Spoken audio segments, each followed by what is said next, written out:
Good afternoon and welcome along to what is one of the most exciting weekends of the sporting year, where hopes spring eternal. Everybody thinks that they can win the title, and maybe this year could be their year. But anyway, forget about the football season. The Premier League started tomorrow. It's all about the Modus Super Series on this Friday afternoon. Group C comes to its culmination, and you can tell it's the beginning of the season because the Tottenham Hotspur fan Steve West, that is top of the table, talking about hope springing eternal and the chances of being top of the table only happening on the opening day of the season. It's the Newcastle United fan Paul Nicholson, and last night it was a case of 3 players tied at the top of the table on 6 points. Yeah, some good stuff last night. I think Richie Howson was brilliant. I think Kachuk went up a level. He went from about an 86 average for the week to around about 90 for the night. So everybody's taking their time in harbouring an opinion about Christoph now, because they thought that maybe he was going to be coming off the subs bench, but now he is in the starting lineup potentially for Saturday night. But Kurt Parry was excellent as well. So yeah, really good evening. Talking about promising starts, it's the West Ham fan Richie Howson who really stood out yesterday. Yeah, I think he had one blip last night, and his ability to bounce back from it was exceptional. But the one thing that he's done this week better than anything is finish games off with big shots like that. He's done it with a 1-4-3 and a 1-4-6 twice.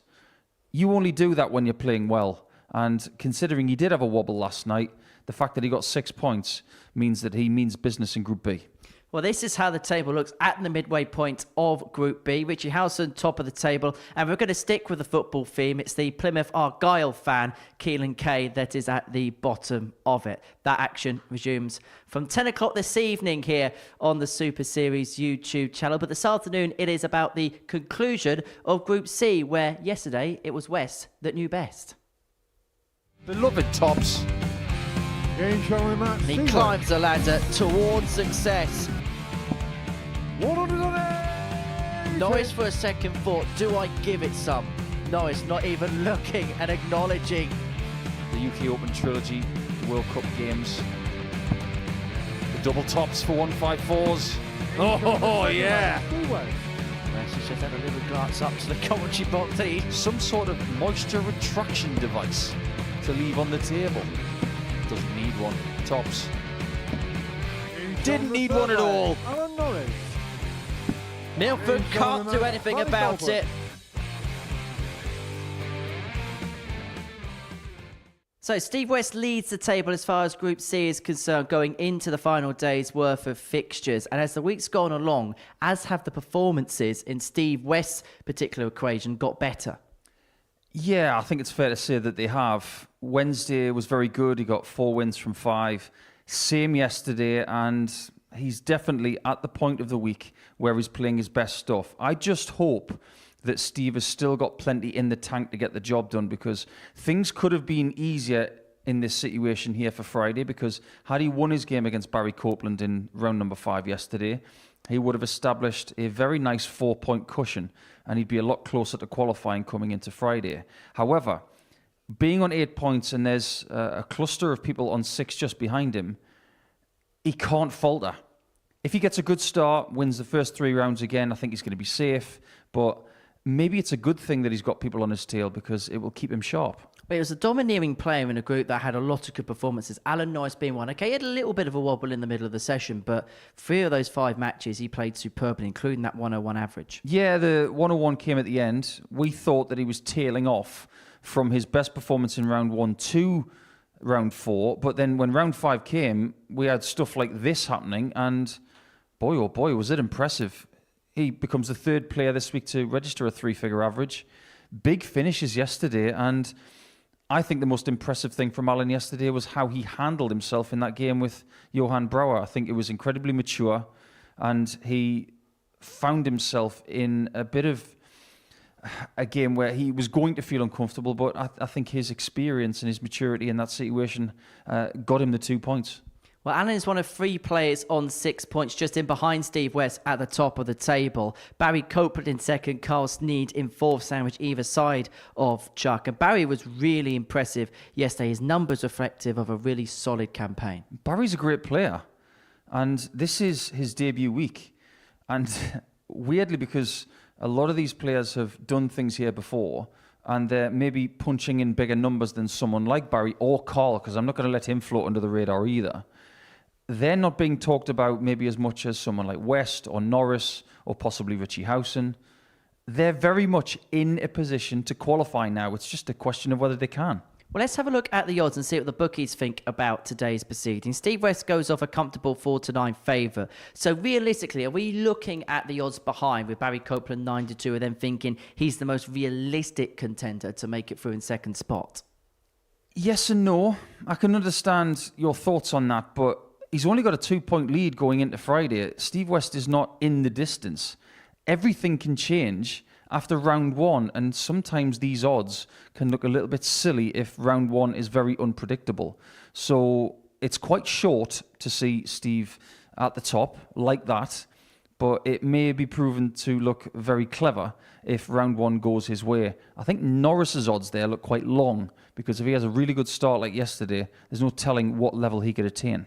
Well, it is 18 plus. It is begambleaware.org if you're going to have a flutter on the Super Series on this Friday afternoon. Right then, into our first game of the afternoon session. It sees Johan Brouwer take on Carl Sneyd as the race for Saturday night intensifies here at the Live Lounge in Port. And for the last few weeks or anything to go by, they're becoming very special occasions.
So certainly becoming a popular ticket is the Modus Super Series, and if you want to be here on a Saturday night, the website that you need is www.dartshop.tv, and tickets are available for pretty much every single Saturday now between, well, now and the end of 2024. So if you do fancy a Saturday night on the South Coast, do join us. First up for us, Carl Sneyd, the 37-year-old from Oldham, who lost his first 2 yesterday, but won his last 3 to put himself onto 6 points in a very good position to qualify for finals night. The left-hander takes on Johan Brouwer, the 32-year-old from Urk, who definitely irked some opponents yesterday. He rattled the cages of Steve West and Alan Norris. He gave us some real highlight moments, some real moments of fiery feistiness yesterday, but he ran out of energy in this fixture yesterday. He lost 4-2 to Carl, who didn't really have to do much to get over the line in that contest. But it's fair to say that with Carl, he started slowly on Thursday, but improved towards the end. But if he is to make it through to the final tomorrow evening, he has to get off to a fast start. It's got to be better as a start. We will say that. 59. And if you disregard his first 2 games yesterday, let's look at his last 3. Averaged 88 in a win over Norris by 4 legs to 2. 43. 4 out of 7 on the doubles. That's really good. That's competitive. That's the kind of stuff you can do here and get a lot of joy. 84 47. as an average, beating Milford 4-2. That game was actually quite tight until Sneyd started to stretch his legs at the end. And 84 again in beating Brouwer. But you eloquently put, Henry, that he didn't have to do a great deal to win that match. He wasn't really troubled. But this 60. game and his second match against Copeland in game number 5. 96. I just get the feeling he's going to have to. Oh, actually, he's playing Milford in game 2. I do beg your pardon. He's going to have to get a really good start because there are 100. so many people in contention today. In fact, 5 of 6 are. But realistically, as far as Carl is concerned, he plays the bottom 2 players in his first 2 matches. There is where he's going to have to pick the 58. points up. And if he does that, he moves on to 10 and he really does put the pressure on his opponents. But a bit like yesterday, the Bombers got off to a quiet start. And, well, we could well hear an almighty 53. noise if Johan Barra Carl takes out the 164. He has got Sictum here to take out the opening leg against Fro. So you don't think that Johan's going to play more within himself today? You think he's going to bring the heat? Let's see. 100. If the truth be told, I don't think we know what we're going to get. I don't think he knows what's going to happen when he steps 100. foot onto the stage. Johan Carl 64. Well, let's find out what he can do about leg 1. This is a chance to break the throw immediately. Double top. 44. Carl Carl 82. Still got a bounce in his step, hasn't he?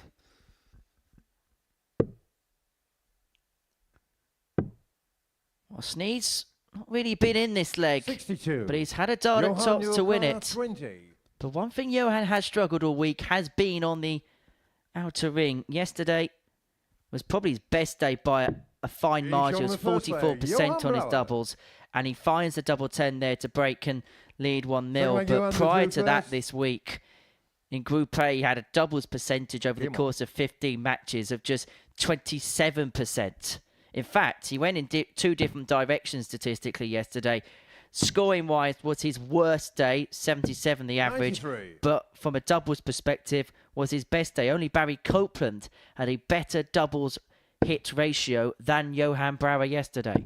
60. So what we can take from the statistics is that Johan is still learning. Even as a newly selected international for the Netherlands, 140. he's still trying to figure out how to put his entire game together, which is completely fine. 180. And that's how you knit that together. 180s yesterday in Group C, only 23. Actually, the second worst 15-game session for 58. 180s we've had this week. There were only 17 on Monday. But what we did see the following day was 100. nearly double what we had on Monday. So if that trend continues from day 1 to day 2 in this group, we'll be very happy with something in the region of 45. Well, what we lacked in terms of big 50. scoring, we definitely made up for in big drama, didn't we, 161. yesterday? And big finishes. 154 and a 160. Couple of 1-2-1s. 65. Johan Carl 160.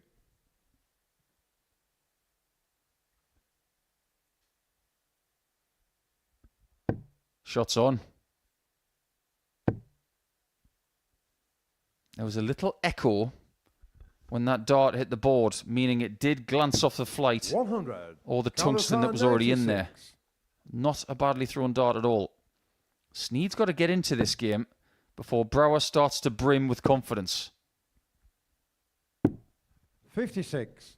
Johan Carl 60. It's one of those games where Carl hasn't played at his best, but if he can just up it 1 or 2 points, he's going to give himself opportunities. But Brouwer here to back the break that he got in leg 1 up and to open up a 2-0 lead has got a couple in hand at tops.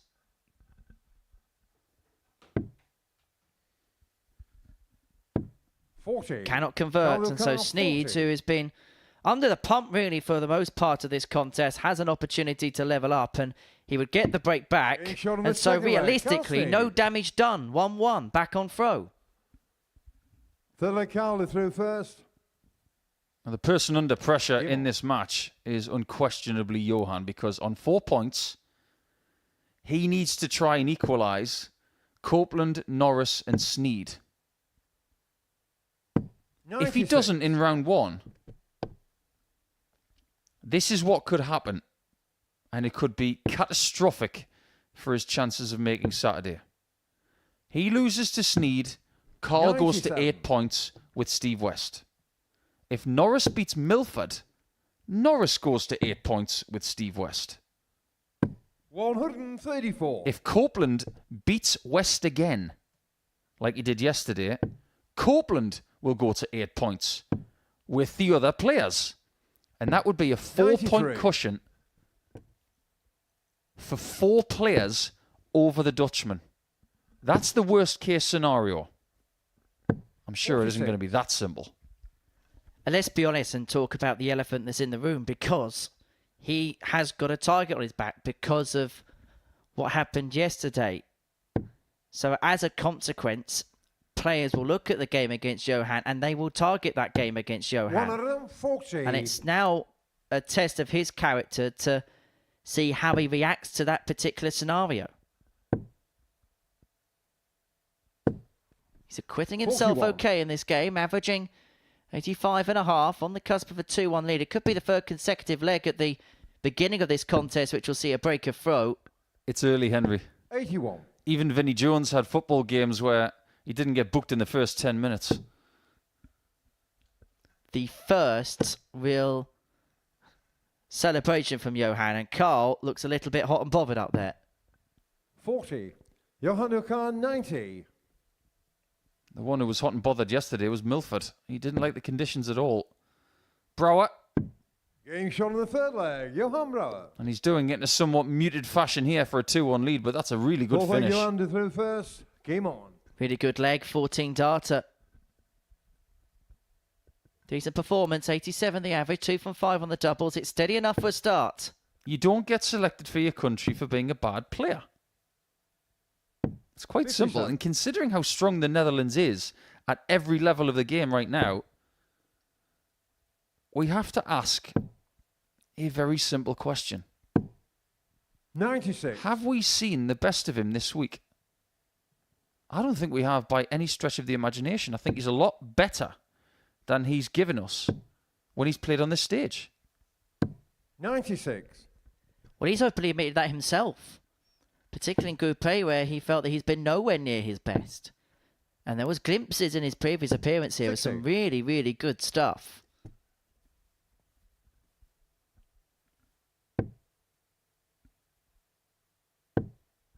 You look at the techniques of the throw. 140. You look at the action, it's a very good action. And actually, I think because of the mannerisms that he shows on the stage, it actually takes away somewhat of the real talent that he has and the talent that he can still grow. You know, he's still at a very early stage of his career. I know he's 32, but he's still fairly new to this sport. It is a lovely throw. But at no point this week have I 90. said anything negative about that. And if I have said anything that is seen as critique when it comes to Johan, it is so he 60. can listen to it and Johan maybe learn Johan from what he's doing here, 118. because this is a learning experience. And I will say it again, I think the biggest evolution of his darts brand and how he plays is going to be between his ears.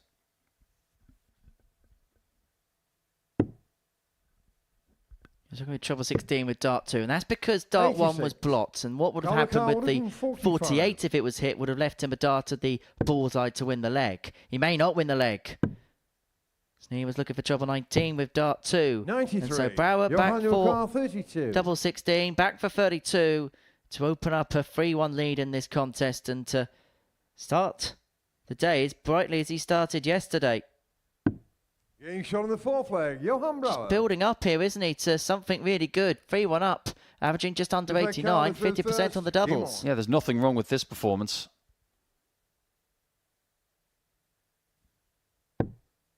Keep putting this kind of stuff in and people will take notice. 59. Scoring pack is good, plenty of 140s in there. 3 out of 6 on the doubles. The average is very healthy. And let's not forget as well, his leg difference is slightly minus at this 60. point in time. Win this leg, he'll get himself to all square, and on 6 points, and put Sneyd behind him for now. 140. Well, Johan had the lowest daily average of all 6 players, and by a good 5 points as well. 57. A lot of it probably was as a result of the performance in this game yesterday, where he really did struggle. 132. This game's not done yet. Much better leg from Carl. He was just shy of 84 58. yesterday Carl as a daily average. 170. And 1 out of 3 on the doubles for the whole day. It's not bad at all. That's about 28 42. per dart in old money. It's very competent. I think that's the way that we should explain an 84 average and 1 out of 3 on doubles. It's not spectacular, 58. but it was good enough to Carl win more matches than 128. losing matches. But is he going to be able to trouble Johan towards the end of this match? 60. That's the fresh question. Well, it was solid, and that was probably the fairest reflection of Carl's day yesterday. It was solid without being overly spectacular, 81. but it's enough to get him Carl onto 6 Carl, points, 68. enough to put him in a position to go through. And in this leg, he's got 6 on 68 to put it back to within 1 and to force Johan to serve it out. Double 18. 50. Who's inside? He will return, though, for double 9. I find that a little bit weird. You go 48 for double 10 because you like double 10. 18. If you hit a 16, surely it's got to be 12 for tops. Double 4. No score. And it's become a little bit of a Johan mess on the Carl, outer ring for Carl 147. Sneyd. And this is for the match. But the 147 isn't going to be pocketed. And so Sneyd will get another 57. opportunity to take this 5th leg. 18. And look at the amount of darts that have been thrown in this leg. If we're being fair, Johan should really have had a match dart in this leg. Yet again, it's double 4. Game shot And on the this 5th time, leg. Carl he Sneyd. finds it. The first time in this group that Carl has shown organic emotion. 6th leg, Johan to through first. It's not really something you overly associate with his game. He's very good at keeping himself cool, calm and composed, but he knows what's at stake today. This is his 3rd appearance of the Super Series, and he's yet to make it through to a finals night. First time he was 59. here, it was during that series that we held those ADC belt matches before a Saturday evening final. He lost that to Stu Wilson. That's the closest he's got to a Saturday at the Super Series, because they played that 97. at around about 5 o'clock on a Saturday afternoon before the finals nights took place.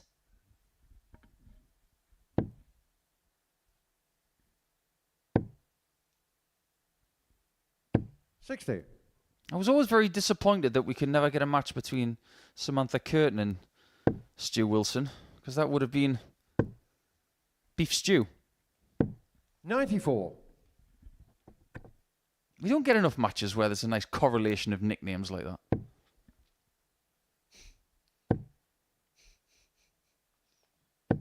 $100. Johan beginning to really exert that aggression that we saw at points yesterday. I think we're going to still 100. see that side of him, but I just wonder whether it's going to be a little bit more refined today. That's the right word. Refined.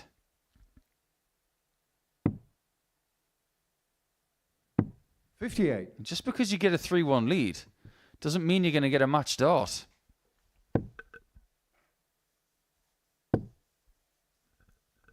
If he doesn't get one, 100. that's going to be good news for a lot of people in this group. Because make no mistake, everybody who's above Carl and Johan in the table right now, they want Carl to win. They want to see Johan cut adrift, just like Paul Milford is.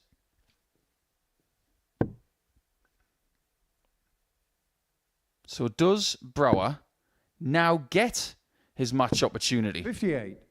Johan Ilkar, Is it 84. 12s? Is it the bull? Or is it something else? He hits this. I think the mute button may be reversed. He's kept himself cool, calm and composed all game long. And he's grazed double 12 for the match. He 72. can't believe it. It was so Colour close to the car, wire. 52. It was quite literally millimetres away, wasn't it, Johan? And that is how cool this game can be. Millimetres can separate success and can separate him from being forced to go to a last leg decider. 32. And maybe we Johan aren't going 12. that far because in this group we haven't had a game go the distance. Absolutely remarkable. So it's 3 o'clock on the board for Brouwer to win by 4 legs to 2 to jump Sneyd in the table. And he will move on to 6 points. He gets the better of Carl Sneyd by 4 legs to 2, reversing the scoreline in the last fixture of yesterday. It was far more refined from Johan Brouwer at the beginning of this afternoon session. He actually looks a little bit dejected, doesn't he? Looks a little bit flat. But he looks focused, and he knows he's very much in the mix. That looked hard work there for Johan Brouwer. Just looking at the facial mannerisms as he departs the stage. He beats Carl Sneyd by 4 legs to 2. And so now we see Paul Milford and Alan Norris go toe-to-toe. That's our second game of the session, and we're going to be watching that after this short break.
Welcome back to the Modus Super Series, where before the break, Johan Brouwer got the better of Carl Sneyd by 4 legs to 2. And in match 2 of our day, well, we're going to break the dress code because blue and green should never be seen. But we're going to watch Paul Milford and Alan Norris go toe-to-toe. Milford pointless following his first day here at the Live Lounge in Porto, up against Alan Norris, who at times was sublime, the 52-year-old from Bonus, the former Lakeside runner-up back in 2014. He takes on Milford, who is a current England international. Didn't play to his rip-roaring best. So there was some signs of some good stuff on day one. Maybe the experience and the, well, more inexperience on the stage paid its toll at times. But for Alan Norris, there was some really, really good stuff yesterday. Yes, there was. It was really good to see Alan putting in some big numbers in games, but the inconsistency was still First there. leg Alan to through first. Game on. If he can tighten that up a little bit today, then he could well be making an appearance on Saturday night. Nothing wrong with the way he started yesterday. Nothing wrong with the way he ended. But the stuff in the middle, it was troublesome at times. And you'd say that realistically he can ill afford that if he's to make 60. it through today. As for Paul Milford, average for the day of 82.7%, but the real nagging issue for him was missed darts at a double. Only 8 hits from 45. 34 attempts, 23% that equates to. He was competitive pretty much in every single game that he played yesterday, but was unable to pick up a win. 140. If we are going to be fair to Milford, his doubles percentage yesterday wasn't particularly great. But if we compare his 140. doubling day to Norris, there's not a massive amount of difference between the two in percentage. But look at the amount of attempts. 140. Milford had 34 darts at double. Norris had 52. 18 more darts at a double over the course of a day is a lot. And that's one of the reasons why Norris is on 6 points and Milford's on 0. He just had more opportunities. Looking at 161 to take out the first leg, unable to, and so Norris has left himself 91 after 12 to get his day Alan, your car, 91. up and running with a holder throw.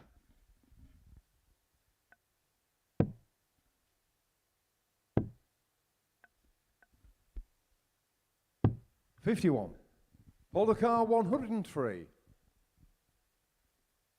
Well, cover me in black paint and call me Batman. I don't know what he just did there.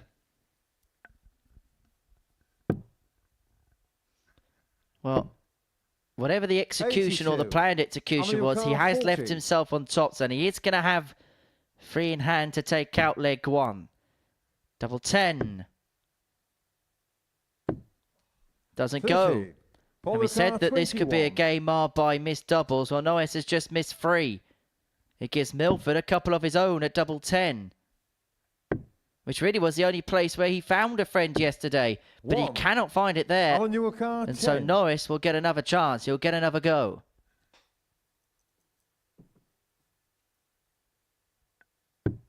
Game shot on the First start leg. in. Alan Norris. And Norris is starting as he hopes to go on. And I Second mean, leg, Paul to through winning first. legs. Game on. He'd like to have better legs than 19 darts, but this format is all about beating the player in front of you right now. It's not about beating the player that you played yesterday.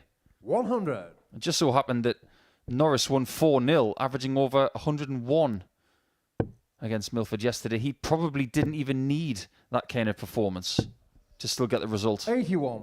I think That was as dominant as we've seen this week. I think at that point yesterday, I think Paul Milford may have just ran out of gas in the tank. He'd been competitive in every other game, was unable to pick up a result. And I just think maybe 140. at that point it was getting close to tap-out territory. Yeah, I definitely think the temperature had something to do with it yesterday, but 57. even though it's a lovely day in Portsmouth today, the conditions out there are, I think they're very good. It's warm. But as the day goes on, you're constantly going back on that 140. stage. It does get a little bit warmer every round. But you've only got to be up there for 5 games. 85. That Paul can be Car, managed. 121. Imagine being Paul Hinks. He's got to be up there for 15. Had another 10 tonight. When Group B gets back underway, where we have a trio of players at the top of the table. 59. Kachuk, Howson and Kurt Parry all on 6 points. Gary Stone, the bookmaker's favourite for the week, has got work to do on 2. And Keelan Kay's probably going to have 60. to have the perfect Paul night Car, tonight. 62. Even still, that might not be good enough for Keelan. Double 16 for Paul. Game shot on That's the more second like leg. it. Paul Milford. This one is at 1-1 in the early stages, and Phil Gallen I'm through glad you brought up the first. fact Game that on. 3 players are on 6 points in Group B, because 4 players are on 6 points in this group, which means I can't remember the last time 60. we had 7 players on 6 points at the same time. But that is the case right now over 2 groups. 6 points is the place to be. 40. Well, the football season does begin tonight, and so I suppose it's appropriate to talk about 6-pointers. 180. Maxi for Norris. Hopeful spring eternal for all fans until 10 o'clock, when there'll be the first Manchester United meltdown of the season. Steady on. 97. I'm not a Manchester United fan by any means, but just press pause just for a couple of weeks. Remember last year when Newcastle thumped Aston Villa in the first game, and we all thought, well, here we go again. 35.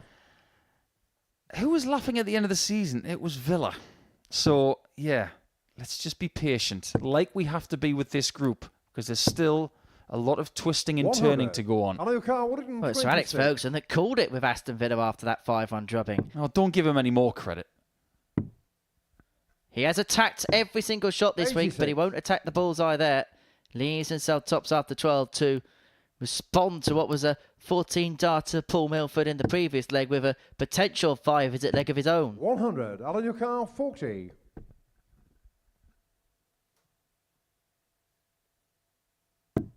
Getting shot in the third leg. Yet again, Alan in the Norris. first game of the day, he looks very impressive.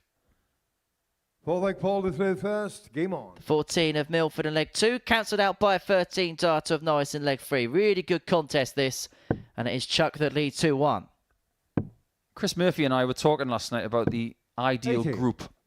If you had someone like Christoph Kachuk, Alan Norris, Chuck Paleo of America, you could have a group full of Chucks. 26.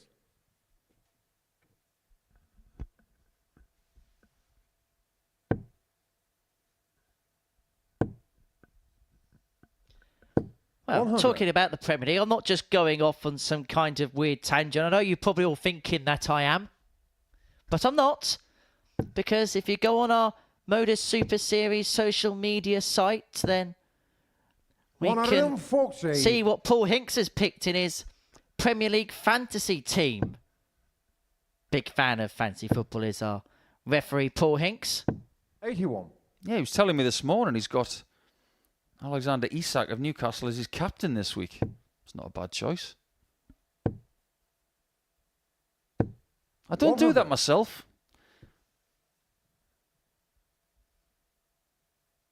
I can imagine it being fun, though. Putting players in, double captaining and triple captaining and things like 60. that. Very, very popular amongst a lot of dart players.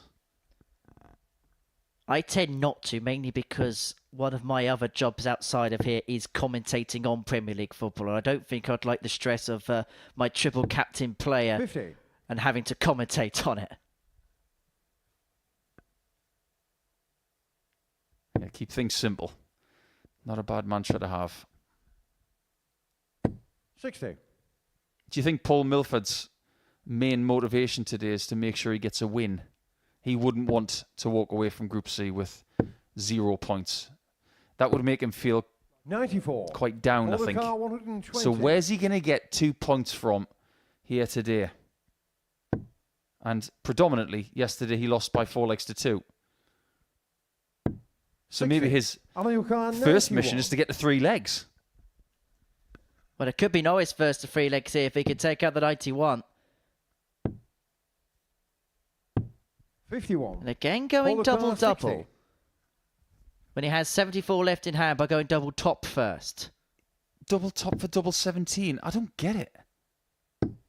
Getting shot in the fourth Everybody leg. gets Paul that. Milford. And Milford does get it for 2-2, but why?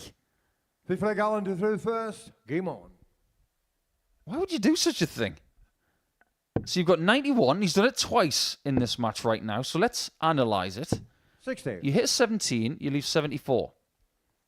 Double-double for 99% of people would be double 17 and double top. Why would you go up to come 100. back down? Whilst if you stay down, then go up, it's less deviation on the shot. 95. Well, it's a tactic that's definitely changed overnight, because there was a few times yesterday he was left with 74 after hitting 17 with the first dart on a 91, and he was going double 17 tops. Now, he didn't hit double 17 of any of those attempts, and I 98. just wonder whether he's thought the other way round and thought I'm having better success on top, so guarantee that one and then have a go at double 17. It's the only thing I can think of. 60. I will say one thing. Over the last couple of days, Alan has really kept us guessing about some of his board management. Some of it's been really good thinking. Some of it has been a little bit more individual. 57. Stuff that most people wouldn't even think of, never mind execute. Well, me and Alan walked through the door here at the live lounge at pretty much the same time this morning at around about 10:30, and 58.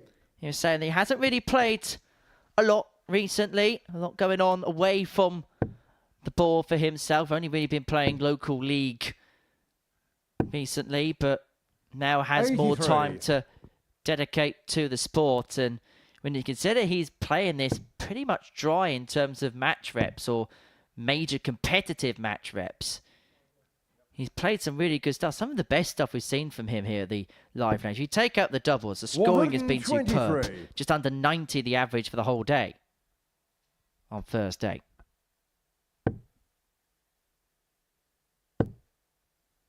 Yeah, but his range yesterday, it was quite 59. high. Alan, your car 105.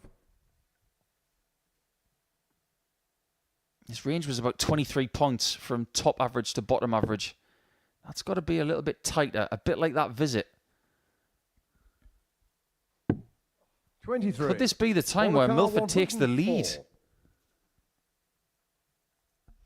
Yesterday, 4-2s were all of his losses bar one. The other one was a 4-0 to Norris. Chance. Can he take it on double 12? Game Bravo. shown the fifth leg. Day Paul 2 in Milford. Group C yields improvement for Milford, and the job's Six-leg not done Paul yet, through though. First. Game on. But importantly, that's a breaker throw for Milford, and so now he has the darts to claim his first win on the live lounge stage. 59. We were talking at the top of the show, Henry, about what could possibly happen in regards to West, because he plays in Game 3 against Copeland. 140. If Milford goes on to win this game, has everything worked out for West? And not just that, because Milford plays 100. Game 4 against Carl Sneyd. If he wins his first two matches, Milford, and West beats Copeland, he's back to within 2 points of that chasing pack on 6 who wouldn't have picked up a point yet, although it would change when Brower 59. takes on Copeland. But with 3 people behind West overnight, he's thinking, is someone going to be on the same points as me come round 2? 100. If he then beats Copeland after a Milford win, I'm convinced that everything has gone West's way before he's even thrown a 132. dart. Great darts there from Norris. Great approach. The board management this time spot on. 85. Alan, your car 170. Both players on a finish. Norris has taken the darts. Looking for the fish. But he gets a Robin Hood. Yeah, that stem might need replacing now because he's using poly stems 80. and they can shear Paul off, as you can see. 157. He's going to have to change that. Pit stop from Norris. And he is going to get another go back to the board because Milford's not going to win the match with a 157 checkout. Just looking to leave it as handy as possible. And he is going to leave it handy. He's going to leave 121. himself on double 18. Norris may just get one dart at the bullseye to win, to take this game to a last leg decider. Double 10. Doesn't 70. go. And so Paul Paul Milford 36. looks at double 18 to secure his first win on the live lounge stage.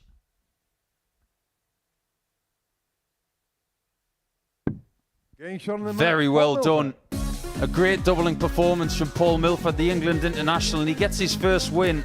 He's had to wait a full day and a match to get his first 2 points, but you can almost see the relief from the man from the southwest of England. And Alan Norris has got a lot to think about when he comes into round 2. At that point, he's going to take on Steve West. However, after what you've just seen, now Steve West can elongate his gap at the top. Will it be 4 points, or is he going to have Copeland on his tail? Next year, when that decision needs to be made, he's going to be 49. 1 year shy of the age of the seniors. A very viable option. 2 players who are around that age. Well, what did he say about the 9? Will we get the 1-4-1? Will the promise come true? Double 12. Shot and the match. Steve West has won the match with a 9 dart.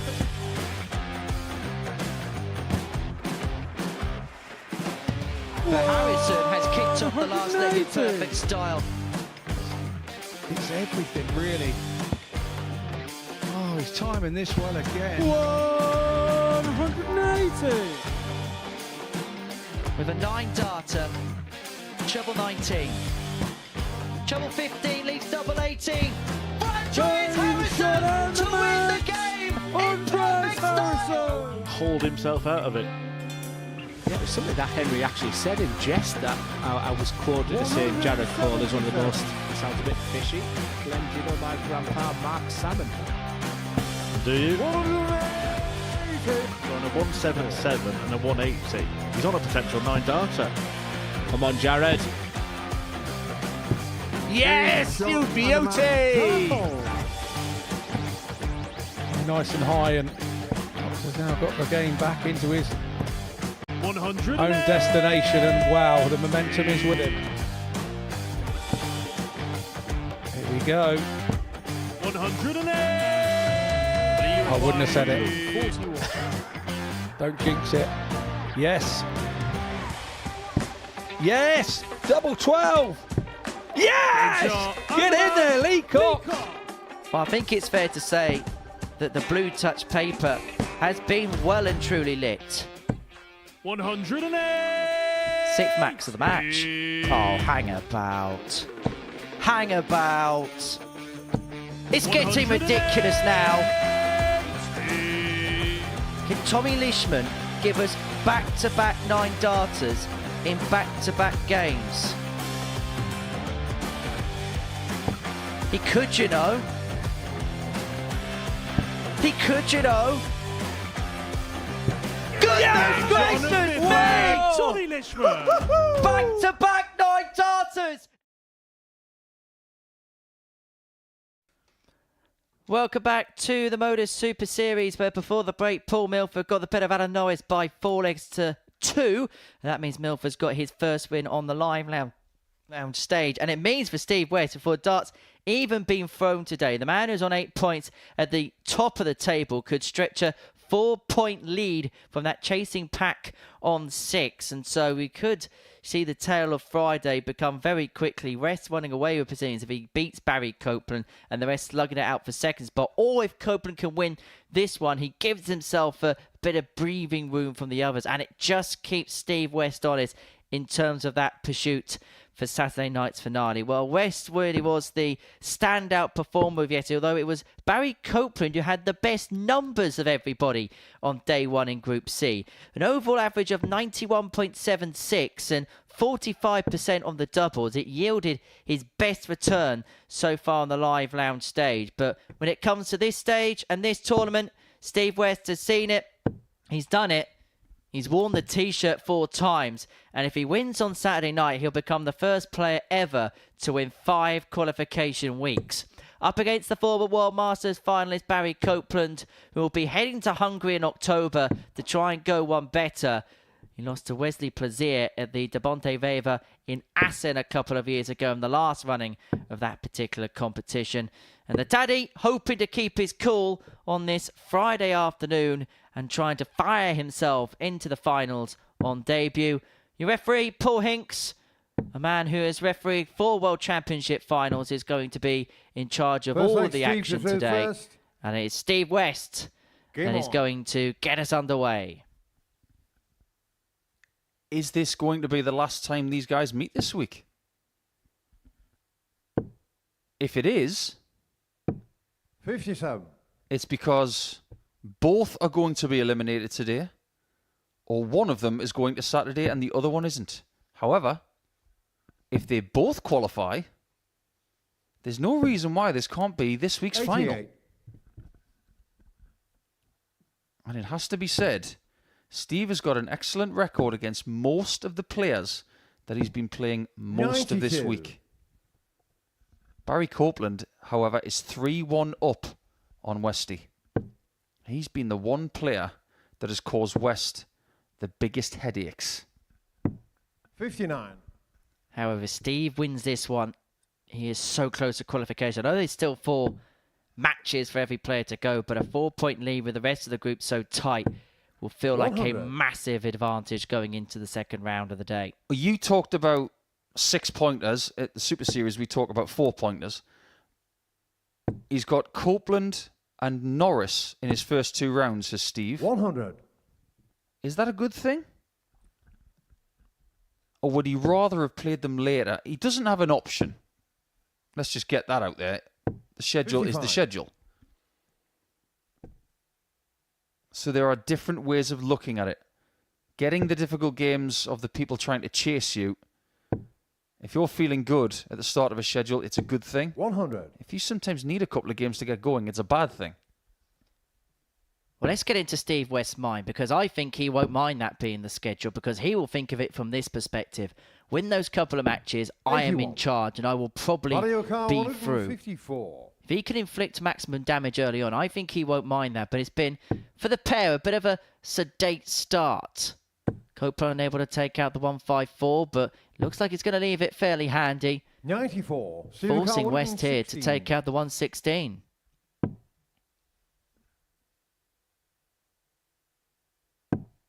Double top.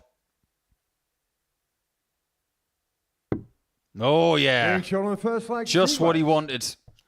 And because he's got Norris and Copeland in the first couple of rounds, Game on. coincidentally, he's got Brower at the end of round number 3.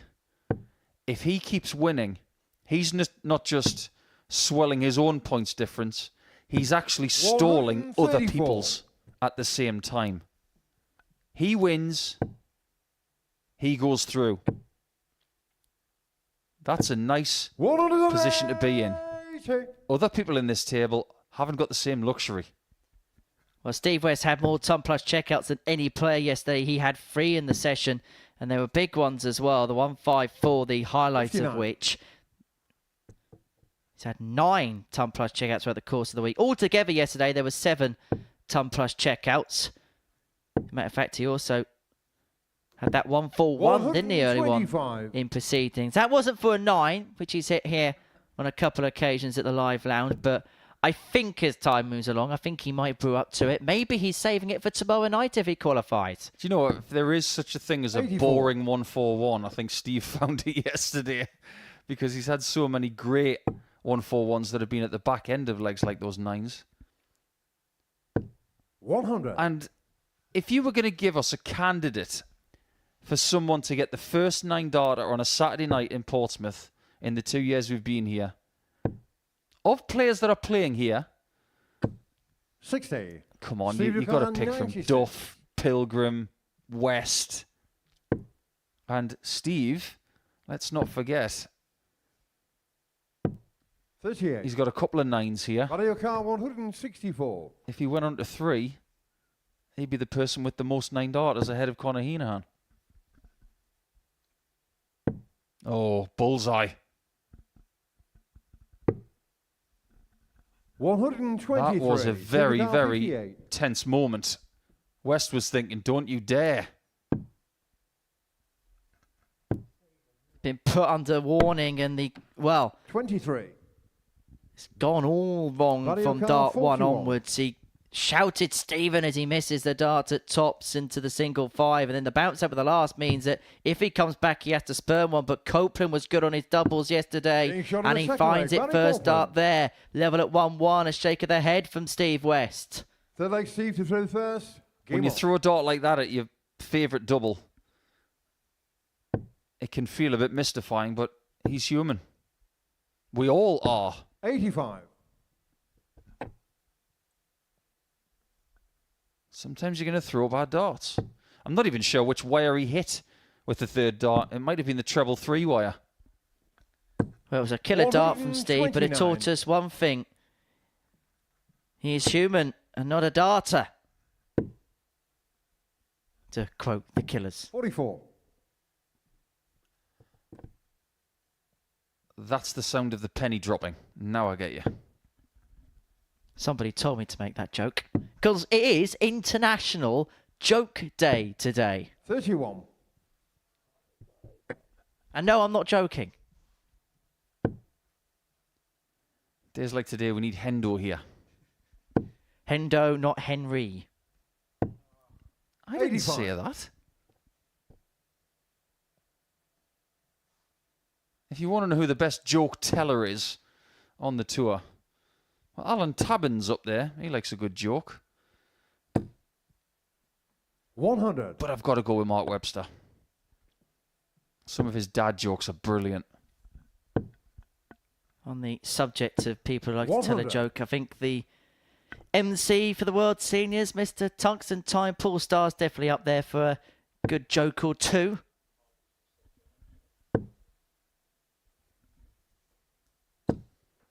Shall we tell a 43. joke before the end of this leg? Just to try and get everybody in a nice mood on a Friday if you're feeling a bit blue. What kind of dog does a magician 41. have? Well, it's a Labracadabrador. Wesley's 146 to move 2-1 to the goods. 68. Well, This has Stephen been Carr, Richie Howson's number 146. this week. He's hit it twice. 2 different ways. Well, that's curious, isn't it? 86. He's someone who Mario leaves Carr, tops all the 130. time, but decides to go for the 619s and 32. And you can see in the background that he's waving that arm around.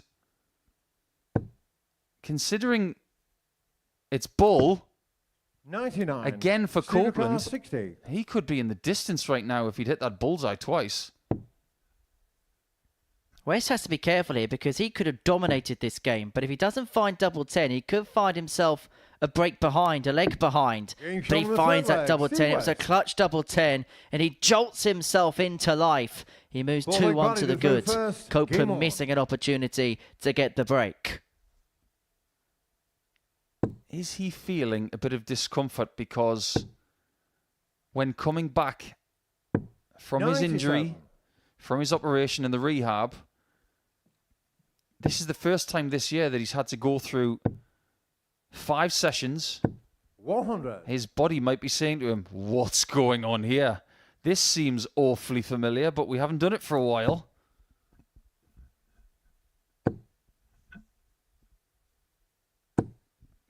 $140.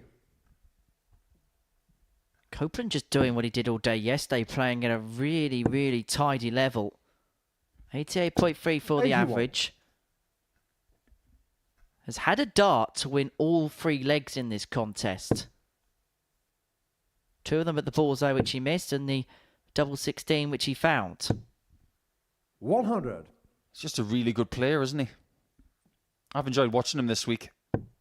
It's been a nice education to see someone like Barry and finding the intricacies in his game. Mario Carr, 164. But you've got to give West credit. He has limited Copeland to those 2 shots at bull on his throw.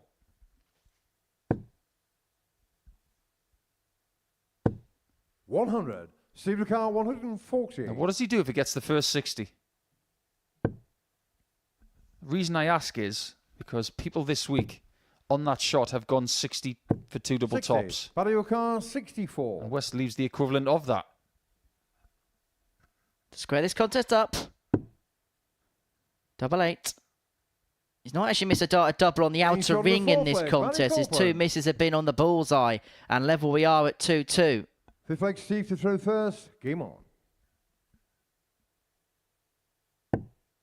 Steve just can't get rid of Copeland this week.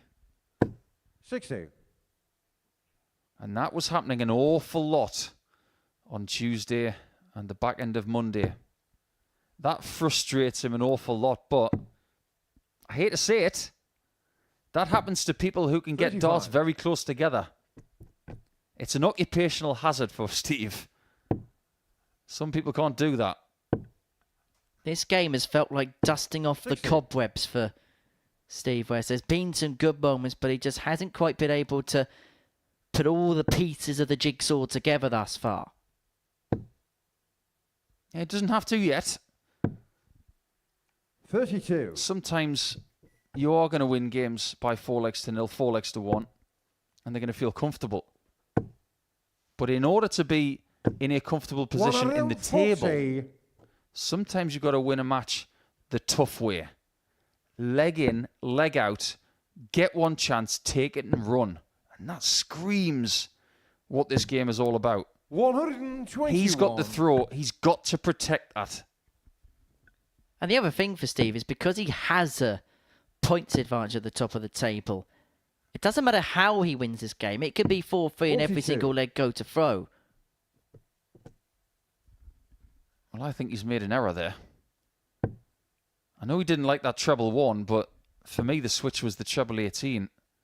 You don't want to leave yourself on 199. 140. That's a horrible number. Well, Copeland hasn't left to finish, and so Steve looking to set up. The 57 with dart 1 helps him out massively. Well, the 57 with dart 1, shall I say, helps him massively. 133. Well, if I may somewhat divert away from what I've just said and look at it from a different perspective. If you leave 199 and score 171, you do leave double 14. So maybe it's not as 81. ugly as it once Supercar appeared. 66. For 3-2. And to continue the trend of every leg going with throw thus far, double Being shown 12 the is fifth found. leg, Steve West West. on point, and West leads 3-2. He's got the compass back working again. 6 leg Barry to throw first. Game on. You and I both know, Henry, that if Steve qualifies for Saturday night, there's going to be an awful lot of people coming down. And they're not going to be going west. They're going to be going south. 43. Well, it is we've been told, a busy Saturday night once again here at the Live Lounge in Portsmouth. In excess of 40 tickets already been sold. And if Steve West 125. qualifies, then good luck getting one. If you want to be here tomorrow, www.dartshop.tv. And that QR code is what you want to scan on your smartphone or tablet device if you want to be here for any 135. Saturday night here at the Live Lounge. Not only that, Henry, but if you are somewhat dubious about, shall I go, shall I not? My advice is, go to our YouTube channel, watch the last 125. couple of Saturday nights with Marvin Van Velsen winning and Thomas Banks winning, and let that convince you. Because the atmospheres over the last fortnight have been remarkable. 59. And you want to be a part of something like that. Well, it's fair to say that the Saturday nights have become an event within itself, where maybe at the beginning of the Super Series, all 100. 6 days submerged into one compacted week, but the Saturday has almost become an event within itself. West, 151 to get over the line to seal a 4-2 win, which will put him on to 10 points and put him in a real Supercar good position. 151. To have a 4-point cushion. And if he does get over the line, 44. Barry car 164. everything in round 1 will have gone his way. He is going to get a shot at 107. His first realistic 60. match-winning Supercar opportunity. 107. And Copeland couldn't really put a big hole in the 164 either. Trouble 16 with dart 2. Unable to locate, and so Copeland, to save this match, is going to 83. have to take out the Barry 104 car because West has left 104. himself on double 12. And this would be his biggest finish of the match. West turns away. Hasn't missed the outer ring in the match.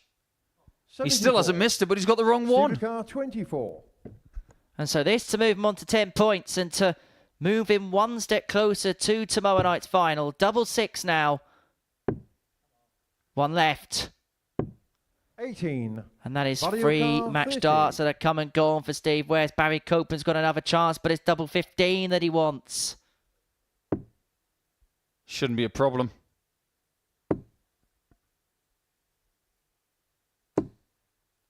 Those markers were so good. So good. 7th final leg, Steve to throw first. It's a good job he hit the double 15 because he missed the fist pump. But now, after missing 3 match darts, can West get the points in the bag? And can he maintain throw? Well, that's the best way to start. And he does like to win a match with a 9-darter. Not that I'm putting him under any additional pressure, of course. But come on, Steve. He only does it when he predicts it himself. Which means he's not going to hit it. You don't know what's going through Steve's mind. What's going through his mind is just win the game. Get to 10 points. Absolutely right. 9-darters are a sideshow. 43. They're great. But what's more important is getting the points. Maybe we should invent a rule saying if you hit a 9-darter, you get a 2-point bonus. That would cause a bit of chaos. I'm sure the people in our production gallery that deal with the permutations don't want such a thing to be applied. But imagine it towards the end of a group like this. If you're 4 points adrift, you have to win, but you also need a 9-darter to get in touch. It's an interesting concept, isn't it? 22. Never say never. Well, Barry gives himself a round of applause, but it may well be the hand of Steve West that he's going to be shaking in a few moments' time, because this last leg has been a bit of a disaster for Copeland. And Steve from here has got acres of time from this 178. Finds the 54 with the last dart to leave himself from 84 to get over the line and to move on to 10 points eventually. So this is the point in the game where you take that really large inhale and a large, slow exhale just to try and temper how you're feeling. And then you throw and you win. Tops of the match. 44. Goes above the wire, but he is going to come back for more. 4 match darts missed. And numerous times this week, it has taken him a little bit of time to get over the line. But now, 40. he will feel he needs to do it now, right now. And he does do it right now. And in the end, Steve West does get over the line with his 5th match dart, which signals his 5th win in the group. He moves on to 10 points, and he is in firm control now of his own destiny. After being away throughout the course of 2024 due to hip surgery, Steve West moves one step closer towards finals night on his return to the live lounge stage. He beats Barry Copeland by 4 legs to 3 to move on to 10 points in the group. Now, if Paul Milford beats Carl Sneyd in this next match, having been 6 points adrift at the start of the day from a qualification spot, he'd be just a couple away.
Welcome back to the Modus Super Series, where before the break we saw Steve West get the better of Barry Copeland by 4 legs to 3. And so as far as the Group C standings are concerned, he's in full control because he's moved on to 10 points.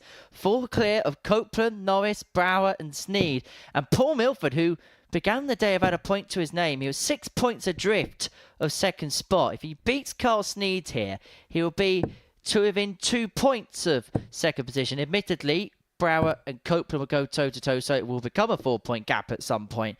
But suddenly what looked like the impossible task will go from impossible to improbable. First But leg you fancy call, those the chances first. more than the impossible job. Game on. Are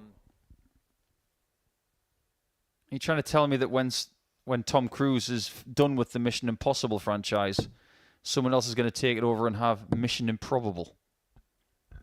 93. So you can take this job if you want it, and if you really feel like you need to, see if this tape needs to be gotten rid of. But 96. you don't have to. It doesn't sell as well. But I know what you're saying. And the most pertinent thing is, after getting no 100. points on Thursday, it's the fixtures that are following him that are the most important things. If he doesn't win, that's bad, obviously, for Milford. 26. But he can't affect the games like Brower and Copeland because someone is going to jump up the table no matter what happens to him. But he can keep asking the questions. And the other thing 58. is he can play with freedom as well, where the others do have that sort of weight of expectation on their shoulders. Every time I hear that phrase, and I think it's one of Chris Mason's favourite phrases, playing with freedom, I have this ringing of David Hasselhoff in my head, and he's singing atop the Berlin Wall, 60. I've been playing with freedom. If you aren't aware, that very famous song is called I've Been Looking for Freedom. 101. I believe Robert Marjanovic used to walk out to that at European Tour events. Well, one thing's become very apparent very quickly. Carl Sneyd is playing with a little bit more zip. Those darts are going in with real authority. 60. Just the same as yesterday. It took him a game or two to start playing the way we know he can. 78. Well, it's better up there than Polakar, underneath. 130. Well done, Carl. Are we about to say well done, Milford? Bullseye. 105. Scared it, but Polakar, grazed the 20. wire. And so Sneyd comes back for double 10 to get the breaker throw and to take out the opening leg. He can see plenty of that. Or can he? Game shot on the Can't first believe I leg, second-guessed Cartney. myself. Of course he can. Second leg, 1-0 Cartney's Sneyd first. leads. Game on.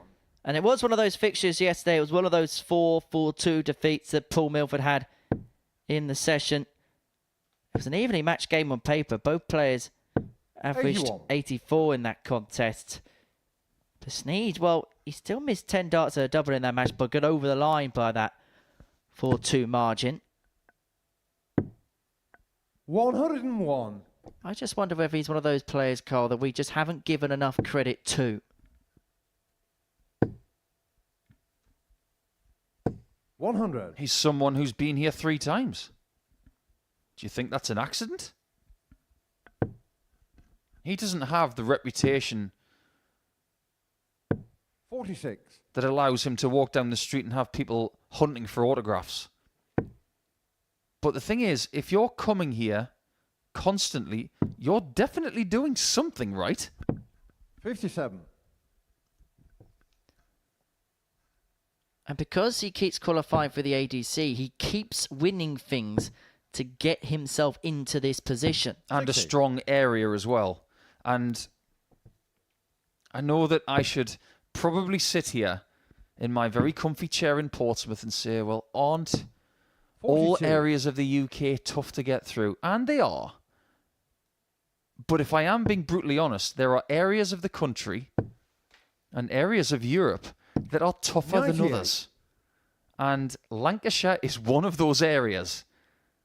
And especially when you've got people from neighbouring counties also playing with the 97. Lancastrians, Yorkshire players, possibly players from Northumberland, Cumbria, Merseyside especially, Cheshire.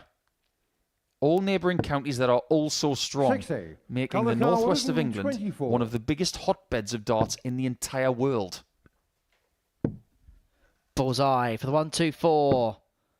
Not to be. 89. And if Milford's Follow card going to get himself in 136. this match, having already been broken in leg one, he's going to have to take out his second ton topper of the day. Another one of them would have left double eight. And so Sneyd will come back for 35. That was the checkout yesterday that started the whole Brow and Norris nonsense. 96. Colour card 35. And on that occasion, it was hit. Well, he won a double 10, 15. but he used too many darts to Colour get card there. 40. Well, Milford's been let off here, but he's going to have to take advantage of that chance. Tops a 1-1. Now double 10. Doesn't go. And he cannot keep blowing chances because No score. if he loses Colour this card game, he 20. cannot qualify through.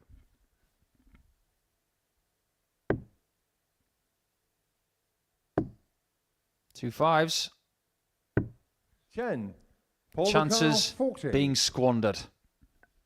1 from 8 on the outer ring for Carl Sneyd. And he's just starting to animate a little bit with his walk and his shoulders and his facial expression.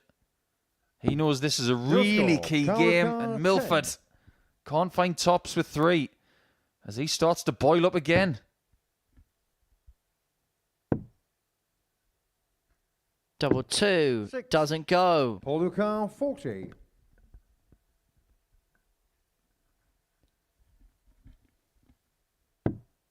Double 10 again.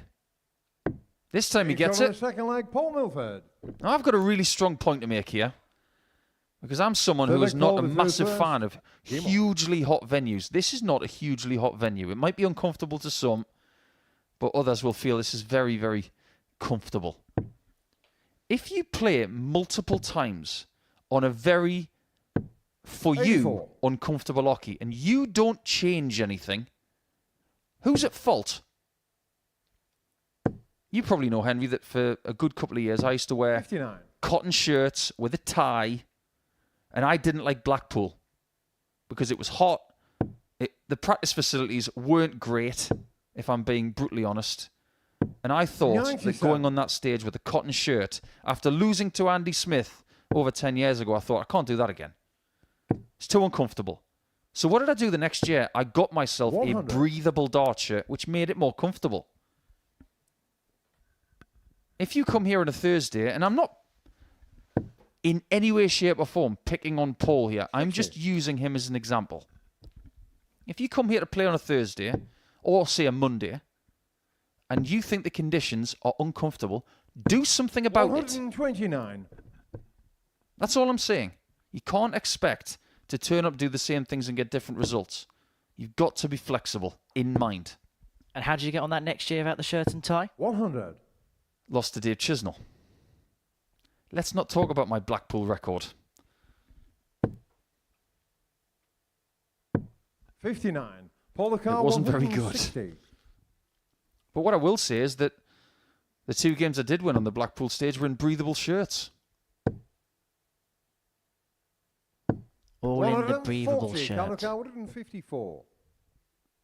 So all in the 1-5-4 for Sneyd, not on this occasion. Well, Milford should have been 2-0 down in this contest. Let's get that right, because Sneyd has missed 9 darts at a double. But he has got the chance here to move himself 2-1 up. It 80. hasn't been vintage by Polo card 20. any stretch of the imagination, this contest. But Milford won't care as long as he can get himself on the board again. Double 5. Showing the 2-1 third to the leg, man Paul from the Milford. southwest. Yeah, that's a lot more tidy. Well, they called it through first. Game on. And mentally as well, if the conditions aren't to your liking, or there's something that you're not used to, you've just got to make peace with it. Say something that is classified as positive self-talk to yourself. 60. These are the conditions. Let's just play with them and do our best.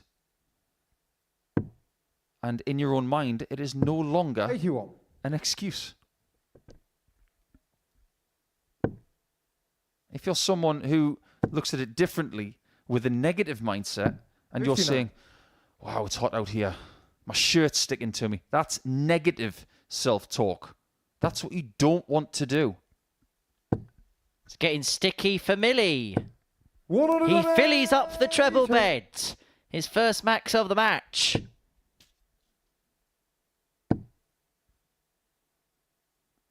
$100. You said yesterday that Milford could be a spoiler. At worst already. He's causing problems. 140. And he is starting to show us why he's here. Well, when the type of people that have been talking to us about him in glowing terms are 60. talking about a player in Follow glowing car, terms, you 100. stand up and you take note, and he's beginning to show that here. He's got this game now by the scruff of the neck. He's got 6 here from the ton. He's got double 10 again. 80. Would have been for his second ton plus check of the day, but he will be back.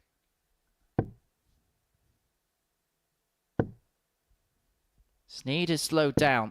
58. And he could find Hold the himself car, 20. in a heap of trouble because Milford is about to break. Well, if Milford is as mentally astute as I think Change he on the is, 4 flag. Paul Milford. he's not only 3 legs to 1 up, but he's seeing his opponent wilt. 5th flag Paul to through first. And he should be saying to himself right now, I've got you.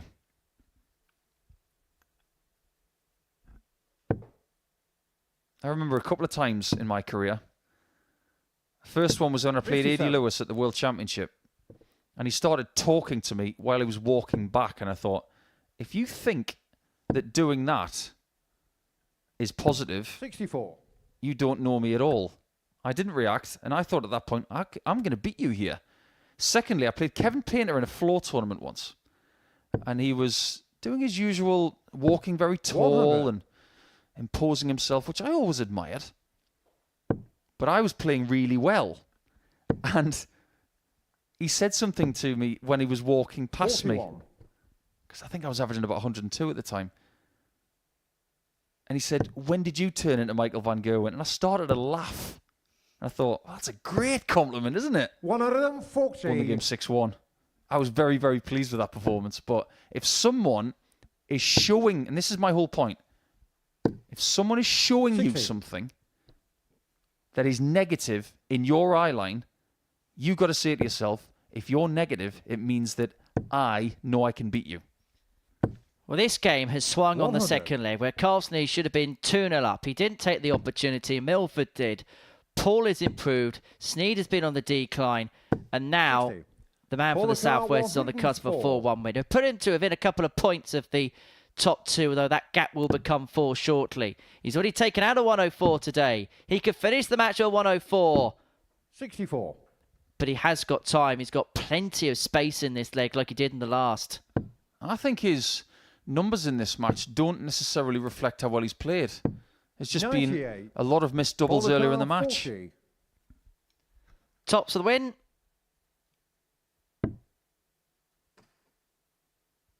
Yeah, you might need that one, Paul. Or does he? Double 10. Doesn't want to go inside, and he has 30. gone inside because it now makes life a little bit more difficult for himself. Sneyd's not on a finish, but he could creep up very soon. 60. Paul the car, 10. 5th dart for the match at double 5. Getting shot on the And match, this Paul time he Milford. does find, and it's a second win from 2 matches today for Paul Milford. So far, it's been a role reversal of his fortunes from Thursday.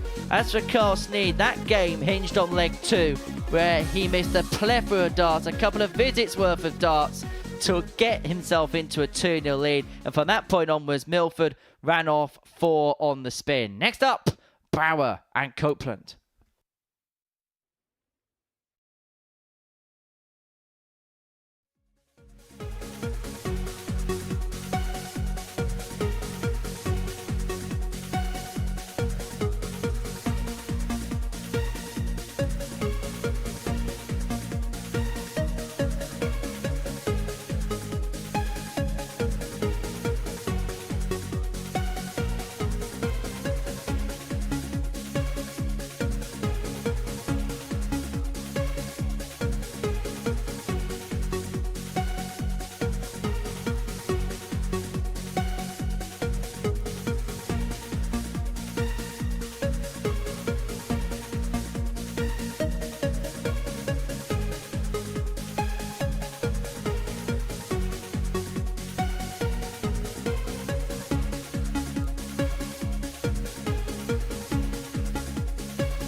Welcome back to the Modus Super Series, where it's been a case of so far so good for Paul Milford. 2 wins from 2. His latest a 4-1 success against Carl Sneyd. And so we head into our 5th match of the session with Barry Copeland and Johan Brouwer both looking for their first wins of the day. So far, we've actually only seen victories for West, Brouwer and Milford. Brouwer moving on to 6 points. He can move on to 8 and he can move into 2nd spot from 5th when he started the session. Up against Copeland, who lost out in a last leg decider against Steve Reyes. If truth be told, he ran out of steam in that last leg decider.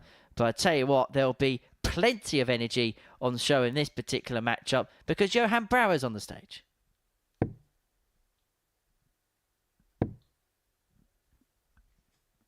$100. It is a key game. But whoever loses this one is going to be slightly behind the 8 ball as we get to the nitty-gritty part of the Group C campaign, where games are starting to run out, and that is just as important as winning and losing at this point. The amount of opportunities you've got to try and catch Steve West, who is now, in darting terms, sitting in the pool on a lilo, enjoying the sun and waiting for his call time, which is going to be next against Norris. 42. But in order to maintain that 4-point cushion going into round 3, West will have to win again against Norris, because there is a guarantee from this match that someone is going to get within 2. Realistically, if you're the players on the periphery, who would you prefer to win this game, Brouwer or Copeland? Who do you think would be most catchable, effectively, you're saying, 100. on 8 points? There's only 2 legs between them and the leg difference as well, so it makes that question a little bit harder still. 100. That is one of the toughest questions I've been asked all week. I think if you're West, it's a 50-50 split, because not only would he probably rather play against Copeland than Brouwer because of the complexity of the match, but he's got a better record against Brouwer, and Copeland has caused West problems. But as far as the chasing pack is concerned, 56. Barry O'Carr, 103.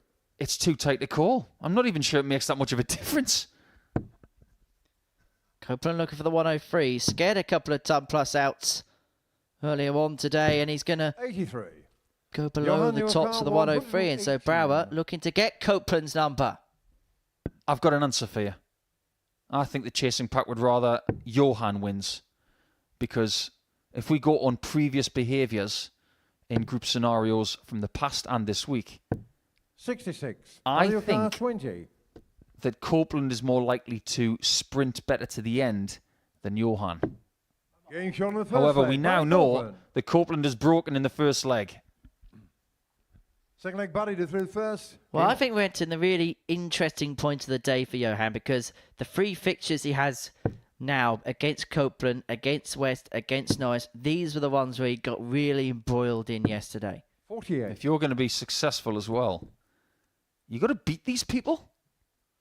You can't just expect to pick up points against people who are behind you. Think about... 121. Okay, let's talk about the Premier League table. You're Manchester City. You can't just expect to beat Brighton and Crystal Palace 100. and Sheffield United if it's last season. When it comes around, you're going to have to beat Liverpool. You're going to have to beat Arsenal. You're going to have to beat Aston Villa. 100. That's what Johan's got to do right now. He's got to beat the people that are vying for his spot. He's got to step up. 100. He's got a bit of a Pep Guardiola look about him, hasn't he? But he still looks more like Eric Ten Hag. Might as well throw Arnie Slot in there for going with bold Premier League managers. 82. Actually, I think if you're going to go down that route, as far as lookalikes for Arne Slot, you'd have to go with Shane Hayward. 100. Finalist in this series, of course. Arnie Schlotz will take charge of his first Liverpool game at Portman Road against Ipswich Town tomorrow. I know a lot of people have been talking about 96. them over recent Mario days. 153. I wonder how long it's going to take for everybody to actually say his name right as well. He's not called Arnie. He's called Arne. There's no I in there. And he's not got 53. biceps the size of Brazil. Johan Rukar 102. Anyway, that's a little bugbear of mine out the way. And I don't like that either. 49. I think when you've got Mario 82 Kart with 2, you 100. should go treble 14, but that's just my opinion.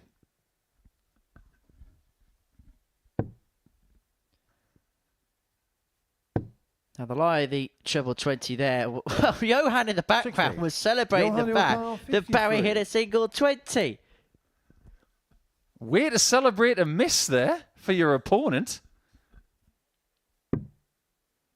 I'm really glad that Barry didn't see that. 43. It's almost as if he was 40. a kid at Christmas Eve and he realised, oh, it's Christmas Eve, it's nearly present time. But he couldn't unwrap it. And he could well be 2-0 down.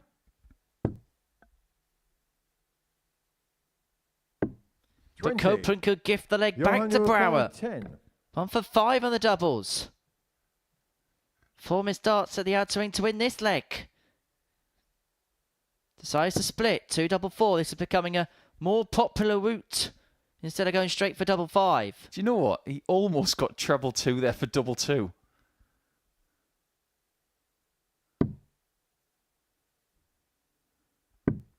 Two. Oh, no. Mario And every Kart time he 20. does that, it's because he's missed. Nobody ever does that gesture when they've hit. Game shot on the second leg. Barry Copeland. The daddy gives it large. He's telling Johan, Gonna I'm let the Johan go through daddy. first. Well, this is... Oh, hello. There was a little glance Game there on. from Johan as well. And I tell you what, Barry there is in full fury mode. That's not out of the blue, though. He's done that at points this week, hasn't he? And that's a key moment. 100. But do you think it was more pronounced because of who he's playing? Do you think there's any way I'm going to say no to that answer? 100. Dart players, on the whole, have very similar qualities from top to bottom. 100. They're stubborn, they're spirited, they have incredible memories, and there is a phrase that follows dart players 100. around when they have the opportunity to use it. And that phrase is, let's see how you like it. And let me give you some evidence of that. 140. I had a trilogy of games with Gary Anderson at the UK Open between 2009 and 2011. I won the first one. Gary didn't like that he lost that game. Fair enough. We played a year later. 100. Johan Rukar, When he was within one leg 161. of victory, what did he do? He went to the crowd and he said, one more. That had everything to do with what had gone on in that 64. game and the previous one.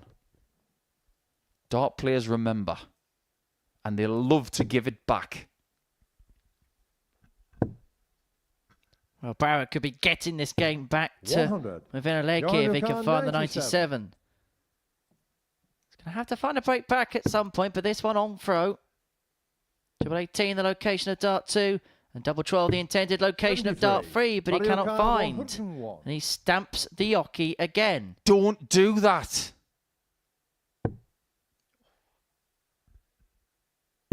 Double 16. 69. Johan Rukar, 24. Barry has seen red. I'm not even playing in this game and I'm annoyed. Barry has seen red. You could see it in his eyes. Double 12 for Brower. And Copeland is Game incensed. shot on the third leg. Johan Brower with a Rukar. muted celebration is back to 2-1. Fourth leg Barry to through first. Game on. There are certain things that you do. You do them once and you realise you did it in the heat of the moment. But there are certain things 140. that may not be in the rules, but are rules to dart players with experience. And one of them, you don't stamp the hockey. It's twice now. If it happens against somebody else, 140. if that had happened against West again or Norris, honestly, they'd get the referee involved. It's a no-no. Don't do it. Well, I have to say that Barry Copeland, you can see 42. that he is visibly annoyed. But I tell you one thing he has done very well is not to let that fester. Yeah, that's true. Let's put it into some perspective in other sports then. Say you're a bowler in cricket. 140. You're walking back and you twist your spikes on the crease. You don't do that. That's really, really against the etiquette of the sport. You don't walk on someone's line on the green in golf. 91. And that thing where they're twisting their studs on the penalty spot, I hate that. That's spiteful. I hate that too. Well, Bauer could be on the cusp of 57. levelling this game up at 2 apiece. Remember, Copeland had gone 2-0 up. But it has to be said, even though Barry is visibly angry, Johan's been the better player 94. since Johan Ilkar, the 164. celebration was let out at the end of leg 2. Let's see what happens next then. Let's forget about what's happened. And let's see what happens next.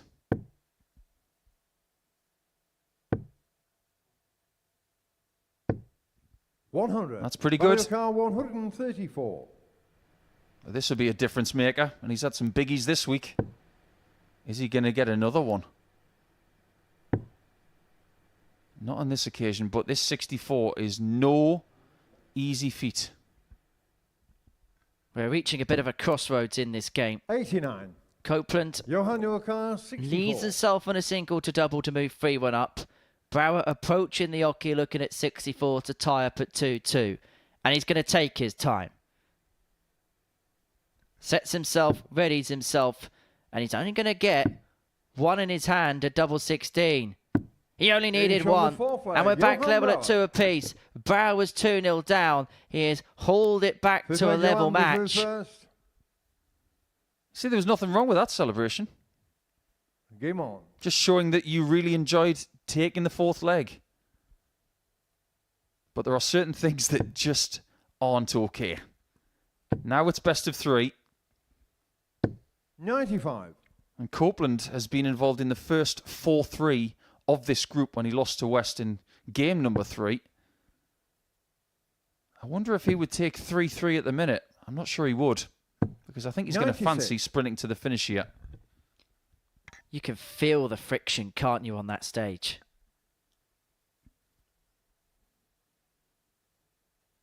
It's getting very tense. Barry goes back to the back of the stage, mops the brow. 59. Pun intended? Absolutely not. But this game has been almost reduced to a snails-like pace. We're into the 14th minute of this contest, and we've only played 60. 4 and a bit legs.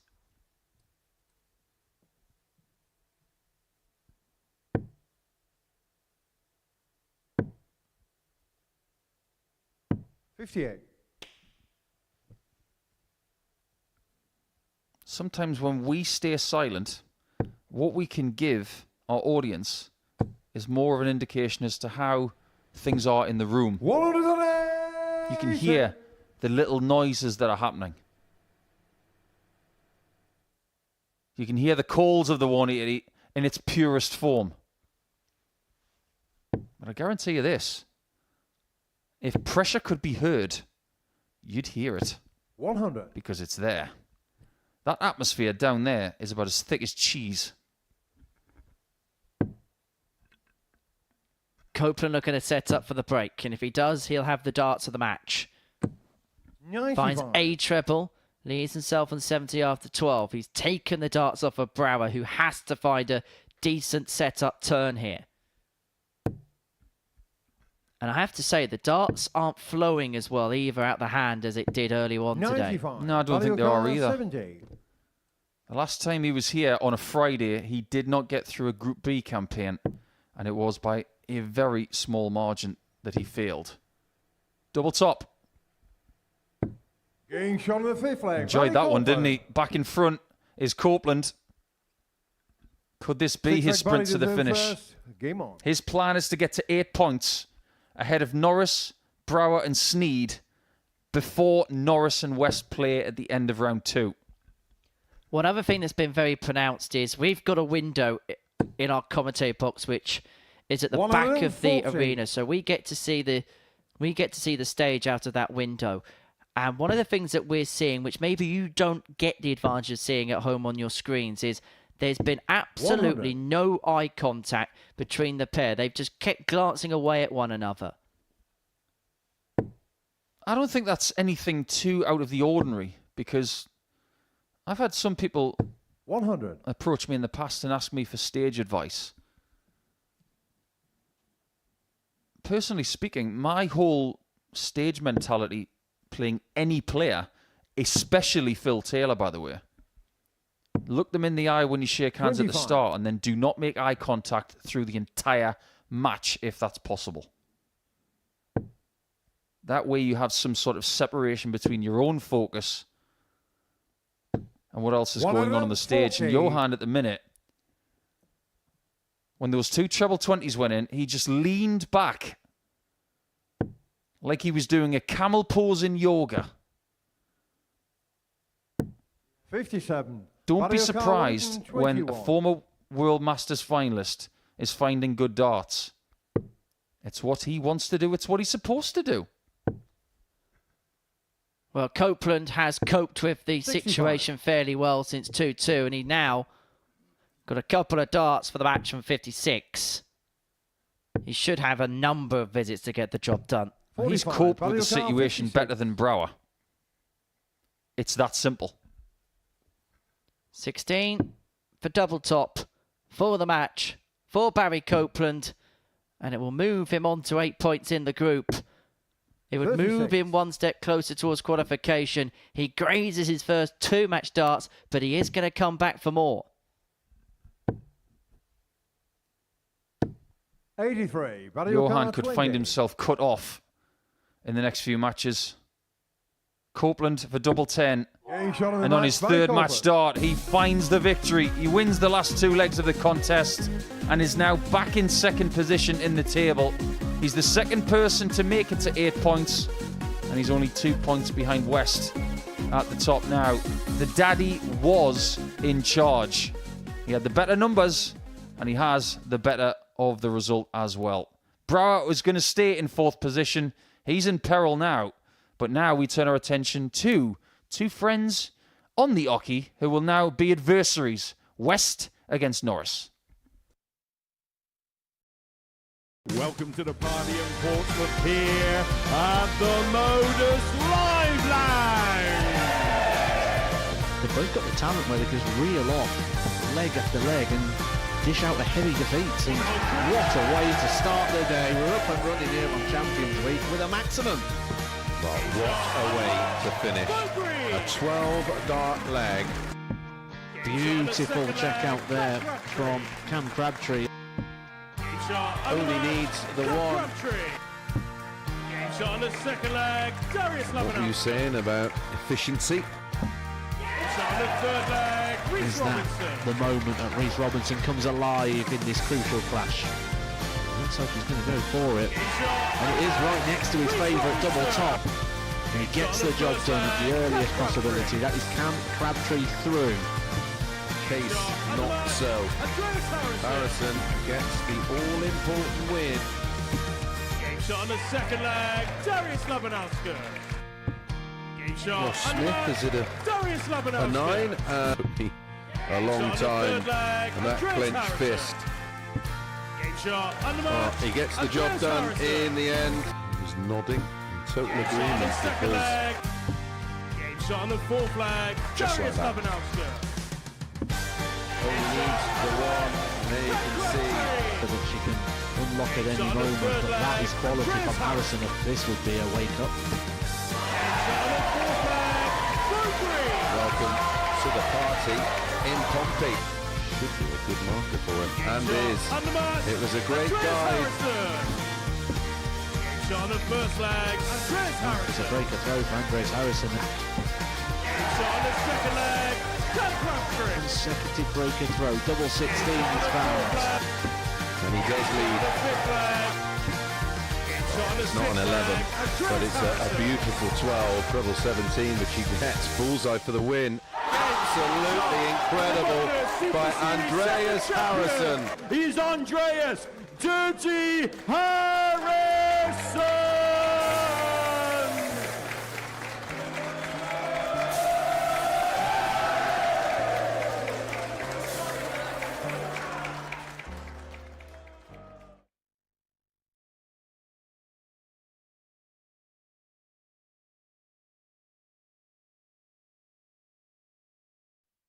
Welcome back to the Modus Super Series, where before the break, Barry Copeland got the better of Johan Brouwer by 4 legs to 2. And so into the final game from the second round of fixtures we go. And it sees Alan Norris up against Steve West.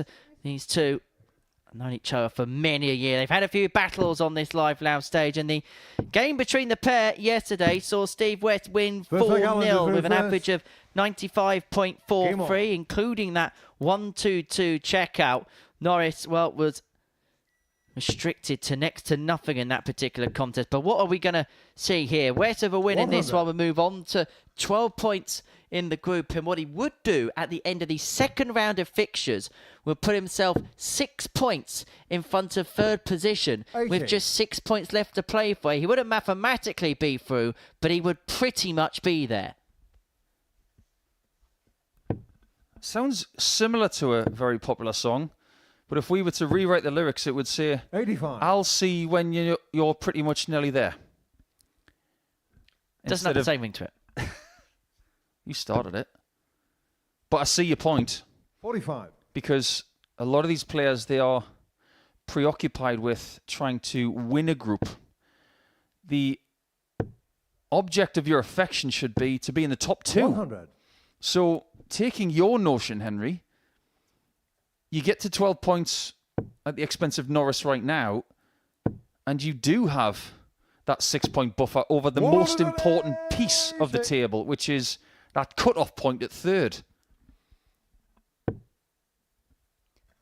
Of course, there's darts outside of the Super Series today. Of course, the New Zealand Darts Masters got underway this morning, but we're also in the midst of Challenge Tour action, where we've got to the final of the first event, which is Challenge Tour 16 of the season. We'll run you through the results in the next leg, because Norris is looking at this 1-1-6 to take the opening leg against Steve. It'll be the first leg he's won against West this week.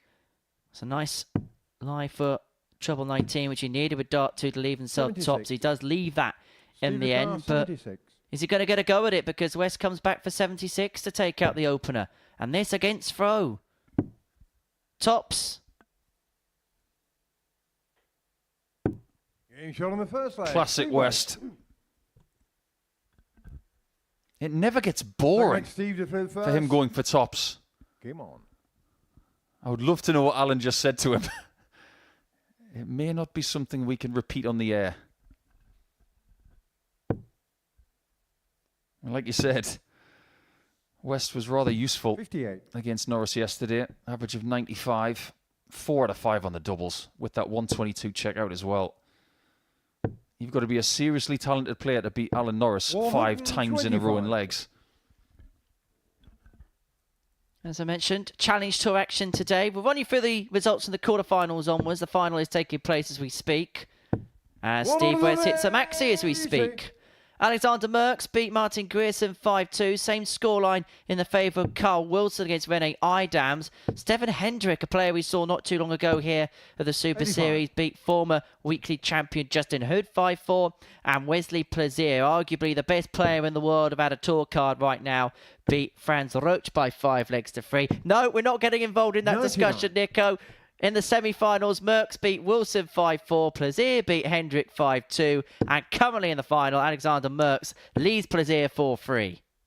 I just think it's ironic that you mentioned that phrase when Steve West is on the hockey. That's why I said arguably. I don't want to get involved in that again, because the last person who asked him that question in this building, it didn't end too well for. And the last time Steve left 122 against Norris, it didn't end well for Chuck. 46. Cedar car 122. If he gets the requisite 18s or 25 to start. Oh. Okay. 57. Was that the right time to do that? The jury's out, but I'd have to say, not really. Well, he's got away with it because Norris is unable to take out the 145 and hasn't put much of a hole in it, but he's going to have to work hard here to get opportunities at a double, and he's only going to get one. He has gotten away with it now. It's still a brilliant leg. And 6 straight legs against Norris. But there's news coming out of the Challenge Tour. Wesley Plaisir has not won the final. And someone who we have not seen here in a little while, by the name of Alexander Merckx, has just won a Challenge Tour title. Well done, Alex. Well, he said yesterday he's perhaps one of the best players we haven't seen him in a while, and he's definitely proved that. He's done some good stuff on the WDF Tour, but backing it up on the Challenge Tour. Beat Plaisir by 5 legs to 3 in that final. Raced into a 3-1 lead and then a 4-2 lead, and he kept that 2-leg gap before getting over the line 5-3. Merckx averaging 90.98 in the final. Plaisir 86.22. Well, just one more thing before Challenge Tour 17 begins, and we replace our focus back into this match. Wesley Plaisir has just gone into 2nd position in the Challenge Tour Order of Merit. He's in a provisional spot for the World Championship and having a tour card with plenty of events to go. This time, 96. It looks like Norris is going to deflect West on his own darts. Well, this is a really good contest. Both players averaging above the 90 and deep into the 90s. Norris leaving tops after 12 to get his first leg of the week against West. And that's a 13-darter to bring it back to 2-1. Well, this game is being played in impeccable spirit. I knew Alan was going to do something. I just didn't think it was going to be that. Well, it's better than some of the other antics we've seen this pair do on this stage, which shall remain nameless. You're trying to instigate something, Deacon. 100. We wouldn't do such a thing here. Just saying they got very friendly.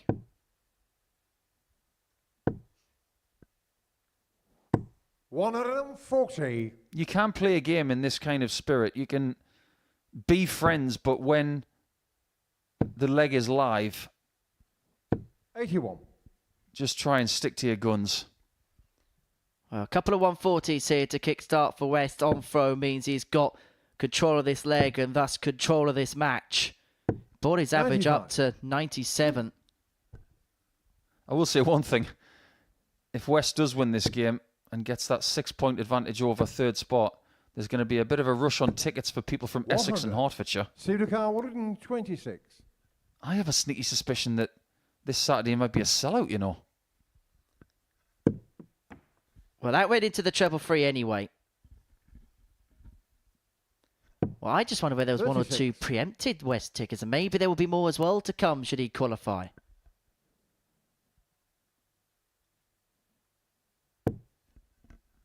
What Steve does next might be as a result of that last dart.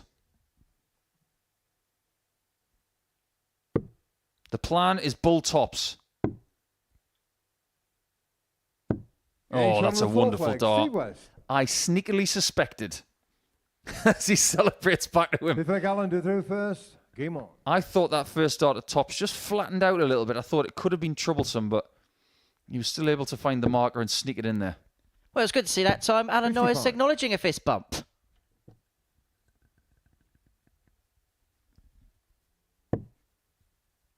It's not about how, it's about who, remember. 85. And the man who likes to go who is in a good position in Group B later, isn't he? The Owl. 140. This is game number 6 of 15 this afternoon. If it is to be 12 points West and 8 points Copeland, 41. is it Barry that is now favourite to get what could be that second spot? Because you do fancy that West is going to get at least one more win. 54.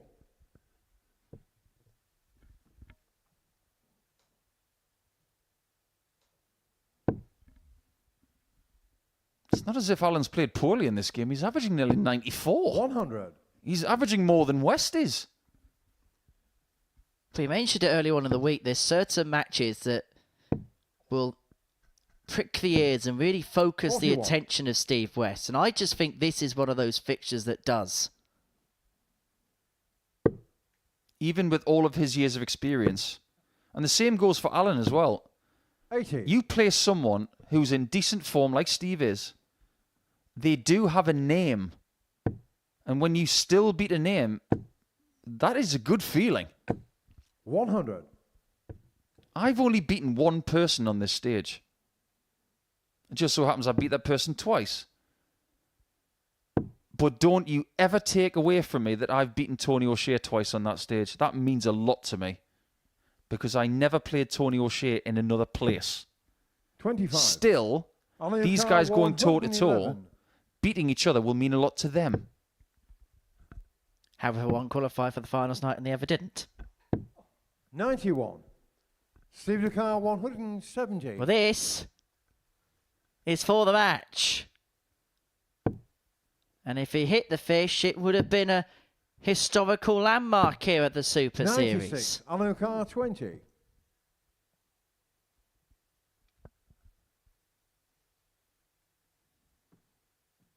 Double 10 for Norris.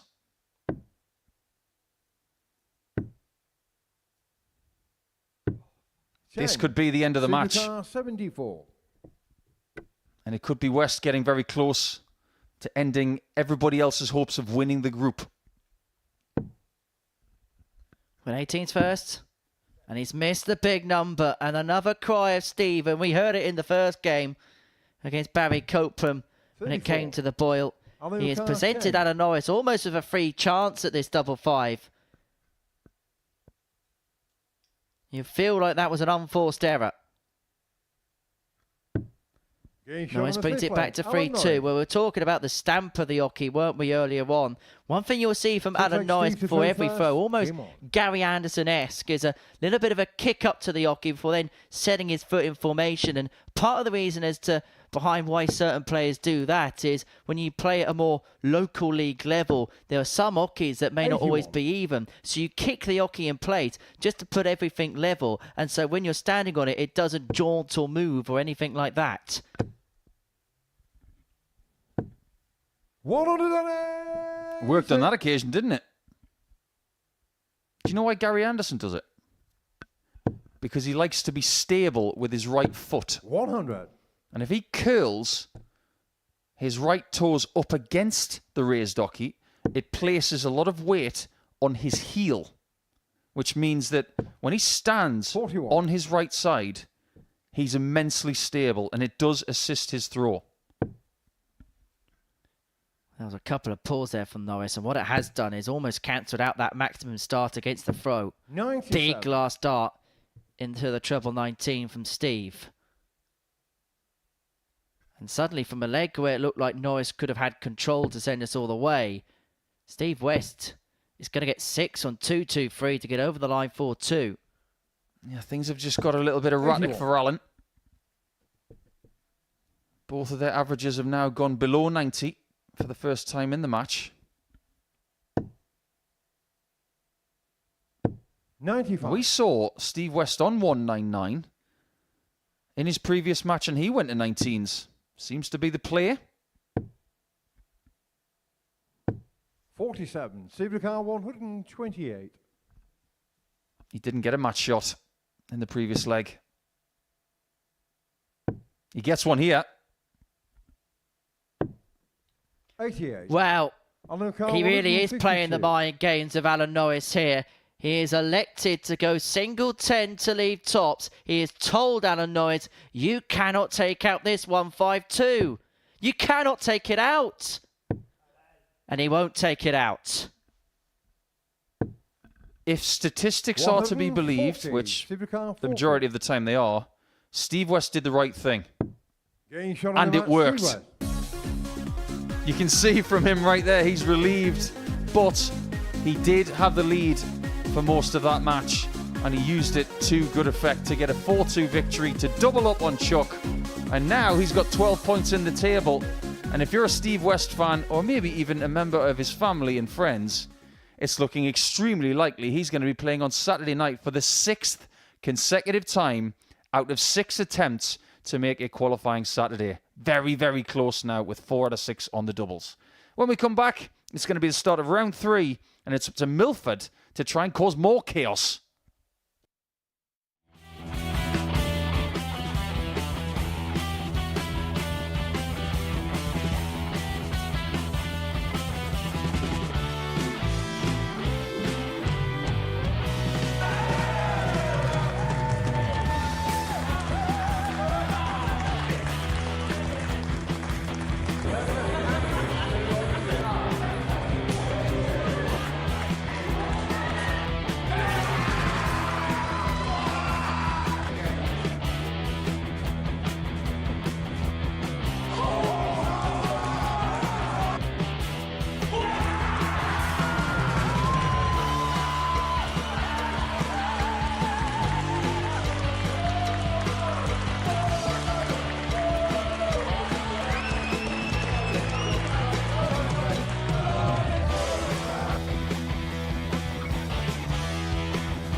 Welcome back to the Modus Super Series, where before the break, Steve West got the better of Alan Norris by 4 legs to 2. That moves him on to 12 points in the table, and it puts him 4 clear of Barry Copeland. But more importantly for West, 6 clear of Norris, Brower and Sneyd, who are on 6. So means any win from here on in for West will see him into Saturday's final.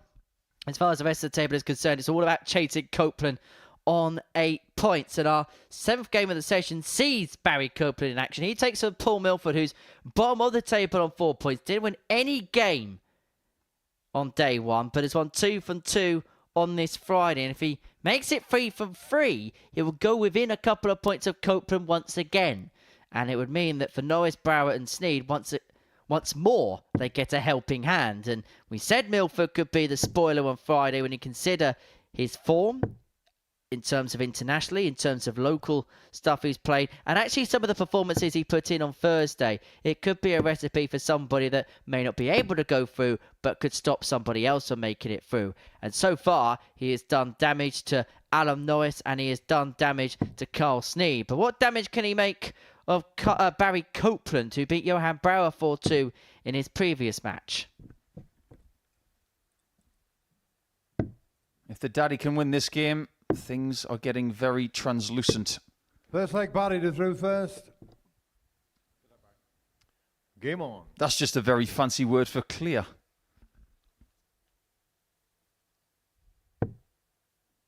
If Milford is going to climb this table, we can now go through the rest of the schedule and tell you how things have to go for him. Obviously, Milford's got to win every game. He's got to beat Copeland. He's got to beat West. And he's got to beat Brower. 60. He's already having a better day than yesterday, so I tip my hat to him for that. But in order to get as high as possible in this table, because that's how it works these days, 100. the higher you go, the better your reward. So, let's play this game, shall we, for just a minute. How does Milford's day have to go for him to get as high as possible? You've got Sneyd and Norris next. Doesn't matter. Both of them on 6 points. Someone's going to get to 8. He then wants West to beat Brower. 129. Then he wants possibly Sneyd to lose to Copeland, or is it Sneyd to win that game? Honestly, it's about as complicated as quantum physics. 53. Body car 132. All he can do, and this is my point, all he can do is win the games that he plays. And if he gets 10 points by the end of the day, fair play to him. 60. It's probably not going to be good enough, but it's going to get him a lot higher. Well, Copeland's left himself on 72 to take out the first leg. And if Milford does lose this game, then 140. his very Body slim car chances 72. of making it through will become an impossible chance. Another one. He's double top. And Copeland's on the ball. He's been so good on that target with one dart in hand as the daddy this week. And he takes the opener against Milford. Yeah, his numbers of darts at double per match have been very impressive this week. 139. With the exception of maybe a couple of games, he's been needing around 6 to 12 darts at double for a match, which is really good. 97. Just going back to that PDC Challenge Tour, as you mentioned, Danny Anson and Wesley Plazier in the top 2. But because Plazier's got a very good chance of breaking into the top 64 at the end of the year, and because he's playing at Minehead, because he's going to be playing at Ali Pali, and if he wins a game at Ali Pali, he's pretty much guaranteed top 64 going into the beginning of 2025. Third place on the Challenge Tour may and possibly, maybe even probably, will be enough to get a tour card at the end of the year. And the race between Kist, Bolton, Scott, and Henson, maybe just a little bit further back, 82. is very, very tight. There's a long way to go in that one. November's going to be a wonderful month, isn't it? Because not only have you got the culmination of the Pro Tour before they go to Minehead, you've got Series 9 here. And there's a lot going on here in November. We'll get onto that in a second. Double 10. Oh, that's a bit special from Millie. Fill your boots, kidder. Third leg body to through first. Different player today. Might still be a little bit toasty up there, but he is coping with the conditions way better than yesterday. So anyway, November. End of the Pro Tour. They go to Minehead. 140. End of the Challenge Tour. People go to the tour, to Alexandra Palace and beyond. And we will cover all of those results for you and see who is not going to be playing here for the next couple of years.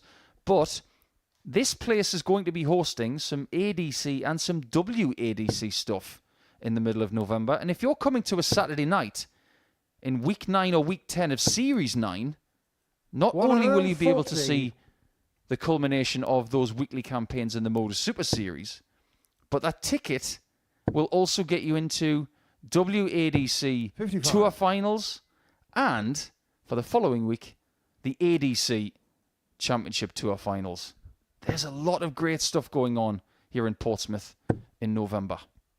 Yeah, both of those weekends. Saturday the 9th of November for the Women's Championship Finals. Saturday the 16th of November for the Men's Championship Finals. They get underway from 12:30. They'll be available to watch on the Super Series YouTube channel, as well as 81.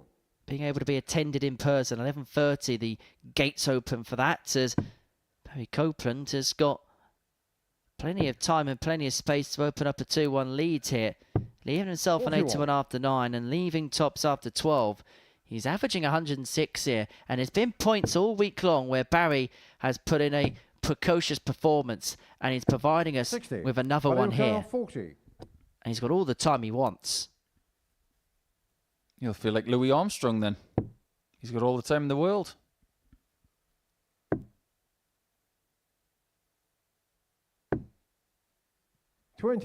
Might want to hold that note for just a second, because he will have to go back for 10s.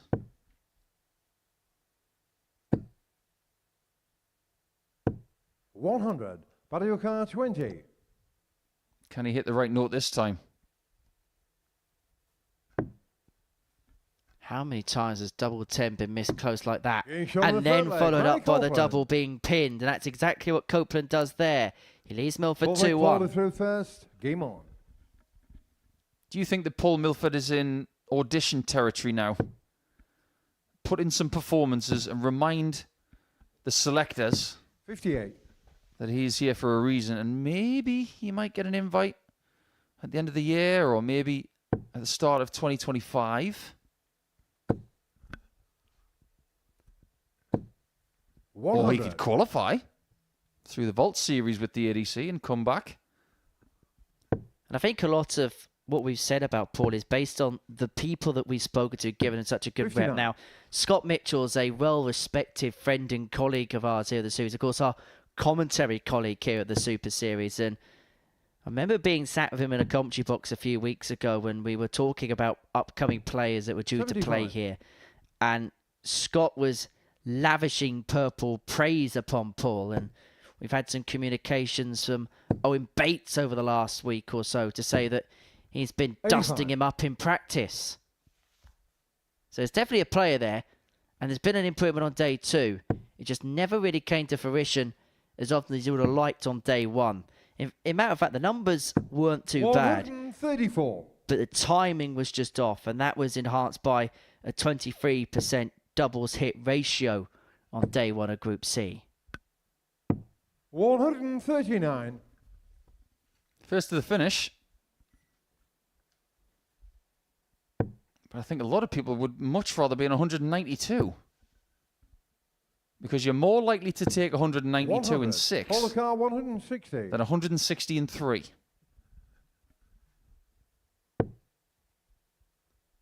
He's not going to add the 160 to the 140, which inverted the 104 that he had earlier on today.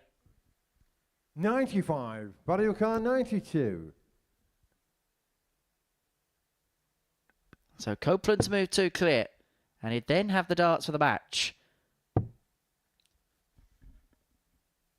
52. Polo car 65. I'm getting slightly confused this week by some of the routes that people are using. They're trying to break us by doing things differently day on day. I was convinced he was going to go tops for double 16 there. Double 4. Oh, double 6. He got it right. I got it wrong. Well done, Millie. 2-2. Perfect body to through first. Game on. All's well but ends well. 2 apiece in this contest. And this is where games where you look at the averages. It's 95 for Copeland, 88 for 97. Milford. It's one of those games where if you have a gap like that, it is still manageable to win as long as your timing's on point. You have to be good on your doubles. And at 60. the moment, Milford is perfect on his doubles. 2 from 2. Is this the right time to reference that game that we had the other day? When Copeland lost to Jones 85. and his average was 17 points more than that of the winner. Yeah, averages sometimes, they tell fibs. 99. I've actually had a communication from Sneyd. It's our daily Jim White moment, courtesy of Henry Deacon. He's going to get his yellow tie out. I've just had a text from Farhad Mashiri. I haven't. It's from Owen Bates. He's got a few quid less than Mr. Mashiri. And apparently he plays at Super League and he's got a nickname at Super League. And apparently he's called the Golden Goose. I've heard worse. Elaborate. I've got no elaboration on it, 59. which may well be for the best. Well, the Golden Goose has been the ugly duckling as far as this group is concerned because he is bottom of the pile. But he's looking to hatch a plan to stop somebody else from qualifying if he can't do so himself. And he's 202 points away from the break of foe, which will put him 3-2 to the good.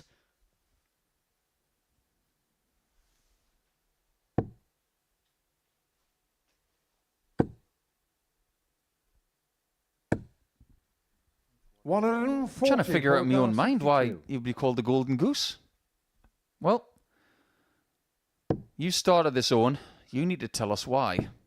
Double 16. 30. Now a chance for Copeland. When he went 3-2 up against Brower, he did not look back. He's choosing tops. Fabulous choice. He is really starting to find the timing and the good shots at exactly the right moments in these contests now. If he can finish the job, he gets to 10 points, and the likes of Norris, Brower and Sneyd are in serious trouble.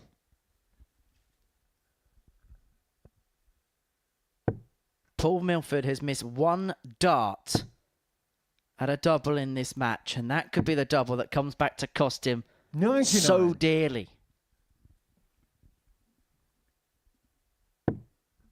It's been one of those games where, if you look at the scoring power pack, in terms of two treble power 100. scoring visits, there's not much to separate them. But it's the amount of run treble turns that Barry's had, which has just given him a couple of more opportunities at a double. And if I may say so, for the start of leg, or the middle part of leg number 6, 12 140s, that's really good.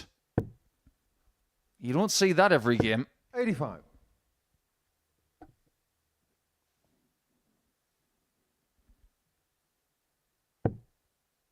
Should go 18s now.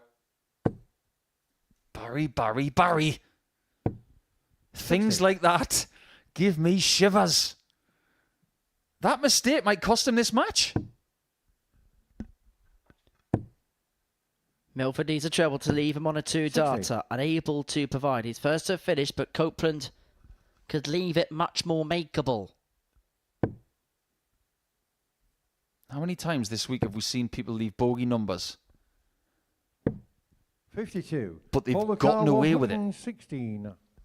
I'm not sure this is going to be one of those times where a tactical mistake is going to go unpunished. One issue I've also seen with Paul is when the first dart has dropped low, he's not been able to find a 60. recovery of dart 2 or 3. 150. Above, he's been okay. Below, he's been unable to really rediscover that compass. Copeland's not going to win the game with the 150. Milford's going to come back to take us all the way. It'd be only our second 4-3 of the day, and they would have both involved Barry Copeland because he went down 4-3 to Steve West. Tops to take us all the way. And that was a tops full of conviction. And this is a game that is going to a deciding leg. If Paul Milford wins this leg, he'll move on to 6 points. He would condemn Copeland to just 8, and it would mean that he's very catchable and susceptible. But if Copeland can cross the finishing line, he puts himself in good stead. He keeps that buffer from second to third, and it'll be a guarantee of a couple of points at the end of round 3. There's one thing as well that Milford will have absolutely no clue about. But if he did know, he'd have a little bit more motivation. If he wins this leg, he's off the bottom of the table. 140.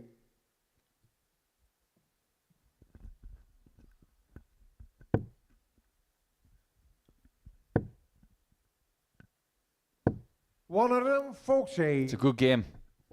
Both averaging 90 plus. That's always a good barometer here in Portsmouth in a match like this. Fair to say that the Golden Goose isn't ducking under the pressure. 100.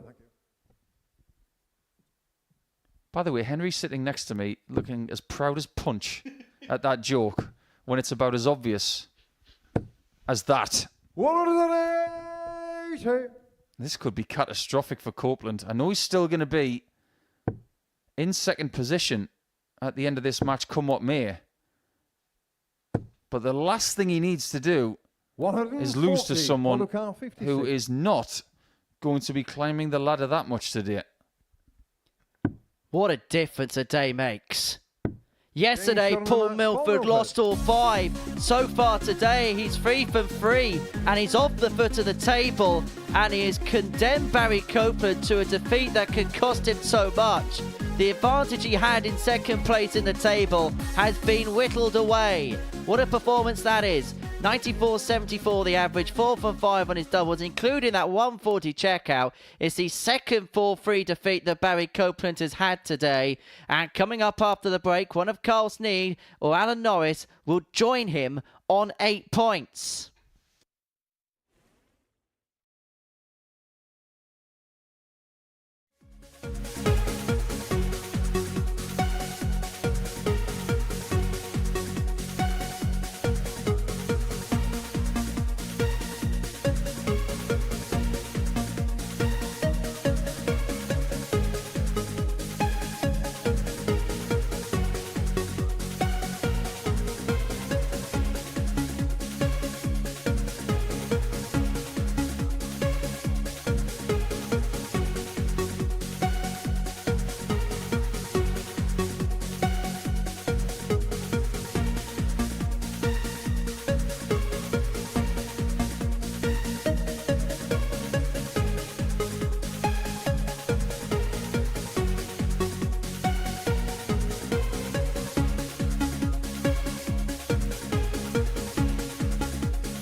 Welcome back to the Modus Super Series. And before the break, Paul Milford got the better of Barry Copeland by 4 legs to 3, averaging 94.74, 4 from 5 on his doubles, including a 140 checkout.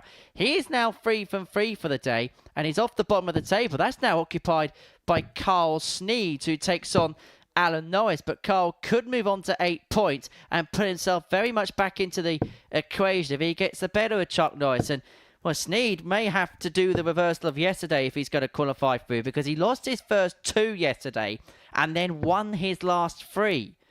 He takes on Alan Norris, for whom today has seen himself winless too. He's another one of those players who kicked off on 6 points that couldn't make any inroads from this point onwards. So Somebody, though, in a losing department has to go. 96. But whose is it going to be?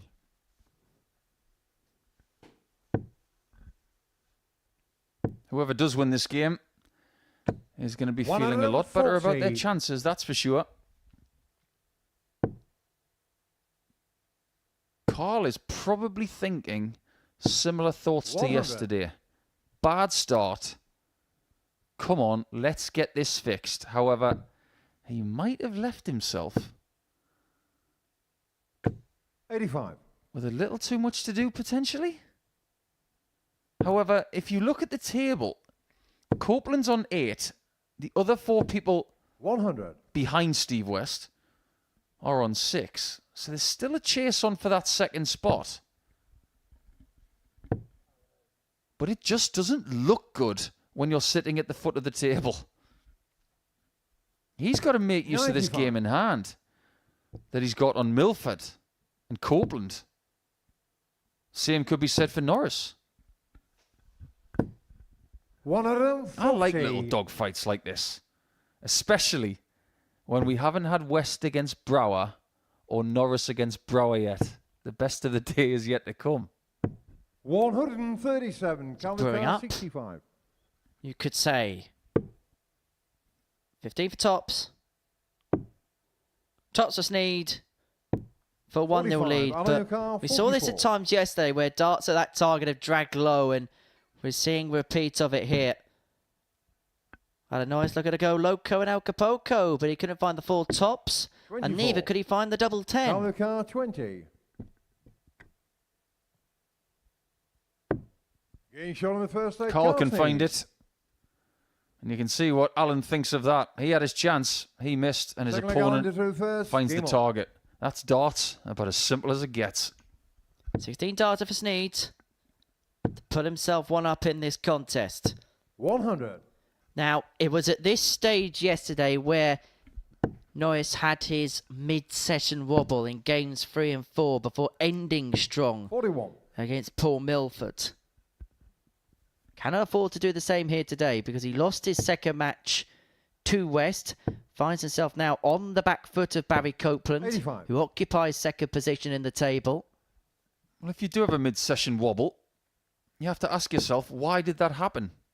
Ask yourself how you 100. felt in the middle of the day. Get the answer, put it right, and then put it into practice. 100.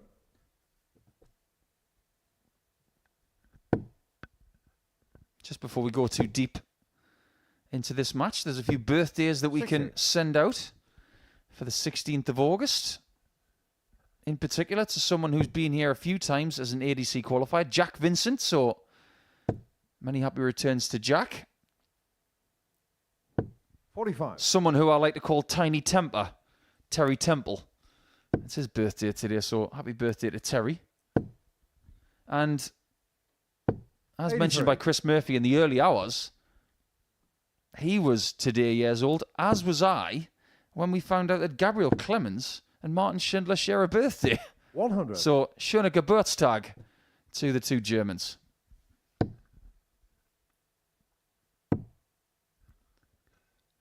Well, Norris has left 71, but it's going to be 137. under Alan tangible 71. pressure. Sneyd leaving himself on 80 for the break. But Norris is going to get a couple of double 10.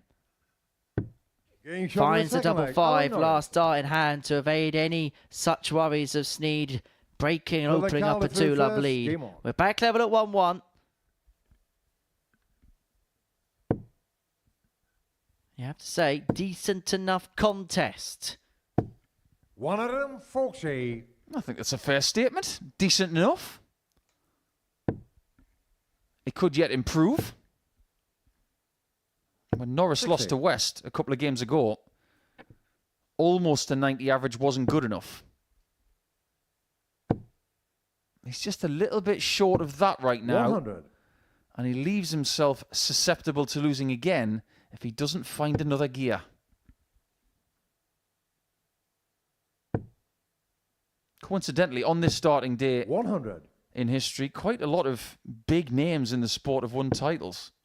Dennis Priestley, won a Players' Championship in Canada in 2009. 140. That was his penultimate PDC title in his career, because his last one was in Australia the following year. But when they used to run the North American Open. 121. It's been won on this starting day by the likes of Mandy Solomons, Alan Warren a Little, John Lowe, Maureen Flowers. 65. Maybe they should bring that tournament back. That was brutal. 81. Try and get Car first-class 56. tickets out to commentate on it, shall we? I was thinking more along the lines of playing in it.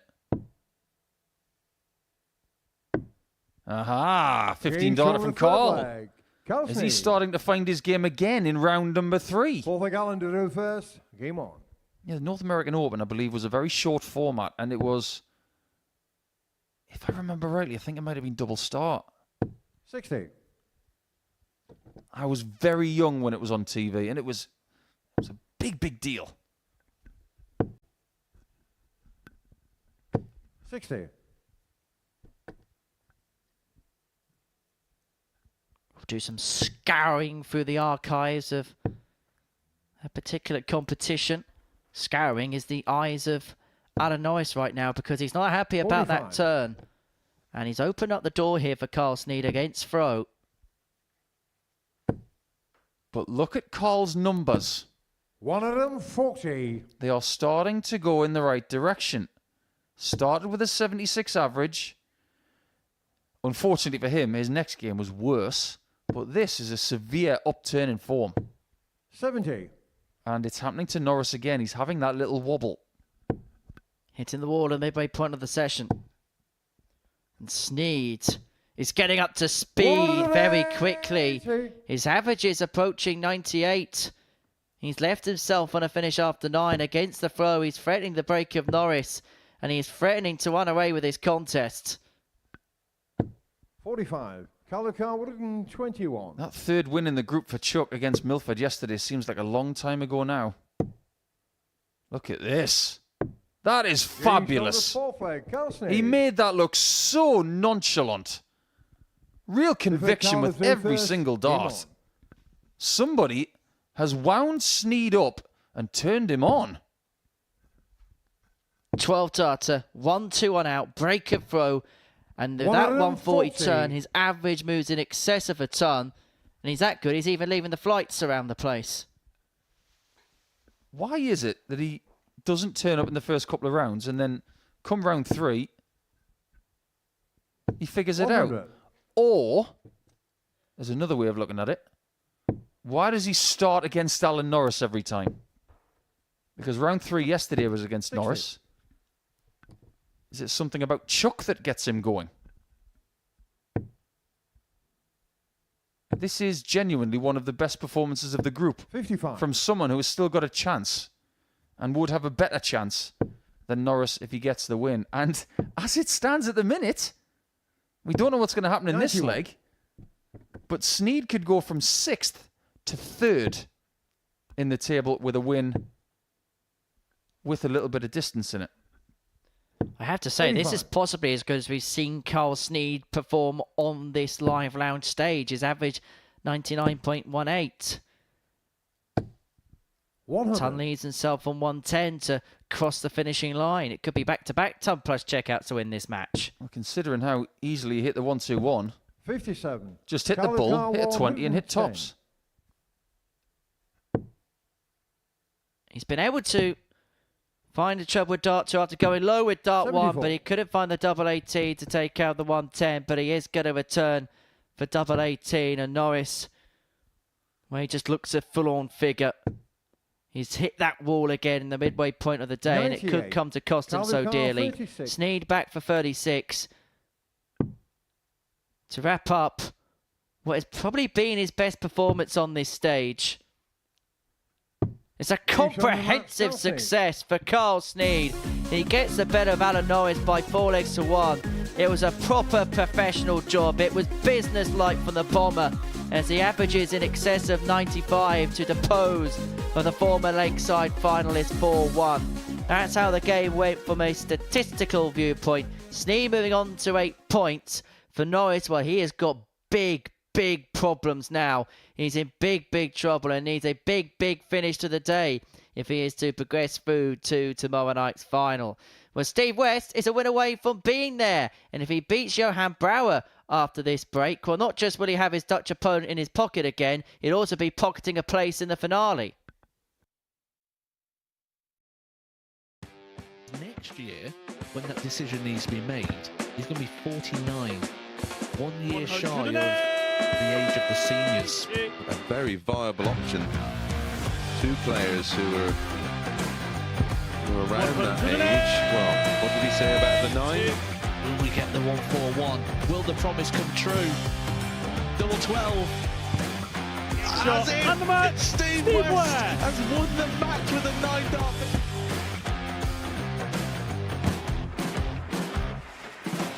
Harrison has kicked off the last leg in perfect style.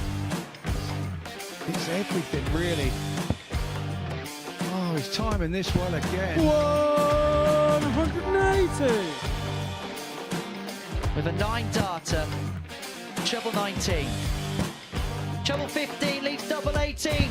Franchise Harrison to win the game in perfect style. Hauled himself out of it. Yeah, it was something that Henry actually said in jest that I was quoted as saying Jared Cole is one of the most, sounds a bit fishy, blended on my grandpa Mark Salmon. Do you? On a 177 and a 180. He's on a potential 9-darter. Come on, Jared. Yes, you beauty! Nice and high, and has now got the game back into his 100. own destination, and wow, the momentum is with him. Here we go. 108. I wouldn't have said it. Don't jinx it. Yes. Yes! Double 12! Yes! Get in there, Lee Cock! Well, I think it's fair to say that the blue touch paper has been well and truly lit. 108. 6th max of the match. Oh, hang about. Hang about. It's getting ridiculous now. Can Tommy Leishman give us back-to-back 9-darters in back-to-back games? He could, you know. He could, you know. Goodness gracious me! Tommy Leishman. Back-to-back 9-darters! Welcome back to the Modus Super Series. Before the break, Carl Sneyd got the better of Alan Norris by 4 legs. One really good performance that from Sneyd. Next up for us, Steve West and Johan Brouwer going toe-to-toe on the stage. West on 12 points in the group. 4 clear of Copeland, 4 clear of Sneyd. Wins this one, he's on to 14 points. He'll be into the final. He will top the table up against Johan Brouwer, for whom these two have had some, shall I say, interesting battles on the hockey over the last few days or so. Steve West has a couple of times gesticulated that he's had Johan in his pocket. This game yesterday had a bit of a frosty air to it. How many pockets does Steve have? 82. One on the right leg, one on the left leg, one on the dart shirt. Probably 2 in the back of the trousers as well. So he could have a version of Johan Brouwer in each pocket for every day this week. Steve West is probably not thinking about that right now. What he's thinking about is win this game and get into Saturday again with games to spare. Because that is exactly what is on the menu. 82. Well, at times, this fixture was a little bit farcical yesterday, but it'll be full focus from Steve. He actually played really well in this game. 125. He won 4-0. Gave Johan only 3 darts at a double in the contest and took out that 154 as well. He could start this game with a 114 to stamp his authority right from the get-go. double 14 is found with dart 2. And so 88 scored, which means double 13 is left. And double 13 is found. Where it's a comical route to find the 114, but he fires it home and leads 1-0. Even when he's missing, he's hitting. I think he enjoyed that.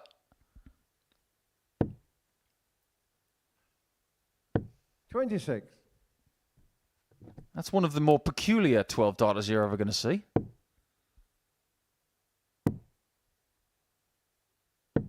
57.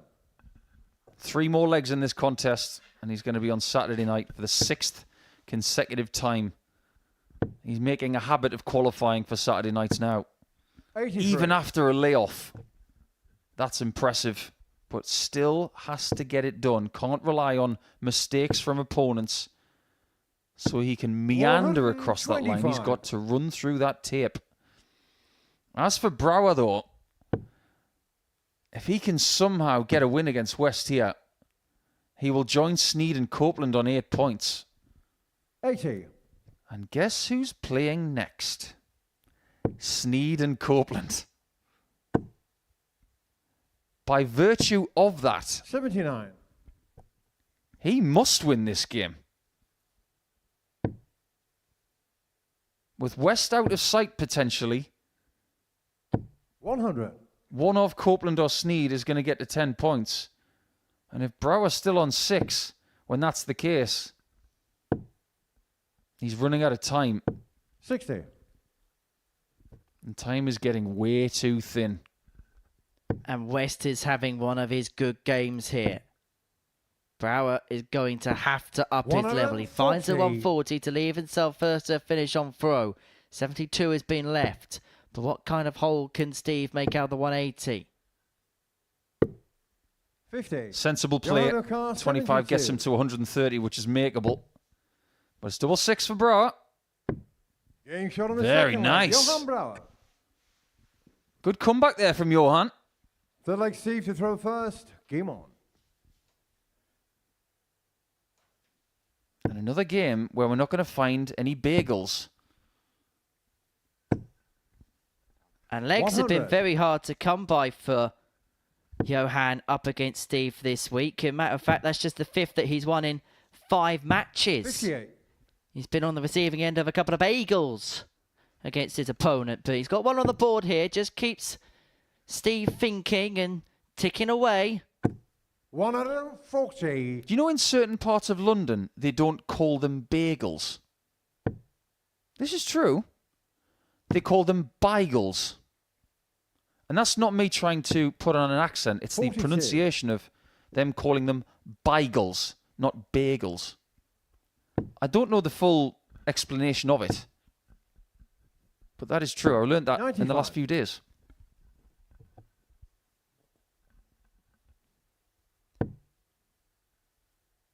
There are lots of different food markets around London. And 81. some communities around the exterior parts of London have got a rich heritage of doing some very tasty versions as well. Big 100. treble found with the last die. He has got a crater in terms of an advantage in leg 3, but he leaves himself on a 2 darter after 12 to put himself 2 and up. His average is in excess of a ton. 66.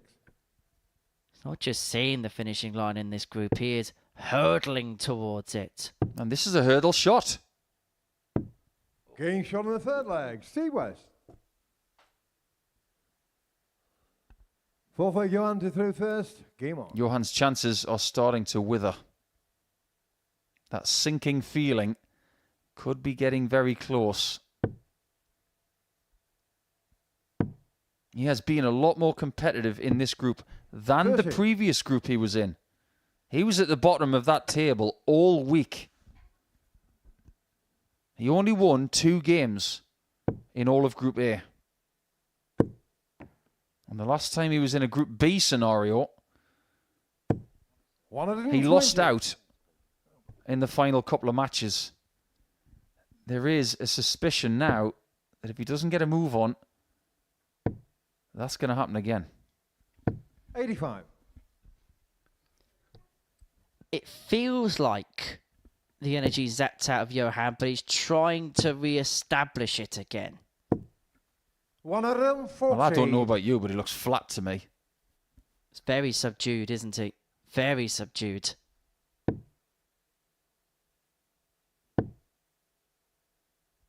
It's difficult playing 25 games in a week. That might be the maximum that he plays. However, Steve might play 29, which is the maximum amount you can play in a Super Series week. And don't forget his nigh on impeccable record on a Saturday night. 5 previous Saturday appearances in a qualification week.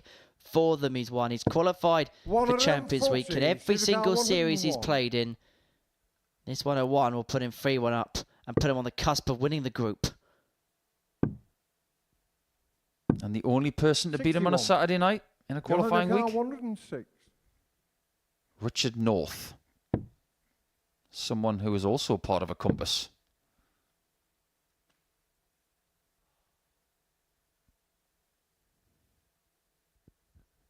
Do I even need to say anything? 40. You showed how you're feeling right there, Johan. And there's somebody on the stage who wants to make you feel worse.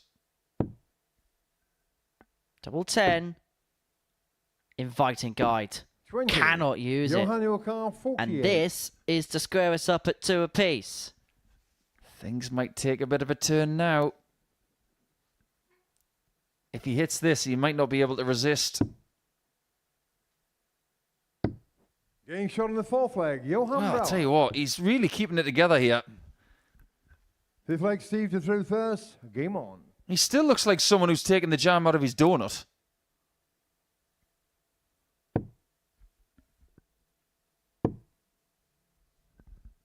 I'd love to know what's going on in his mind right now. He's 2-2 with the person at the top of the table. He's still got a fighting chance. 60.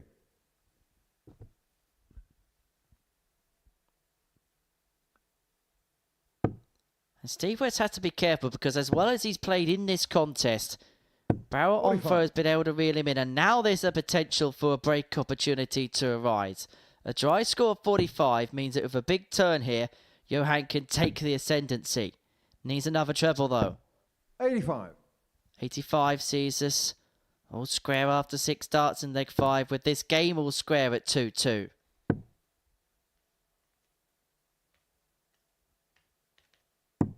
$58. Well, West has just found a little bit of an off patch at the worst possible time in this game. And it feels like a contest where yesterday 100. it was filled with testosterone. At the moment, there's no adrenaline. Maybe there's just too much tension. And when it is like that, sometimes you just don't know what to do with it. Steve might be in the position right now where he's quite surprised that Brower's been so subdued. He was expecting stomps or reactions, and they haven't come.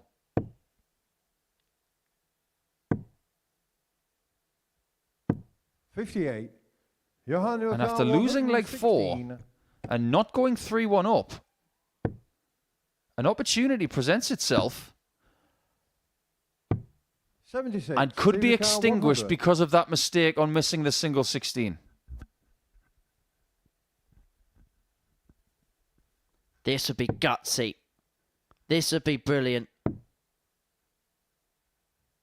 And that's a top that sees Steve West to have been one of topping the group and ensuring his unblemished record in terms of qualifying for Saturdays is still intact. The picture of concentration right there, and a great pickup as well. As soon as the mistake was made by the Dutchman, West recognised that 100 was in his locker. 6-ton plus check out of the group. 91. Say that one more time. Of the group, not the week. Now had 3 on each of the days in this 100. Group C campaign.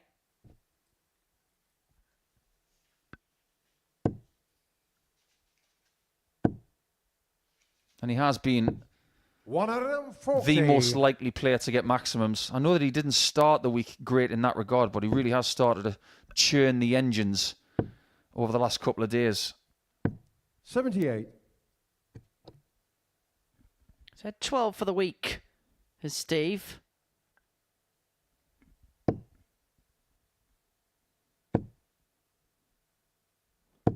$60. But he's not going to leave himself on the biggest finish of them all. Well, you know for a fact, as well as I do, that he wanted to leave 170 to win this game.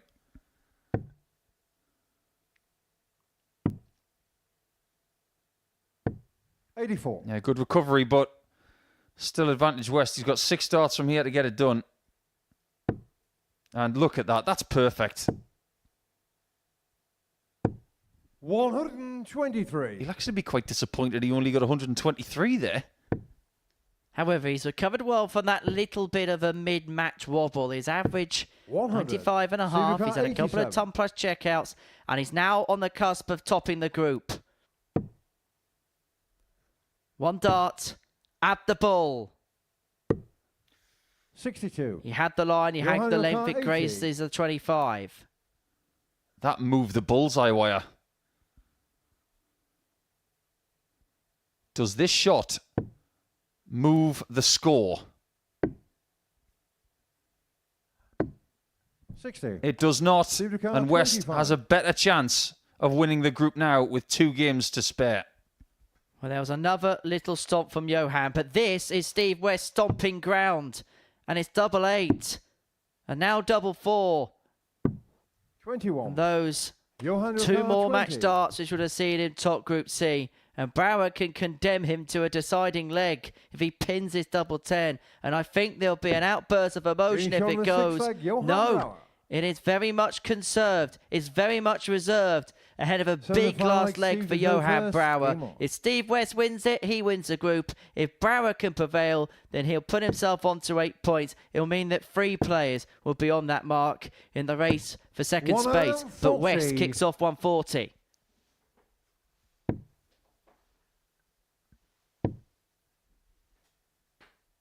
$60. No eye contact, no fist bump at the start of leg 7. This is all business. 121. He's got the darts. He's got two treble visits to start this last leg as well. 57. Brower is teetering on the verge of defeat.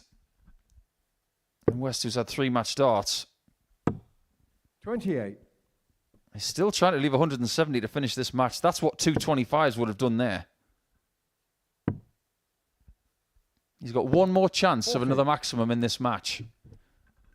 He's got the only one of the match so far. He's not going to get any more. And at the back of the stage, 92. Johan Brower is showing a very pained expression. Almost a concession. He's not out of it completely if he loses this game, but it's a long way back. West 6 on 120 to cross the finishing line and to top this Group C, and he went 3 tops. 30. He's in showman mode here. Still don't think it's the right time. 81. Steve Ducan 90. What's the odds he goes bull here? 83 left. He's got double 16 for the match. And Steve West is going to win the group. He has recovered brilliantly. He tried to finish with a bit of showman style, but simply put, Steve West has won this group and is into Saturday night for a 6th consecutive time with an average of just over 90. It was good enough.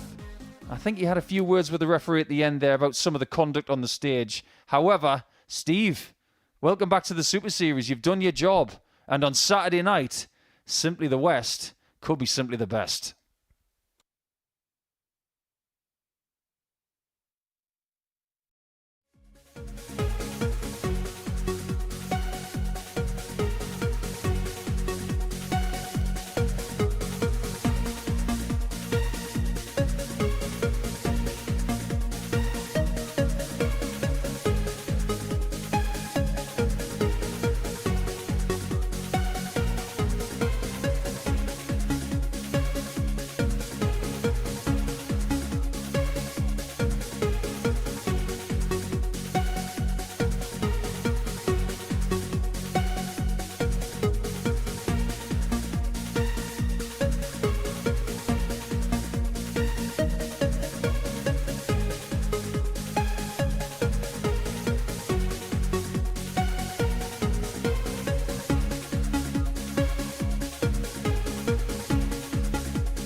Welcome back to the Modus Super Series, where before the break, Steve West got the better of Johan Brouwer by 4 legs to 3. 2 top plus checkouts helping him en route to that success. Elsewhere in this round, Carl Sneyd beat Alan Norris 4-1. Paul Milford beat Barry Copeland 4-3. And so that means everybody's still in it in terms of qualification. Steve West is through. He has won the group on 14 points. He's going to be returning to the Saturday night setup for a 6th consecutive time.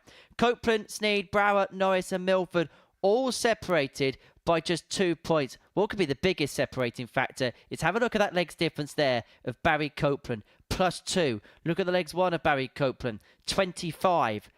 As time goes along, that could well be the separating factor. But everybody's still in it as Carl Sneyd takes on Copeland in this one. And realistically, for everybody else in the group, they're praying for a win for Carl Sneyd here, and they're probably praying, should I say, for a pretty hefty Carl Sneyd win. I think what everybody who is not Steve West in this group wants is for Steve to win all games today. They want West to beat Milford, and everybody who is not Carl Sneyd wants West to beat Sneyd. First leg Calder through first. This is one of those groups that is constantly having you scratching your head as to what is good for other people. But if we may keep things rather easy for now, whoever wins this one gets another 2 points and is going to be in a decent position, albeit with people having a game in hand. The group tonight, however, might be a lot more simple, but don't let that deter you from watching. 81. Because 3 players on 6 points, Gary Stone on 2, and Keelan Kate on 0. It may be that simple, but then again, it might not. 60. And even Paul Milford at the bottom of the table, who didn't win a match on day one, can still qualify. Get your pen and paper out, everybody, because in this match, he will want a Sneyd win. 100. He'd then have to beat West. He'd then be hoping for a Brouwer win against Norris.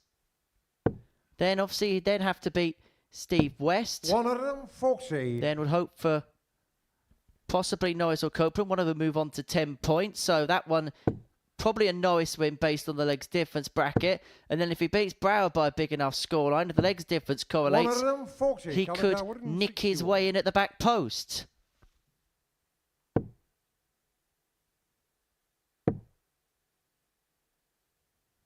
He's doing it again. 37. Playing well after a really bad start.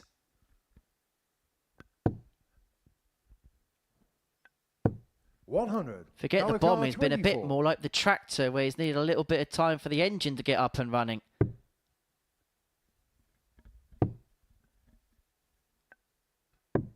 Clickety-click on double 6. Just imagine where he'd be in the table if he'd started better today and yesterday. He could already be through. And if my grandmother had wheels, she would have been a bike. 40.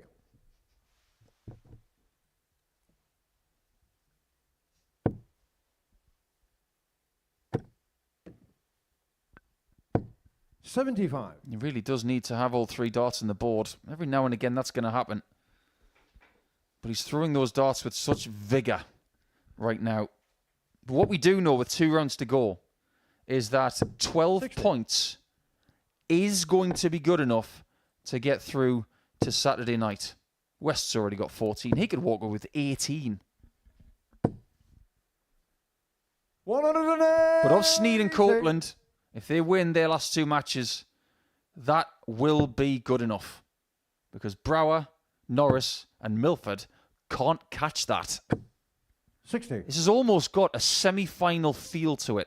Whoever wins this game is going to have a chance to qualify in the last round. Sneyd wins. 58. He beats West, he goes through. Copeland wins.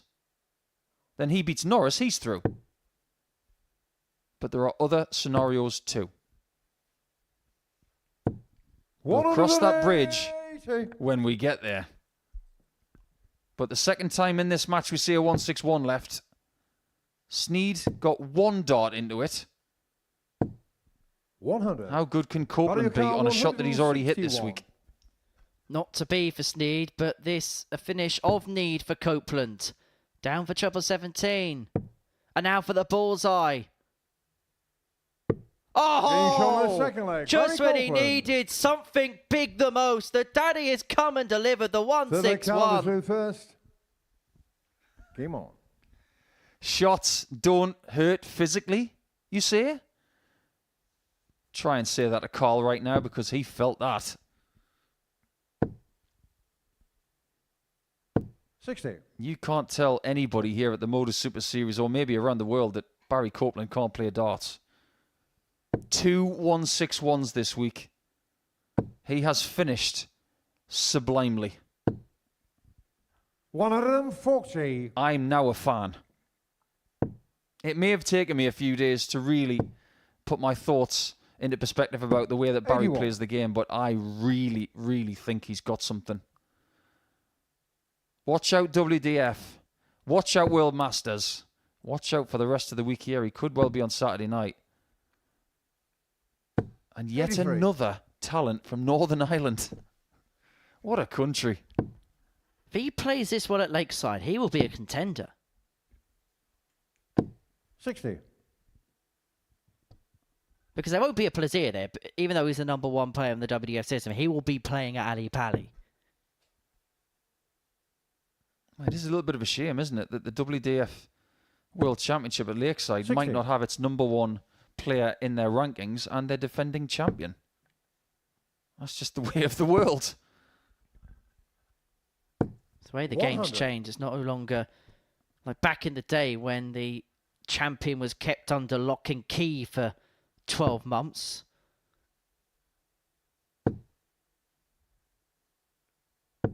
$100. Copeland here, averaging in excess of a ton, and is threatening the break and throw, but Carl Sneyd is just keeping him honest, and the bomber 100. throwing some bombs back at him. 118. But Copeland looking to fire another hypersonic missile. Is it high time for another hypersonic missile? No is the answer. 94. Carl 100. This is a good number for West. Now, what does he want to do? The 2 top shot made sense. 60. Mario Car 24. He may not deflect Barry Copeland after all. Game shot on the third That's leg. how you use a Barry marker. Copeland. Fourth leg Paddy to through first. Game on. I have a feeling that we're going to see a lot of people in Saturday night that played in Group A. Wayne Jones, with his feet up right now, thinking, Saturday night's going to be fun. Who's going to join me? West is going to be there. He was in Group A. 97.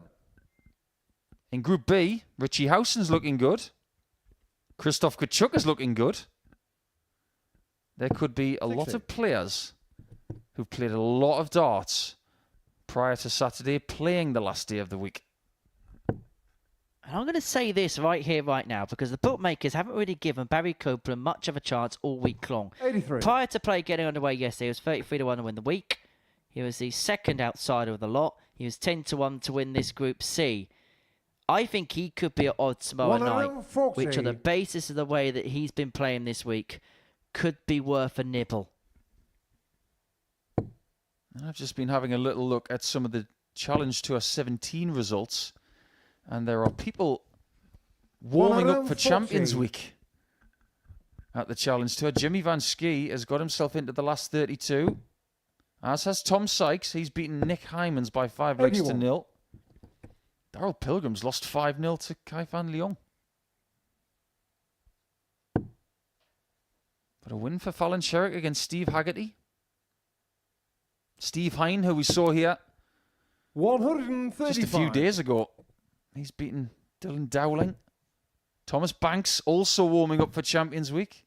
He's beaten Robert Thornton 100. by 5 legs to Mario 4. Car 46. It's all happening. And so has Connor Scott. He's through to the last 32 with a 5-1 win against Ulton McDyer. Things are looking dire for Sneyd. 38. Or are Color they? car 120. Has to hit, though. Copeland looking nervously in the background. But that first dart is the worst possible. And he could go bull here, because the first dart is so low and such a blocker because of his bulbous 98. barrel. And ironically, of Mario course, he Kart finds the treble 20 with dart 3. So double 4 for Copeland. 3-1 Copeland. His doubling in this group has been excellent. He's 3-1 up and is now a leg away from moving on to 10 points and a leg away from having his destiny back in his own hands as he tries to use the chalk that another one of the players in this group has been using. It's almost as if Barry went to the table and said, 100. I may as well give that a shot then, see if it's any good. He's got a firm grip on this game.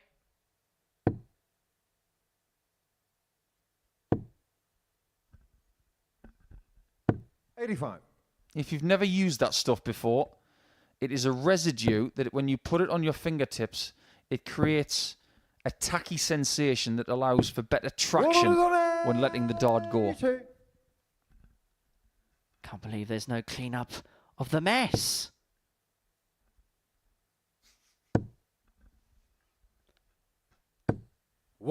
Just when Sneyd thought he may get a moment's peace, Copeland fires back with a 140. He has got 6 on 2-2-1, but that first dart, very errant, and that second one very low, and that 26. very erratic.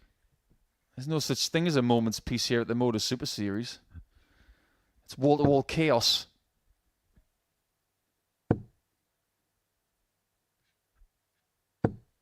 $100.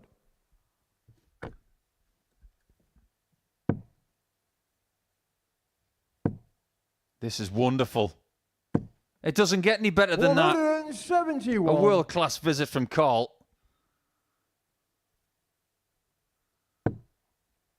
And that will go into his 140-plus column, which has been pretty healthy in this game. Car 24. But we're going to give him an honorary maximum. Or are we going to give him the leg? We are now. Shot on the 5th leg. Game on. Or should I say game back on? Copeland was lurking there to win the match. 6-leg Barry to through first. Game on. He was deflected on that occasion. Have to say, this is by far the best I've seen Carl Sneyd play over the course of a daily campaign today. He struggled at the start against Paul Milford, but the last couple of games, 95-72 against Norris, averaging 95 again here. We are seeing some of the form, which shows why he keeps winning qualifiers, why he keeps coming back here on a regular basis, and why he's well thought of up in the northwest. Copeland again. 100. I don't know how many games this week we said at around about this time of a match he's been hovering around the ton mark. He's done so again here. He's already had a couple of ton plus averages this week. 140. One of which won him a game. One of which did not. Now, what does he do from 305? He's not going to leave a finish. 100. There's a few chinks in the armour when it comes to the tactics. So he's not the finished product. 140. And because he hasn't left a finish from 305, it might be the reason why we go all the way. Sneyd over the last couple of legs has just kept chipping away at Copeland. 90. And maybe the pressure is just beginning to tell. This for a last leg shootout. And treble 18 with dart 2 with 78 left. There was a possibility he could have stayed there with a live dart 1 above the 20 being so kind, which would have given him a dart to double 9. But this is for the match. And this is to put Copeland in cruise control of his own destiny. One dart in his hand, a double top, superb. And look at what it means to Barry Copeland.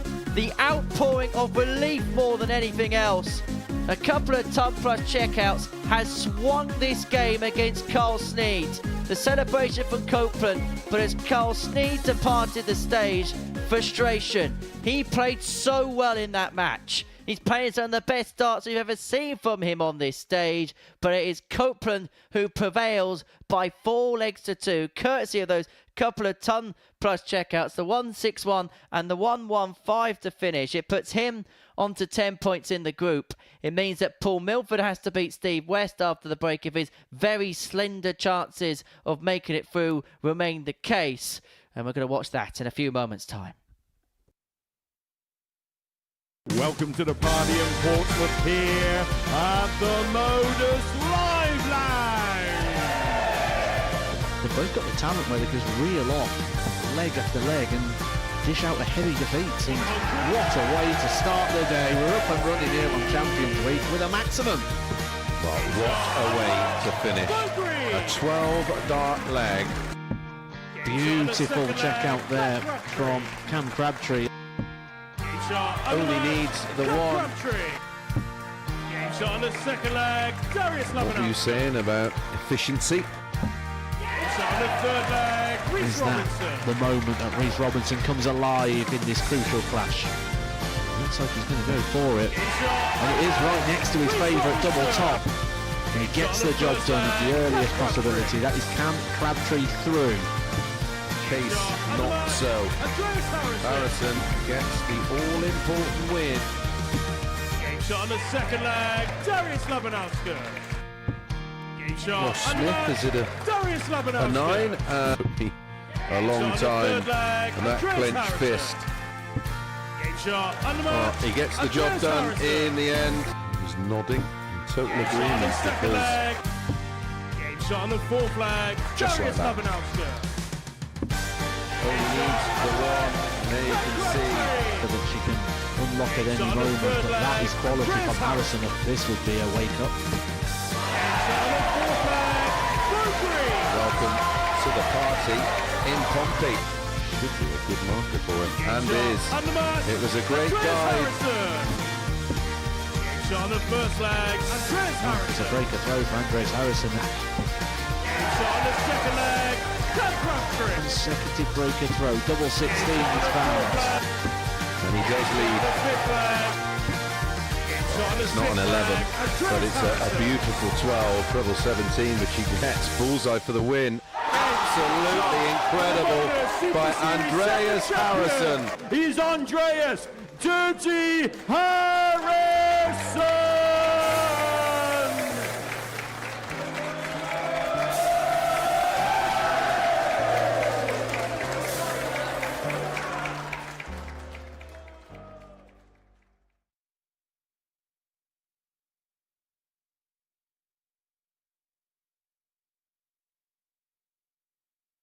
George, you nervous? You all right? No. Okay. Why would I be nervous? I don't know, you just look a little bit...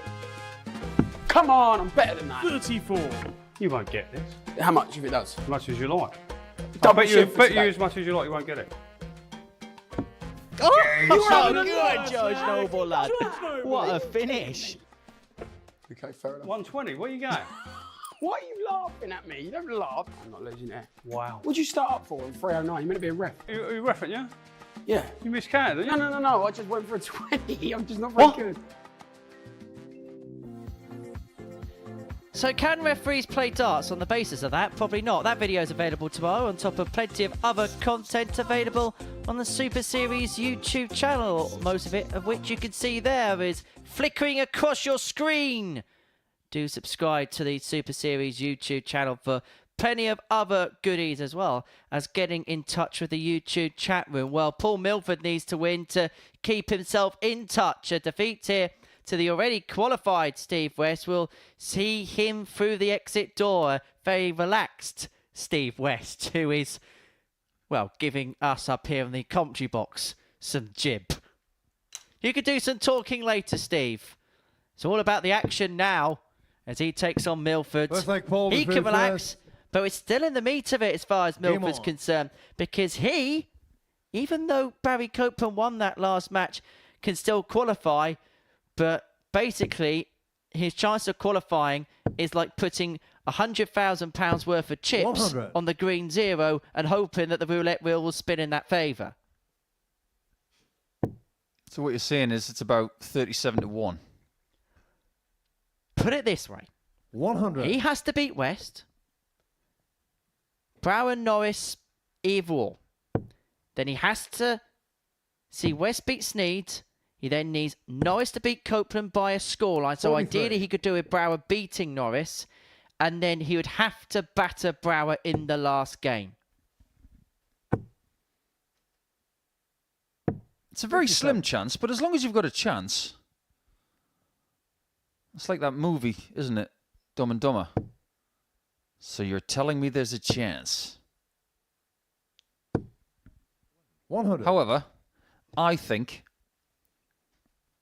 Paul should be focused on just playing each and every game as it comes and reveling in the fact that today's been so much better than yesterday. 81. Because he really has looked a different player. He's looked more comfortable. He's evolved from yesterday being his debut day. 60. And he's been a handful. Well, this is more like the player which people that we know and respect very well have said very good things about. 59. And I do think there was a lot of circumstance as well that came into play yesterday, because yesterday afternoon was not a normal session here. Not by the furthest 98. stretch of the imagination. But he started well here against West too. This is the ideal time to play Steve West, because West is through, and you hope that as a consequence there's an air of relaxation because the job is done. 60. That natural On the count, adrenaline will 100. course out.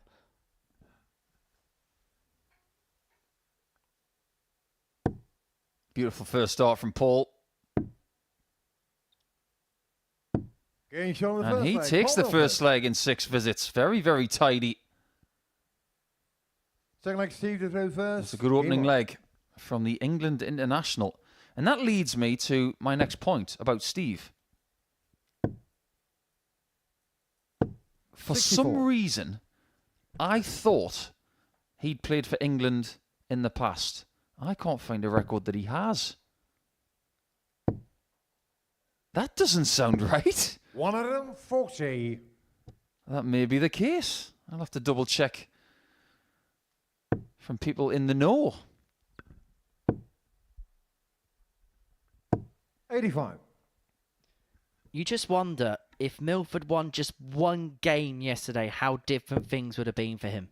Yeah, but if we may be honest, in order to win games, you've got to be in position to win. 140.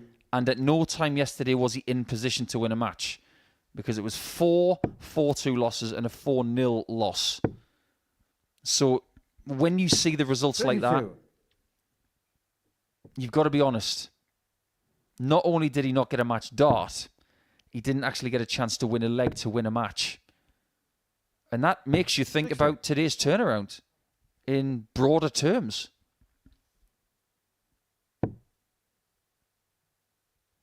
I want everybody in the YouTube chat to get involved in 100. what I'm about to say On the next. count, 161. Give us 3 names as to who's going to qualify from Group B tonight. Who do you think's going to get there to join West, Jones, and the other person who's going to get 60. through this group?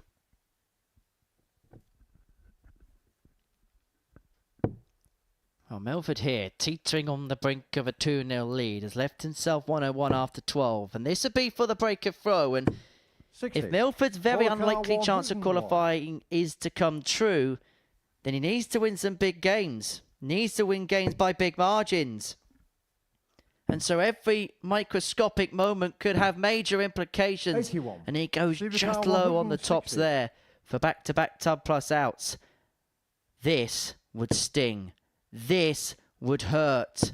This could be catastrophic. That could be He's got his second leg. cataclysmic Two for legs. Milford. And that is something extraordinary once Then they call again. it through It's his first. 4th Game on. of the day. And a third 160 of this week from the collection of players that really have brought some incredible 140. big finishes to week number 11. We shouldn't be surprised. He's so good around the treble 20 to get a shot on that shot. Shouldn't be a surprise, should it? 140. Because for back-to-back visits there, he's found the 2 treble 20s to start the visit.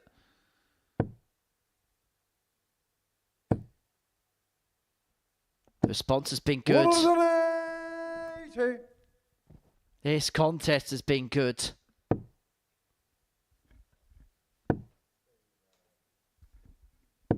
$28. Let me just remind you as well, Champions Week is a week and a half away. A week on Monday.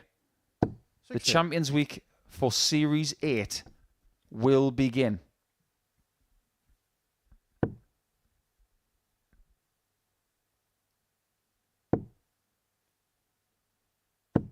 $81. How many series champions do we have in that week?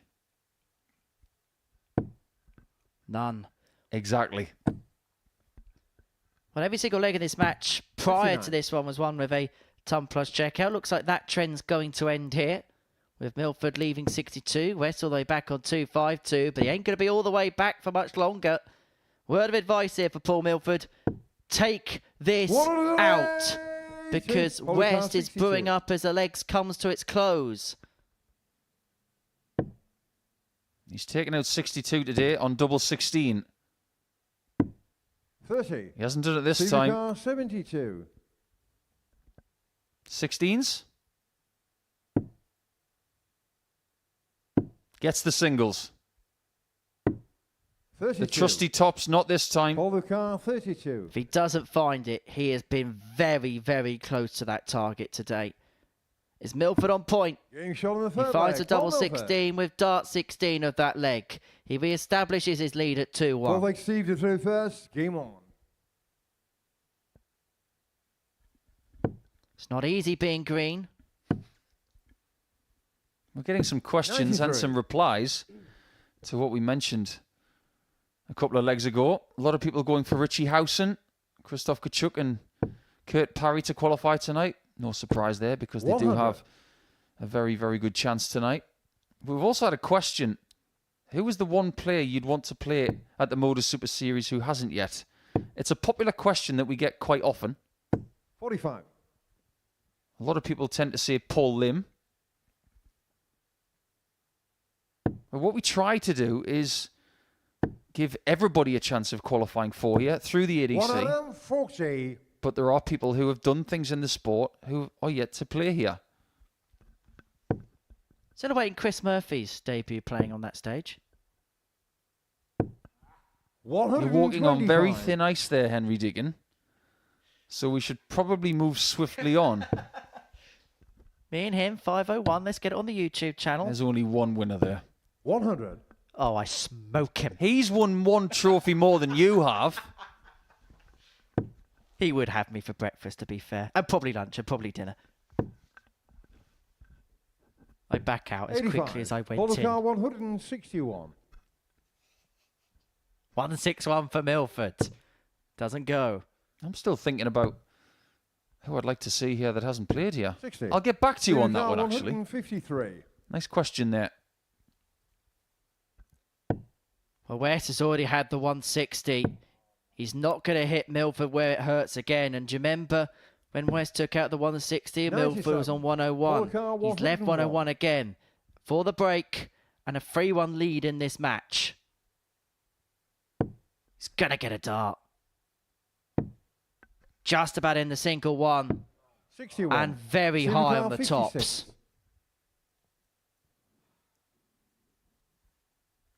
How's the heart rate, Paul? How's the composure, Steve? 10s. 36. Hasn't been great for him today. He's missed it a few times.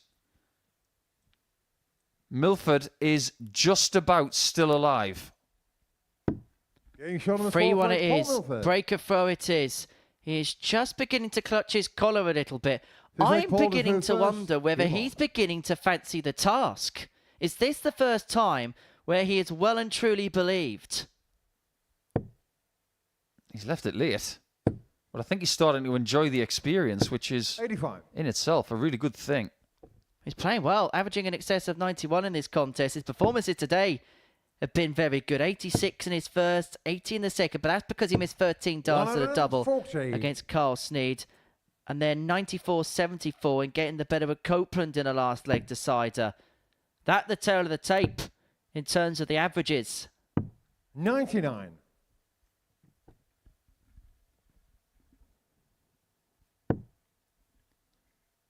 Do you know what? I've got an answer for that player that 140. I'd like to see here. And it's a player that you're not expecting me to say. I think if he was to come here and pit his wits against some players like this, I think he'd be successful. And it could be a bit of a moment to push something on. It's actually Zhao Chenzong of China. 80. He's good. He's very, very good. But I just don't think it'll happen. There's a lot of logistics that go into it. There's actually 3 players in the World Cup that I spoke about. It was him, Craig Galliano, and the player who played alongside Boris at in the Croatian team. He was a handy player, wasn't he? But this 1-4-1 isn't going to go. And so Paul Milford here has got 118 points to see off West and to put himself onto 8 points. He'd be third in the table. He began bottom 6 adrift. Double 19. 80. Doesn't go. Steve DeCar 100. And hang on to your hats. Loves a 100 checkout. But how much? Not this time, and it could be a first defeat of the day for Steve West. And yet another win for Milford. Well, this has been a real charge on Friday. He's going to split. He's going to have one at double 16. Doesn't go. West will return to get the break back, to bring it back to 3-2, to bring it back on throw. Up for double 5. Surely now. There was no way he was going to miss with the last dart in hand. If it props up just above, he will clatter it off the barrel and in. Both players mop their brow as they're in the heat of battle. And West brings it back to 3-2 after Milford missed 3 match darts. 45. Yeah, it's pretty even in those scoring stakes, even though Milford's got a few more tons. But this game is very finely poised. 137. Our old friend Alex is in the chat from the Weekly Dartcast. 44. Needless to say, he said Jamie Robinson. We've said it once, we've said it twice. We will say it one more time, Alex. Your drum has been beaten so much that your drum is actually feeling injured. Tell Jamie to go to a vault series and qualify, and then he'll be here.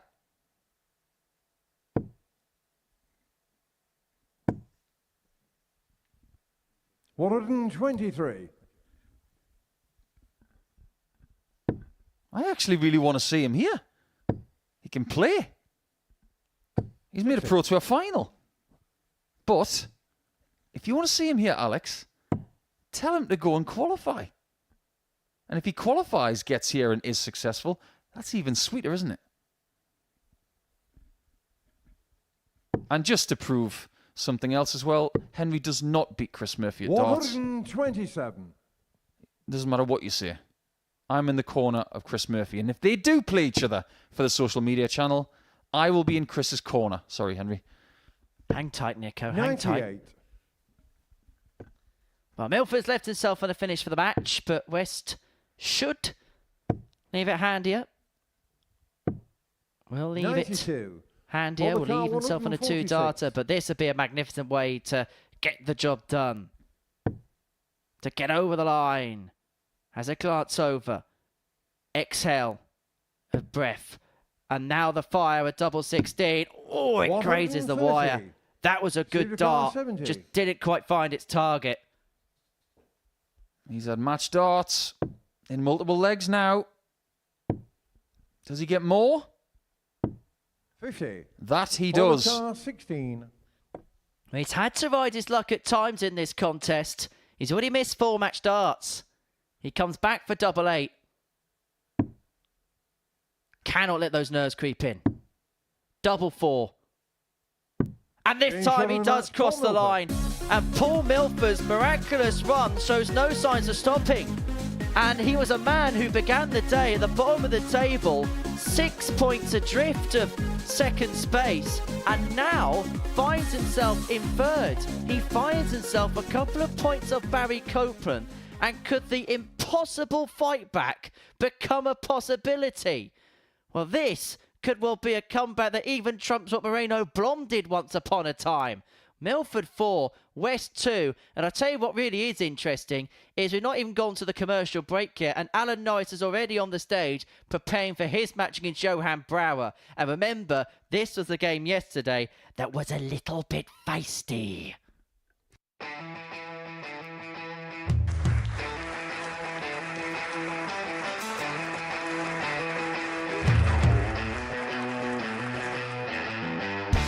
Hang on a minute. Wow! Oh my God! Well, that's £100 down the drain already. Itching to hit the 180. He's gone for the maximum.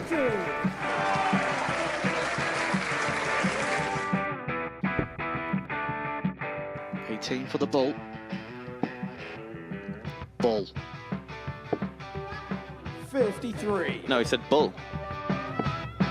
That's a great first out from Adam. Oh, look at this. He's going to leave Scape. Oh, can you believe it? That is unbelievable.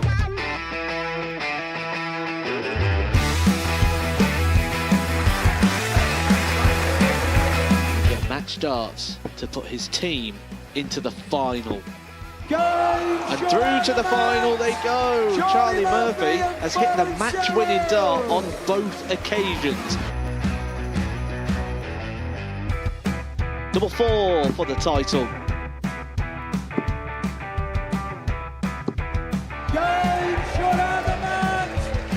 Please show your appreciation for the winner of the Influencer Pairs event, George Scaife and Adam Lipscomb.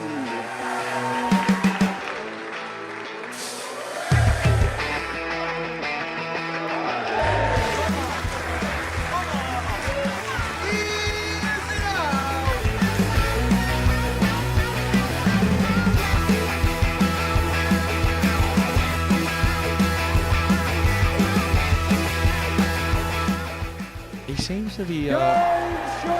seems to be out, that's what he is. Charlie Murphy. A couple more visits yet. We're not going to need that. Bosh. Pie Face is through. He gets And he is absolutely buzzing. It was a game that Pie Face dominated throughout.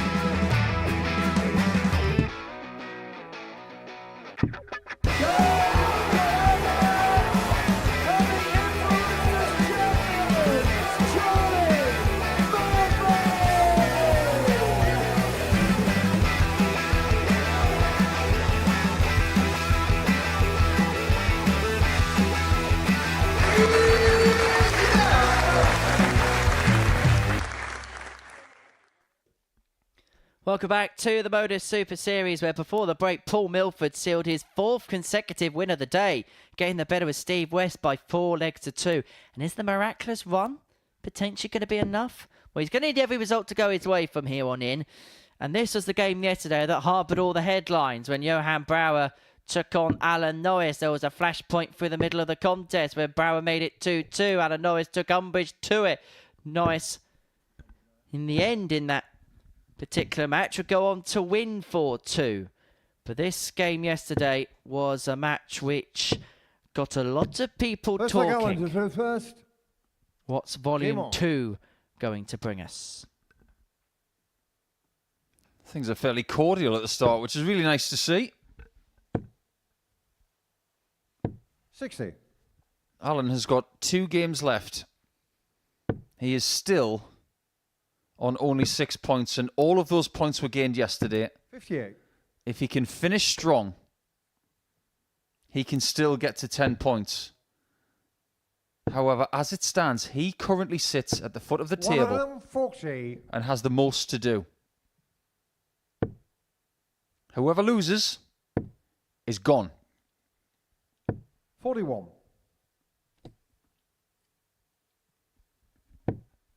Those will be 2 times 10 plus 1. Romeo done as far as this group is concerned. 57.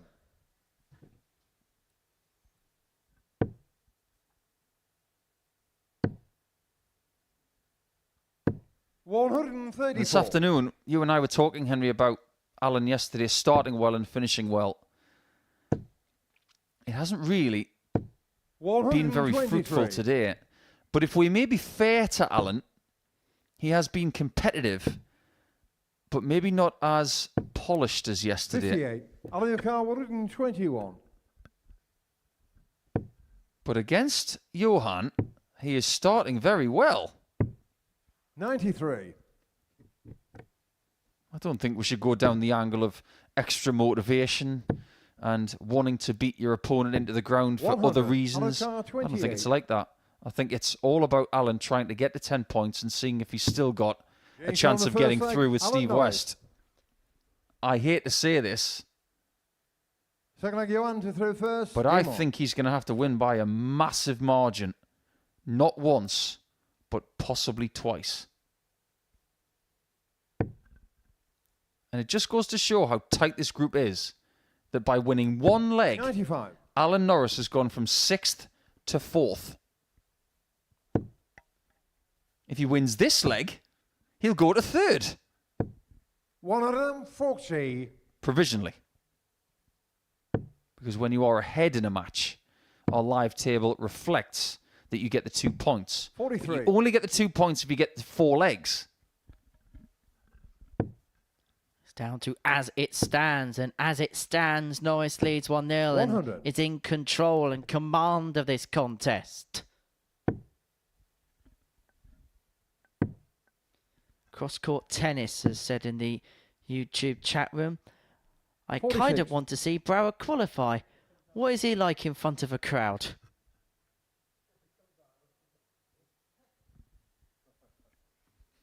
I don't know what happened there. Johan Brower at the minute is pulling the Bart Simpson. It wasn't me. 100. I didn't do it.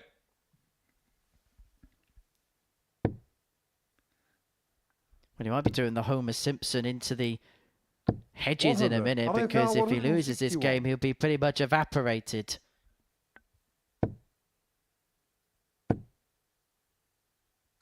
$60.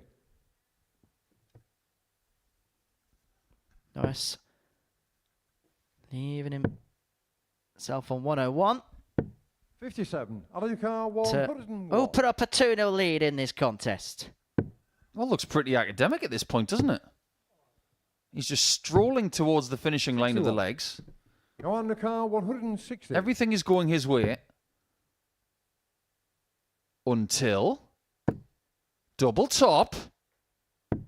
140. He's had a couple of Alan cracks at Carr, that this 40. week, and that would have been our 4th 160 of the week had he found it. But has he shown chucked away? 20. Or has he chucked it away Johan this Carr, leg? 20. Because Brower comes back for double 10. Getting This shot on the contest second is leg, level at Johan 1-1, Brower. when it should be realistically 2-0 in the favour of Alan Norris. Third leg, Alan to through first. Game on. And as you mentioned, because of the way that this table is tight, every single leg holds extra significance. 125. There's a gap of 11 points in the averages.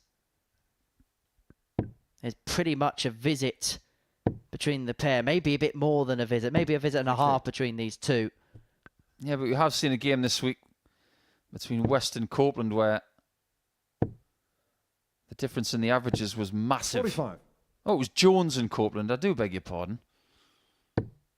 How often do you see a gap of nearly 17 points and the person with the lower average 136. wins? That's just the way it is sometimes. But I don't think this game is going to be one of them. It's those types of matches 100. where if you are behind in terms of scoring, you have to be effective on the doubles. Jones beat Copeland in that game 4-2. Copeland was 102.28 in terms of his average. 4 maximums in 100. there. Jones 4 from 7 though in his doubles, including a 147 checkout. His timing was on point. So those gaps numerically can be bridged, 180. but the likeliness of it only happens every now and then if you can keep yourself close enough to your opponent. And Brower could be closing in on Norris here. 140 leaves them on 65. Norris, though, first poke at a double, and he's got 2 at tops. 14 data, 2-1 Norris. 2-3-1 in 5. Fourth go on to through first. Game on. Can't do it in less than that. That's wonderfully done from Chuck.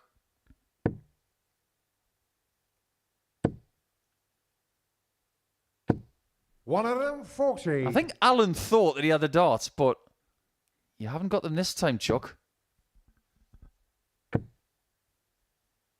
Had that situation 100. yesterday, didn't we?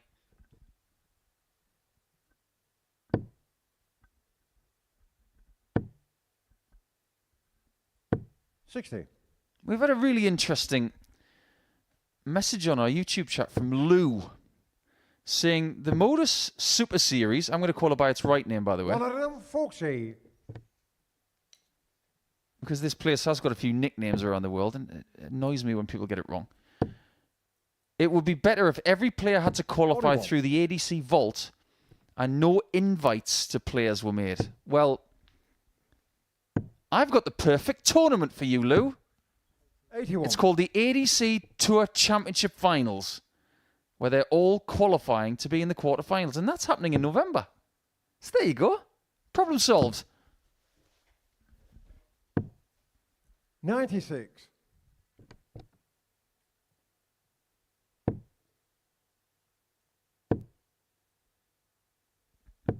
$100. Johan car 164. Yet again, Johan is chasing. Last time it was 160. This time it's just a little bit more tricky. Norris to 60. extend his lead. Alan car 80. And with him getting to 2 first. Wow, another.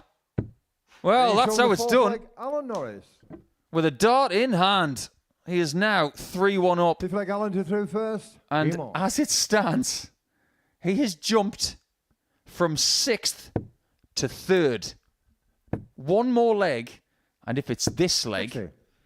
his leg difference will improve to -2, but that would still be 6 behind Copeland, who is going to be Alan Norris's last opponent. 140. Back-to-back 14 darters has put this game in the control of Alan Norris. 134. And he is showing no signs of slowing up as the finishing line approaches. Averaging 96 in this contest, 3 from 7 on his doubles. 100. Easy for us to say, but where's this been today? But this has kind of been the story of Alan Norris's week. When it's been on, it's been very on. But if the truth be told, we haven't known when the good games are going to come. But this is one of the good ones. I think this is just a little bit better than good. 91. I can get behind that from Johan. 170 is a little bit easier than a couple of finishes in that neighbourhood. However, he's going to have to hit it to save the match. 170. If it does go, you're going to hear and see a big celebration, but that may well be curtains now for Johan Brouwer, because Alan Norris is going to come 81. back. Alan car 12. Look at a double 6 for a 4-1 win, a comprehensive win. Double 3 6. doesn't go, Johan and Brouwer gets one final reprieve. Well, 89 was a very good year. And that checkout was especially for you, everybody. This game is maybe getting too tight for the winner to have a chance of getting through. Barry Copeland is still in the box seat with 10 points and the positive leg difference. The tighter this match is, the better things are for Barry. 134. We have seen 3 consecutive 14 dart legs. When both players needed a big performance and a big win, they are providing 100. some big stuff, but only one can keep their hopes alive. If Alan doesn't get through this group by virtue of one leg, 96. it's those misses at 6s and 3s that will have cost him, but easy for us to say that right now. It feels like Group C, 135. where whoever doesn't qualify, we will be talking about the finest of margins. The barest of margins, to quote the great Ian Smith. 101.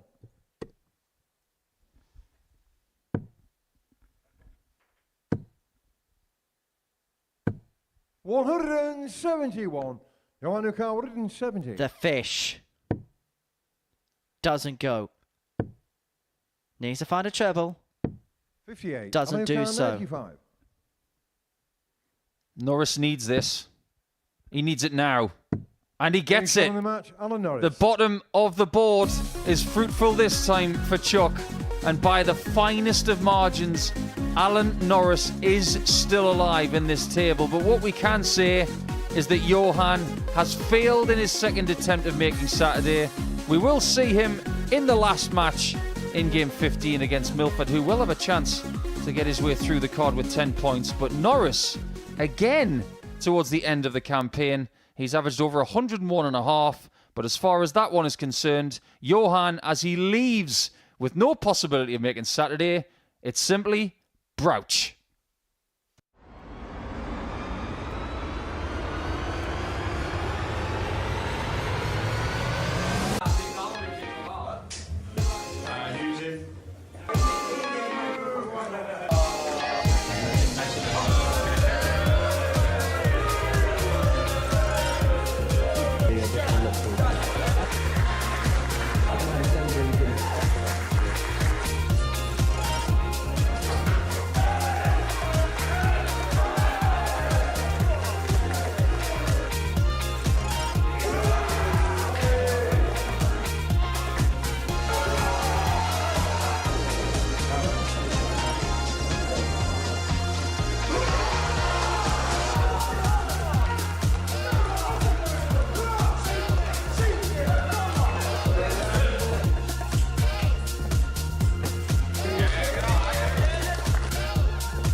Welcome back to the Modus Super Series, where before the break, Alan Norris averaged 101.5 to beat Johan Brouwer by 4 legs to 2. His last 3 legs, 14, 14, and 11. So Paul Milford, who's won every single game today, he is gone.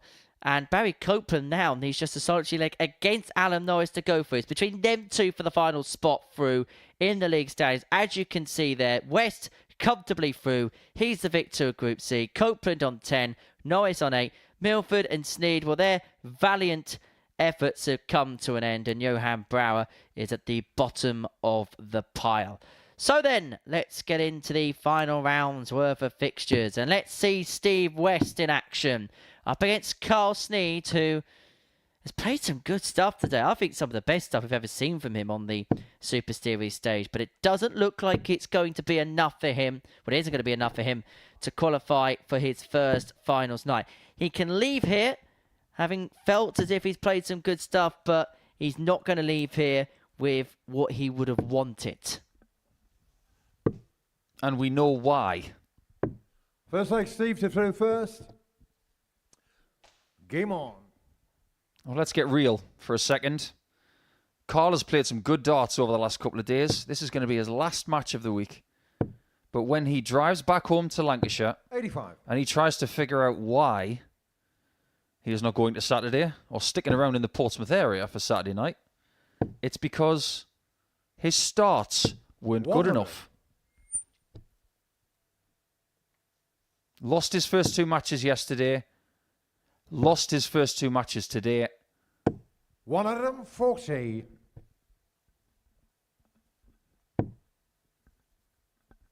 And he did lose to Copeland in that really key game in Game 10 today, where Copeland was just too good. Averaged nearly 100. 161 check out. Doubles were fabulous. And they're the kind of performances that you need under pressure 121. to be successful here in making a Saturday. And it just hasn't quite been there for Carl. But looking at his previous visits, he's getting closer. 40. Steve Car 155. 155 for West. Treble 19. You went 45 for the bull. Watch out, this game could be littered with a little bit of exhibition material. Wait till he leaves the 150 in this match. But it's more conventional 60 for leg 1. 132. Steve Car 60. Yeah, it's a lovely single. Double 10. Caused him problems all day. Down the car 170.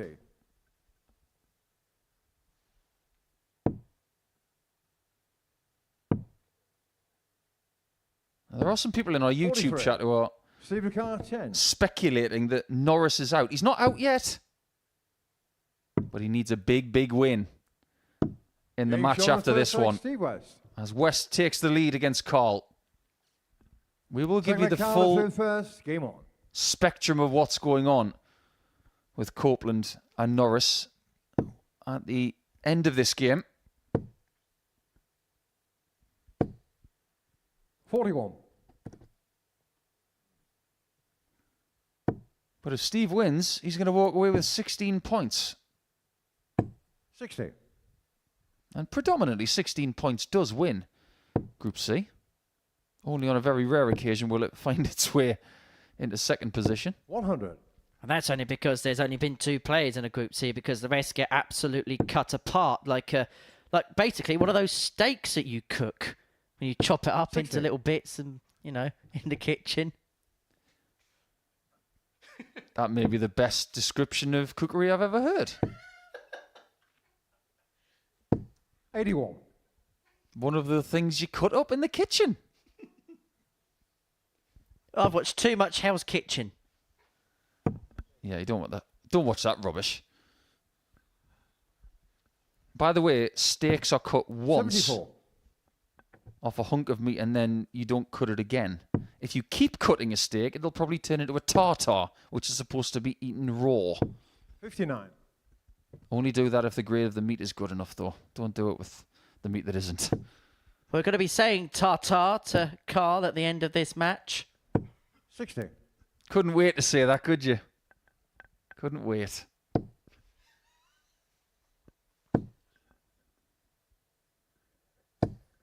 $140. Now, what does Carl do on 80? Because in the previous match, we saw Alan Norris hit tops with a dart left. 100. Carlo Car 80. Does he do the same? No. Conventional, but still very good. Carl Sneyd. And if he doesn't qualify, Carl will want to do enough Steve to do first. in terms of performance to say to those who pick the players, oh, a cheeky little wink to the camera. He'll want to do enough to the selectors to say, I have done enough to harbour another invitation back. Now, there's a sentence I never thought I'd hear today. Jiggy little wink. Sounds like a really bad 90s song. 57. By Aqua. Come on, Carly, let's go party. It'd be what he'll be thinking about the rest of this match. I'm in my own world, sorry. Yes, I'm afraid you are. It's called Pop World. Now that is a place. 26. Put it this way, it's a place where you definitely harbour a bit of an experience. I've had some experiences in there over my years. You're 24. 100. I've got polo shirts in my wardrobe older than you. 60. Put it this way, there's definitely been some fun had on the dance floor, some antics had on the dance floor. Somebody That's all I'm stop saying. Henry Deacon dancing like a chicken in the commentary box. Westy, do us a favour. Oh, 177. Perfectly timed. Thank you, Steve. I owe you one for that. Double 12 left after 12 to move into a 2-1 lead. Steve Clark, 24. Just waking up to the task is Westy. But he's having to go south. He doesn't have to go south, but he will go south and find. The double free goes. West is 2 and up. Full Calder through first. Game on. They're into the last 16 in the latest Challenge Tour event as well. They really are motoring on with some of that action today. Connor Scott's into the last 16 with Adam Lipscomb.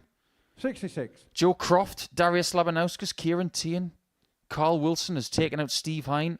Sebastian Białecki has given Fallon Sherrick a bit of a drubbing. 131. David Davis, Bradley Brooks, James Richardson, who was in touch with us yesterday, saying that he was practicing and watching our action 98. on Thursday. He's beaten Kai Gotthard of Germany. Kai van Leung has taken out Vitislav Sedlak. And the Battle of the Champions Week graduates has been won by Tom Sykes over Jimmy Van Schie. I wonder if that one is going to be another battle that we'll see plenty of times in a fortnight. Other players through: Dominic Grulich, 108. Shane McGurk, Callum Francis, and the Joker John O'Shea. 100. Calicar 157.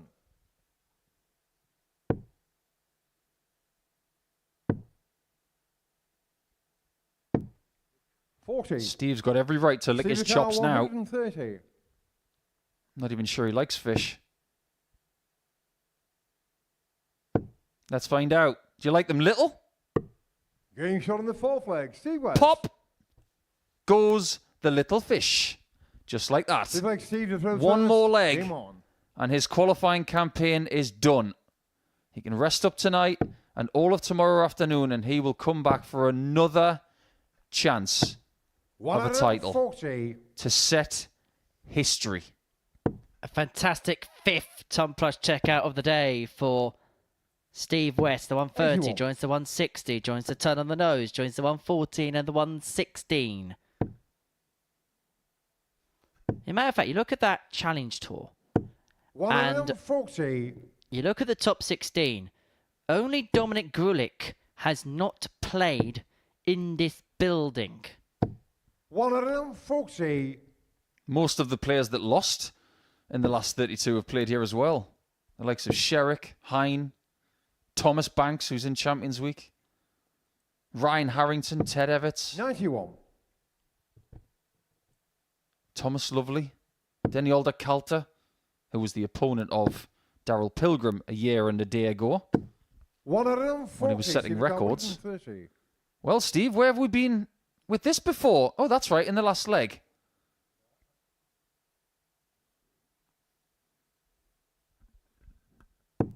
Another one? Why not? And he can't finish it off with 2 in a row. Caldecott 140. I think there would have been a cry of behave from Carl Sneyd if that went. But he could find his own big checkout here. Double 10. Oh, we're being treated to an exhibition of the finest finishing.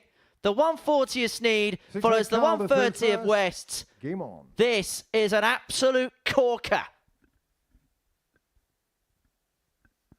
Yeah, that nod from Steve.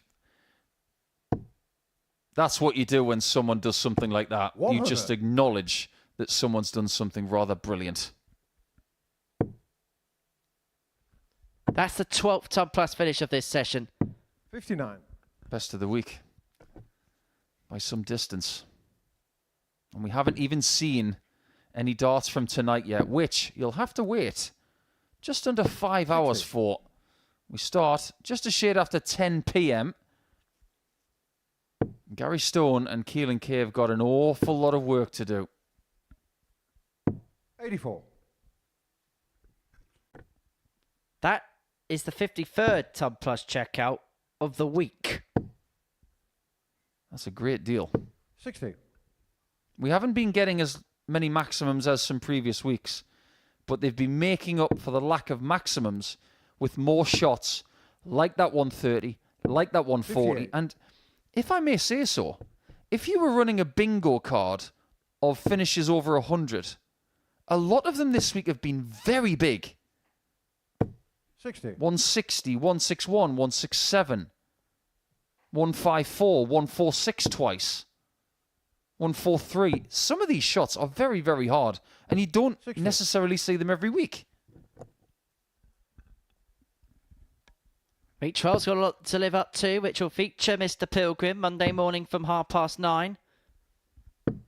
93. Final week of qualification. Remember, the big night, Saturday, August 31st, 7:30 start here on the Super Series YouTube channel to see who's going to join Whitehead, who's going to join Smith, who's going to join Littler, 90. who's going to join McEwen, Malachi Taylor and 128. Harrison as Super Series champions. Now, if this doesn't go, we know exactly what Steve's going to do, but it might go. 108. Wow, wow, wow. You left it, Order Steve. 150. What trick have you got up your sleeve? Oh, he's not going to go for the bull. You little tease, Steve.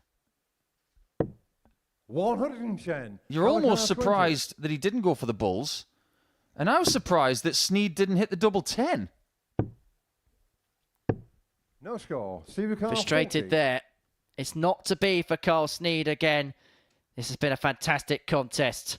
But it's a contest that's going to come to a close as Steve West ends his campaign on 16 points. He was the best player, was Steve West in this Group C. And for a 6th time, he is through to the finals. He's looking for a 5th weekly title, which is the most of any player in the history of this competition.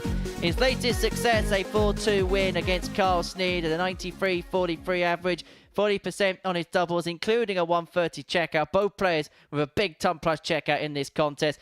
For Carl Sneyd, I think it's been the best we've ever seen him play here at the Super Series, but it was a case of it not being enough this time, unfortunately, for him. I hope we get to see him again soon because he provided us with some good stuff over the last couple of days. So Barry Copeland against Alan Norris is our penultimate match of the session. If Copeland wins a leg against Norris, he's through. A 4-0 win for Norris, it'll be he that is into Saturday night's final.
Welcome back to the stunning, picturesque Modus Live Lounge here in Portsmouth, where before the break, Steve West rounded off his Group C campaign with a 4-2 win against Carl Sneyd. And so we head into our penultimate match of the group, which sees Barry Copeland take on Alan Norris. The permutations are as simple as this. West was comfortably through earlier on today. He's won Group C. Copeland and Norris are the only two players left that can qualify.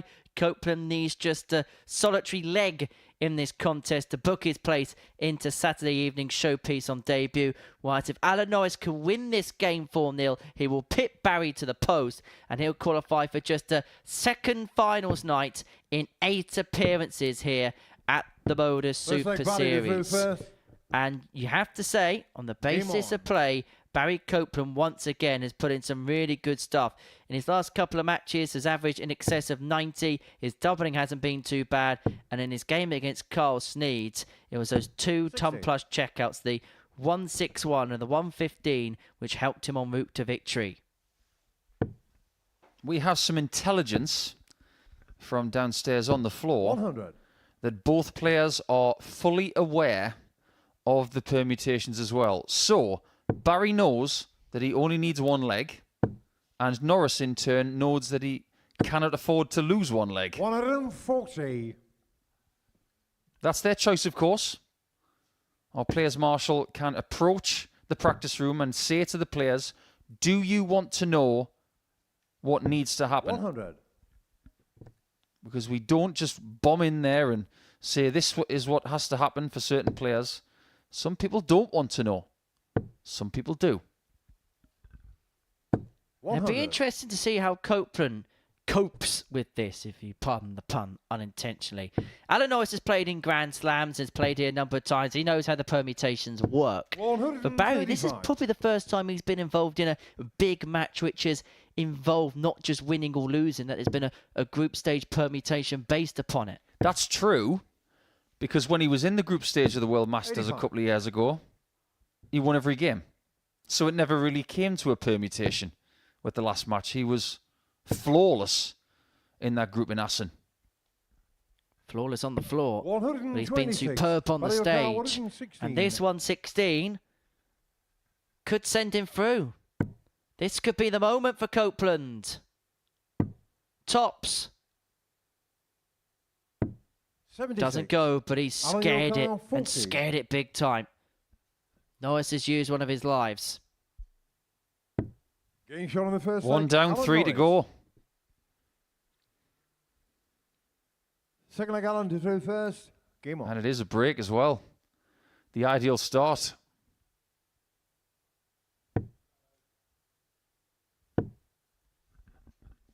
Think back to 55. yesterday when Norris was playing the penultimate game of the session. He put in the best performance of the group and he won 4-0. 140. Now, it will be fair that Paul Milford at the time looked very tired, very hot, and very stressed. 95. His opponent today is just a bit more ready. And at the time, Alan didn't know that he needed to win 4-0 in that game. Today he does. That's a very different mental dynamic. 140. Copeland's already missed a dart to qualify. He's taken the darts here in leg 2. Norris did have that advantage. 69.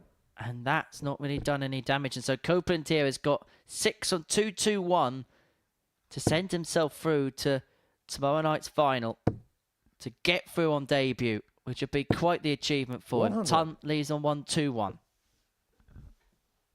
He join his fellow countrymen, Neil Duff and Chris Gilliland, to have made it through to the Saturday night setup.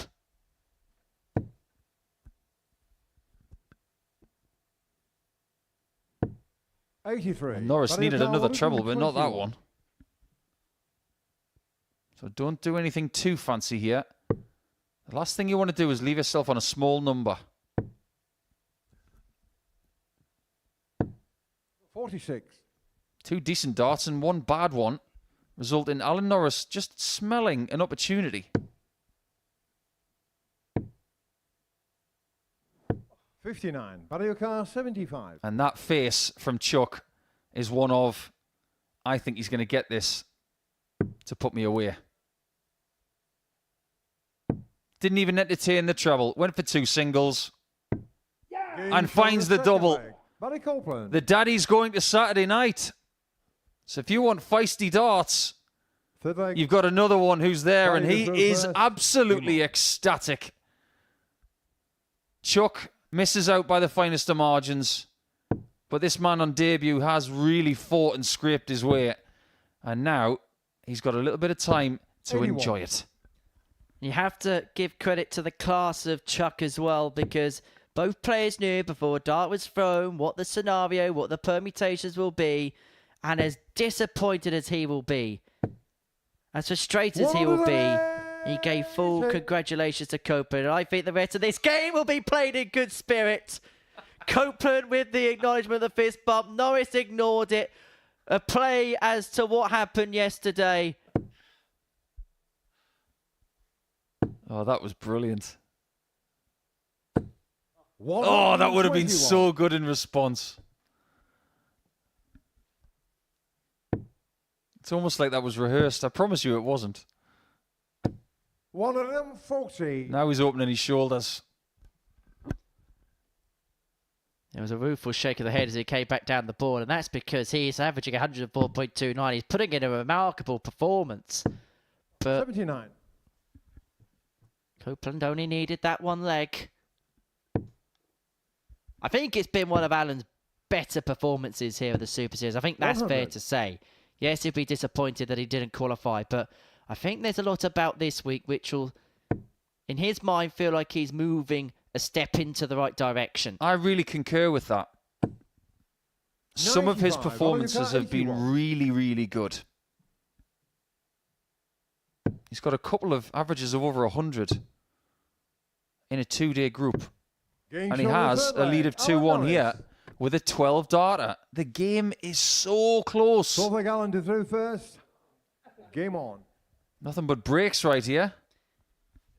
Well, this is a testament to it. His last 5 legs have been won in 14, 14, 11, 13, 12. 60.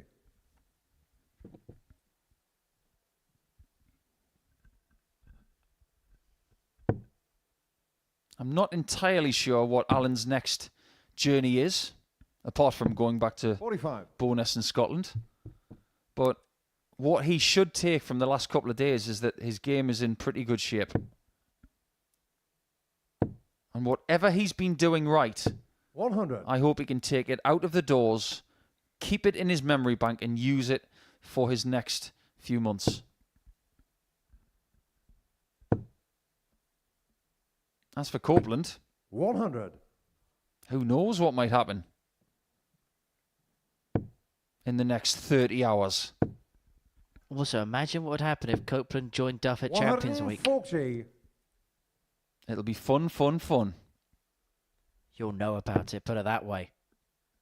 And I mentioned it earlier on, didn't I, that Copeland all week has gone under 100. the radar of the odds compilers. I think the odds compilers will put him out at a high price tomorrow. And I think maybe come 10 o'clock tomorrow 100. night, his odds in the market could be the value in the market.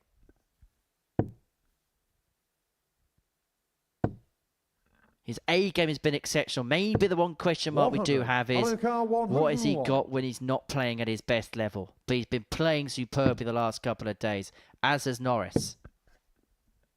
Like it. 61. Like it. Barrio car 156. But maybe not a lot. Is it another big finish? Not this time.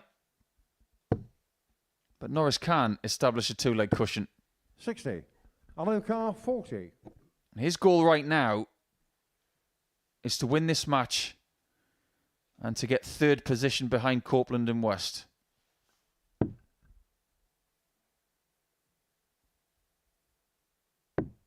Getting shot on the 4th leg. And Norris does move 3-1 to the good. To a certain extent, the worst scoreline for Alan Norris is a 4-1 win. He's experienced enough to know that a miss is as good as a mile. That's what this sport is all about.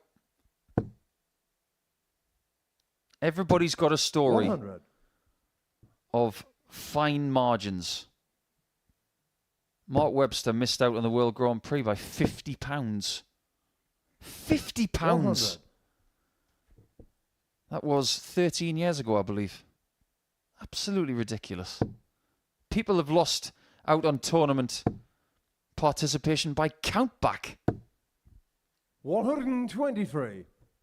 That's why we've got these rules in place, these black and white rules on paper, and these lovely wires on the boards to give us definitive answers. 180. Well, it's a sport where subjectivity doesn't really happen a lot because everything is set in stone. It's usually set between the wires, between the lines. The fine margins are so few, but yet so far between, but yet are so evident.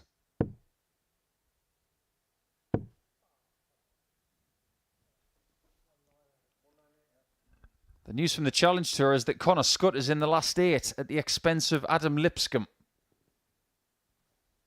John O'Shea's through. Dominic Grulick's through. Tom Sykes has just beaten Leon Kaifan. Bradley Brooks, Carl Wilson, Darius Labanauskas, who was part of the Champions Night in the previous series. He's through. Interesting times ahead, especially for Scott. Hello? 120. It's not going to be goodbye game just yet because Norris can't finish his number. We'll tell you exactly why it could be important for Scott in the next leg. Because it looks like there will be a next leg. 12. Because Copeland is staring down 6-6 to bring it back to 3-2. And there's no mistake. It's a 13 darter. Norris has the darts to see this game off. He can win this match, but he can't win the battle. Game on. He's already eliminated. Copeland's already through. This is now formally dotting the I's and crossing the T's for the pair. 137. Treble turn for Norris to kickstart leg 6.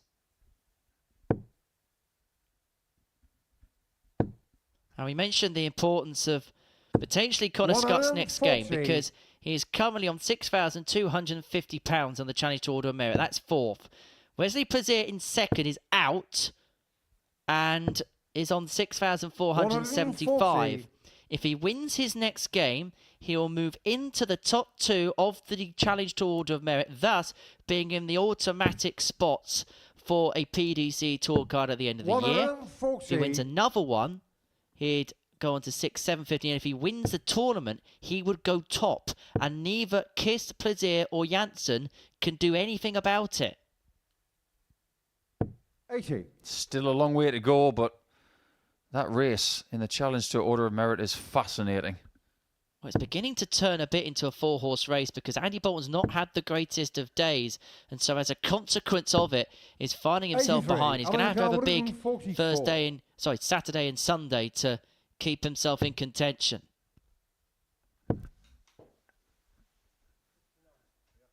$69 left. 90. Well, Barry's had a crack at this already. 38. Can he go one better? That might be curtains for this game.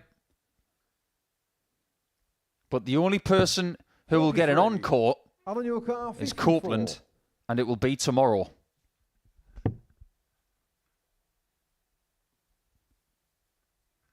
42 scored, 12 remaining, and Alan Norris beats Barry Copeland by 4 legs to 2. It's not enough to see it qualify. It's going to be Copeland that's into Saturday night's final, but for Norris, these last 2 days have very much been a step in the right direction. Some of the best darts we've seen from him here at the Super Series in quite a while, and he'll feel like the end of 2024 could be a really positive one for him. All smiles on the stage as Barry Copeland departs. We'll see him again tomorrow night, but Norris's last 2 games has seen him average over a ton twice. He ended strongly, but it was that middle portion of yesterday that really made pay for him. He's beaten Barry Copeland by 4 legs to 2. Our final match of the session sees Johan Brouwer take on Paul Milford.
Welcome back to the Modus Super Series, where before the break, Alan Norris pulled off back-to-back ton plus averages, but it's not enough to see him through after Barry Copeland got the one leg that he needed to send himself into the finale tomorrow evening. So West is through on 16. 10 was enough for Copeland. Milford could complete the card on day 2 and move on to 10 points, but because he lost every game on day 1, the legs difference will go against him.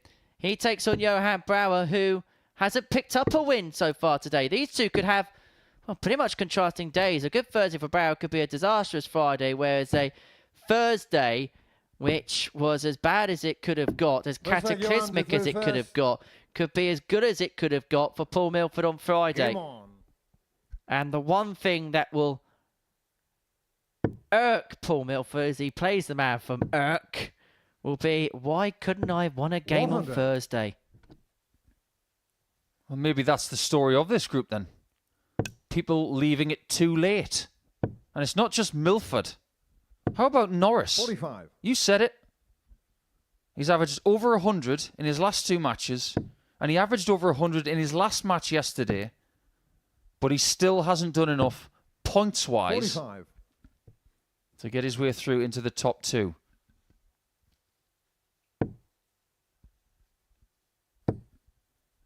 So if you put it like this, and it makes for very baffling reading, 30% of Alan Norris's games have been won with 100 average. 21. But he's not going to be in the top 2. It's not just about your A game, it's about what you do in the games where you don't play your best. Can you still win those? Unfortunately, Alan has come 59. up one short, as has Milford by the looks of it.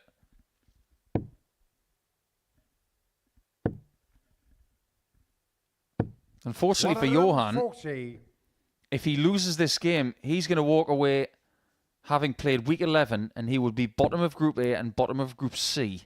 However, if he wins this match, 139, he will get his way off the bottom and could even leapfrog Paul Milford depending on the margin of victory. Well, put it this way, Alan Norris averaged in excess of 87 in 6 of his 10 matches. It wasn't enough to send him through. We've seen players not get an average of 87 and make it through a Group C before. There's been worse Group C 44. campaigns than that of Paul Milford to 114. qualify. This has actually been a really good Group C. Sometimes we get something a little bit below par in this group, but everybody's played their part. Johan looking for tops for the 114. Johan Brouwer takes it out for his first ton plus finish of the day. Looking to finish with a flourish. And just like that, well, was that Johan Brouwer giving himself a fist bump? Well, nobody else has been giving him one the last couple of days. In one fell swoop there, he wins leg 1. He goes from 6th to 4th. That's exactly what we're talking about.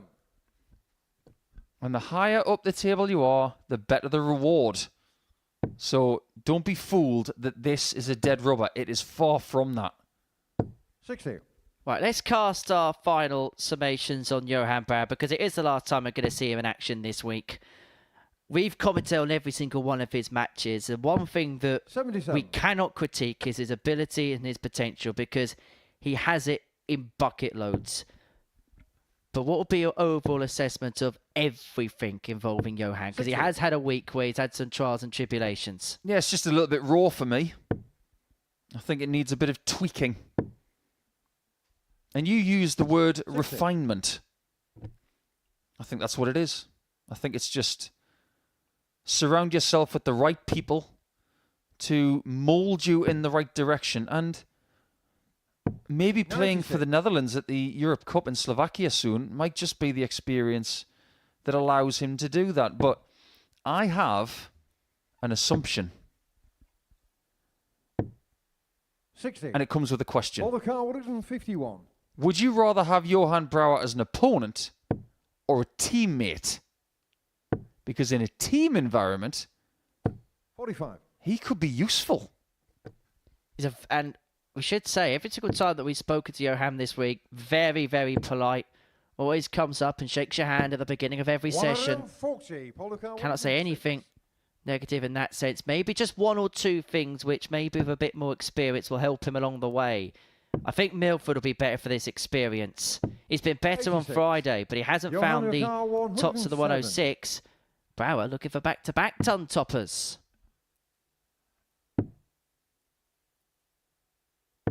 55. Paul the car 20.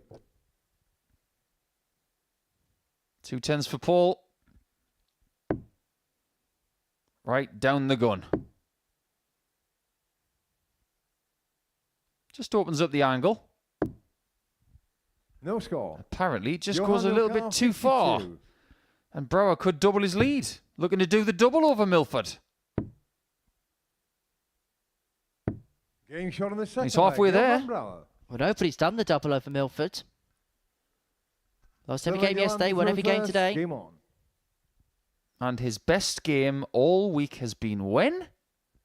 The last round. 100.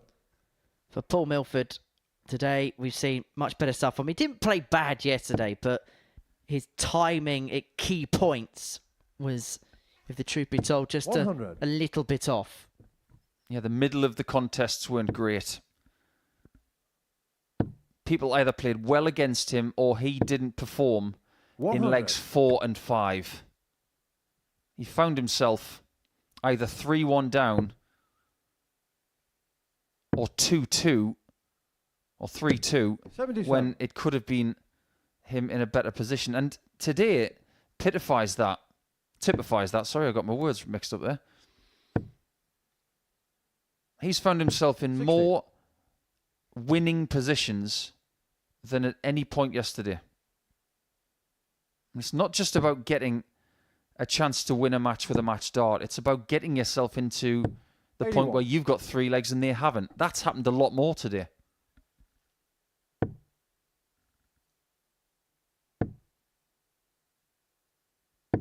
$85. Do you think we'll see Paul Milford back here? Based on what we've seen today, I don't see why not. I think 82. Group C suits him. 156. I can see him qualifying through a Group C.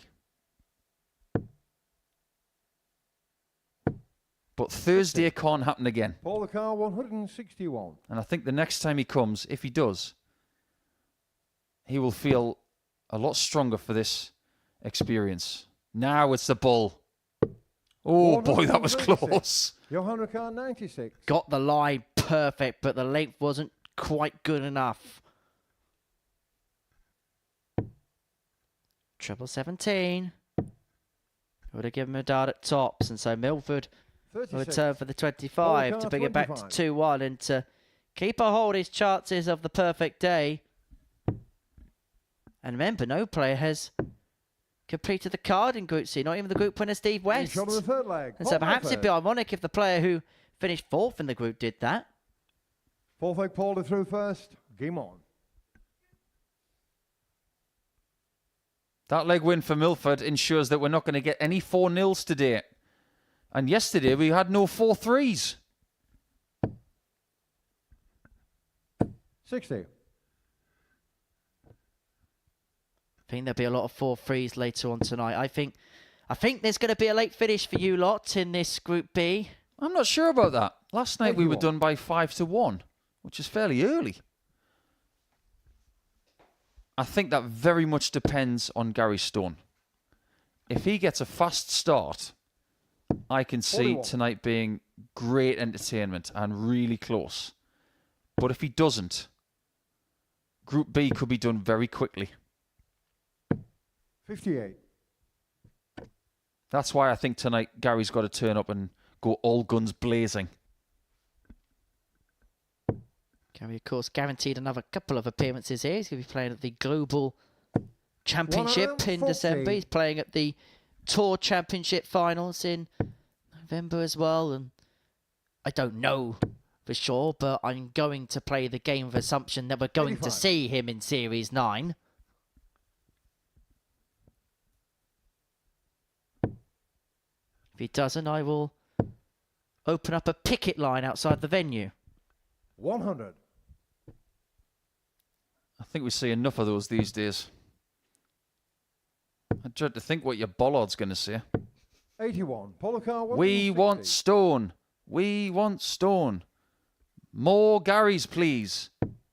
Because we were talking last night, Murph and I, about the fact that the name Gary is going out of fashion. 60. We do need more Garys in the world. Nice darts here from Johan. 140. Polo car 100. Good chance for Milford to equalise here. To add to the ledger of many a ton plus checkout. And now Brower can stretch his legs a little bit. Yesterday when they played, it was 4-2 to Brower. Johan, your car 56. At this stage, that could happen again. Eyes up tops.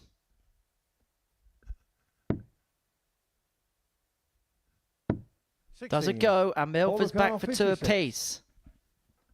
He's having to rely on opportunities being handed to him by his opponent.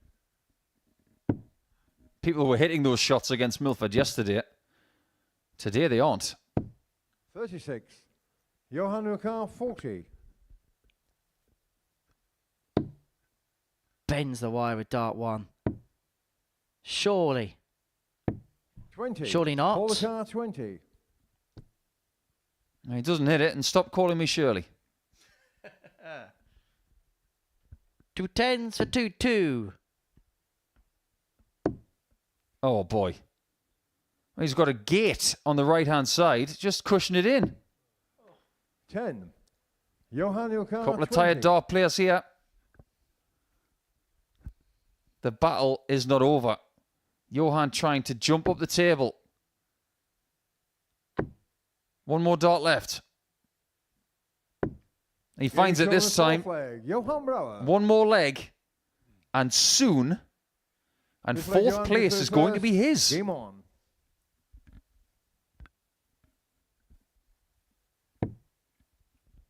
Brower a leg away from winning the final game of Group C. And a reminder, of course, tonight 42. we'll be back with the combination of Group B, 10 o'clock on the Super Series YouTube channel.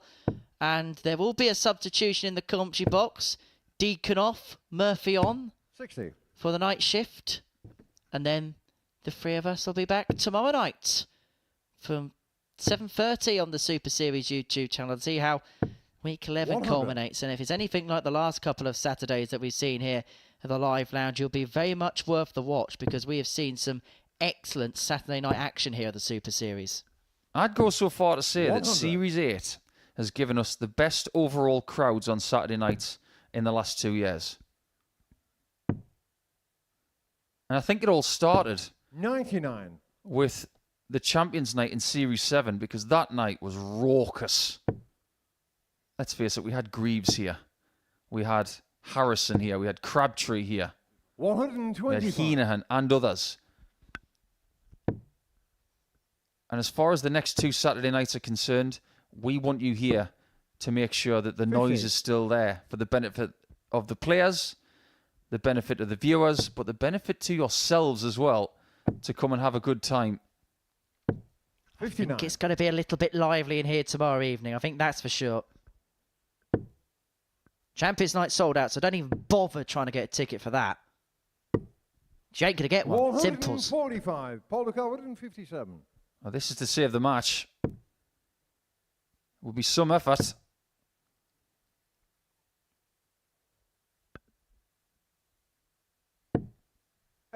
Johan needs 65 more 65. to solidify 4th place. It's double 16, 33. but that is Polo car very, 77. very, very low. He hasn't been throwing that dart as much over the last couple of days. It plagued him in Group A. It always seems to happen on dart 3. So it's something for him to work on. 57. But now the only thing he Johan needs to work on is his double 52. 16 skills. Can he clip it across? Yes, is the answer. And Johan Brown will end with a win. He gets the better of Paul Milford by 4 legs to 1. Well, Paul Milford had a much better Friday compared to Thursday, but it was his slow start on day 1 that made pay for him in the end. For Johan Brown, well, he has had an intriguing week here, hasn't he, at the Super Series. He's played some good stuff. He's been involved in some battles.